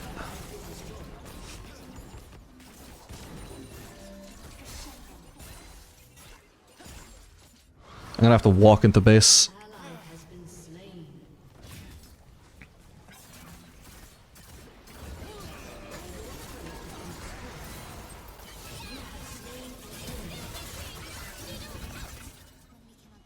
No, I couldn't reach the minion because I'm so slowed, man. What the fuck? All I needed to do was lifesteal and I can't. It's Malzahar that killed me. That's bizarre. Ah, I'm so sad, man. No. Okay, he lives. They don't kill her though, which is really what needed to happen there. Okay. But they both live. That is so huge. Both of them came really close to dying. I think they just dead now though, sadly. Sad. If they had any other champion than this, then maybe I could carry. We'll see. Maybe, I mean, maybe my team can hold on. Seems like they might be able to. Gwen was low. Ooh, that's overforced though. Now Gwen is TPing back. Yeah, it just ends now. They have too many minutes. Sad, but oh well. I hope you guys enjoyed this video and saw the power of Aphelios in patch 14.10. Make sure to like and subscribe, and I'll see you guys in the next one.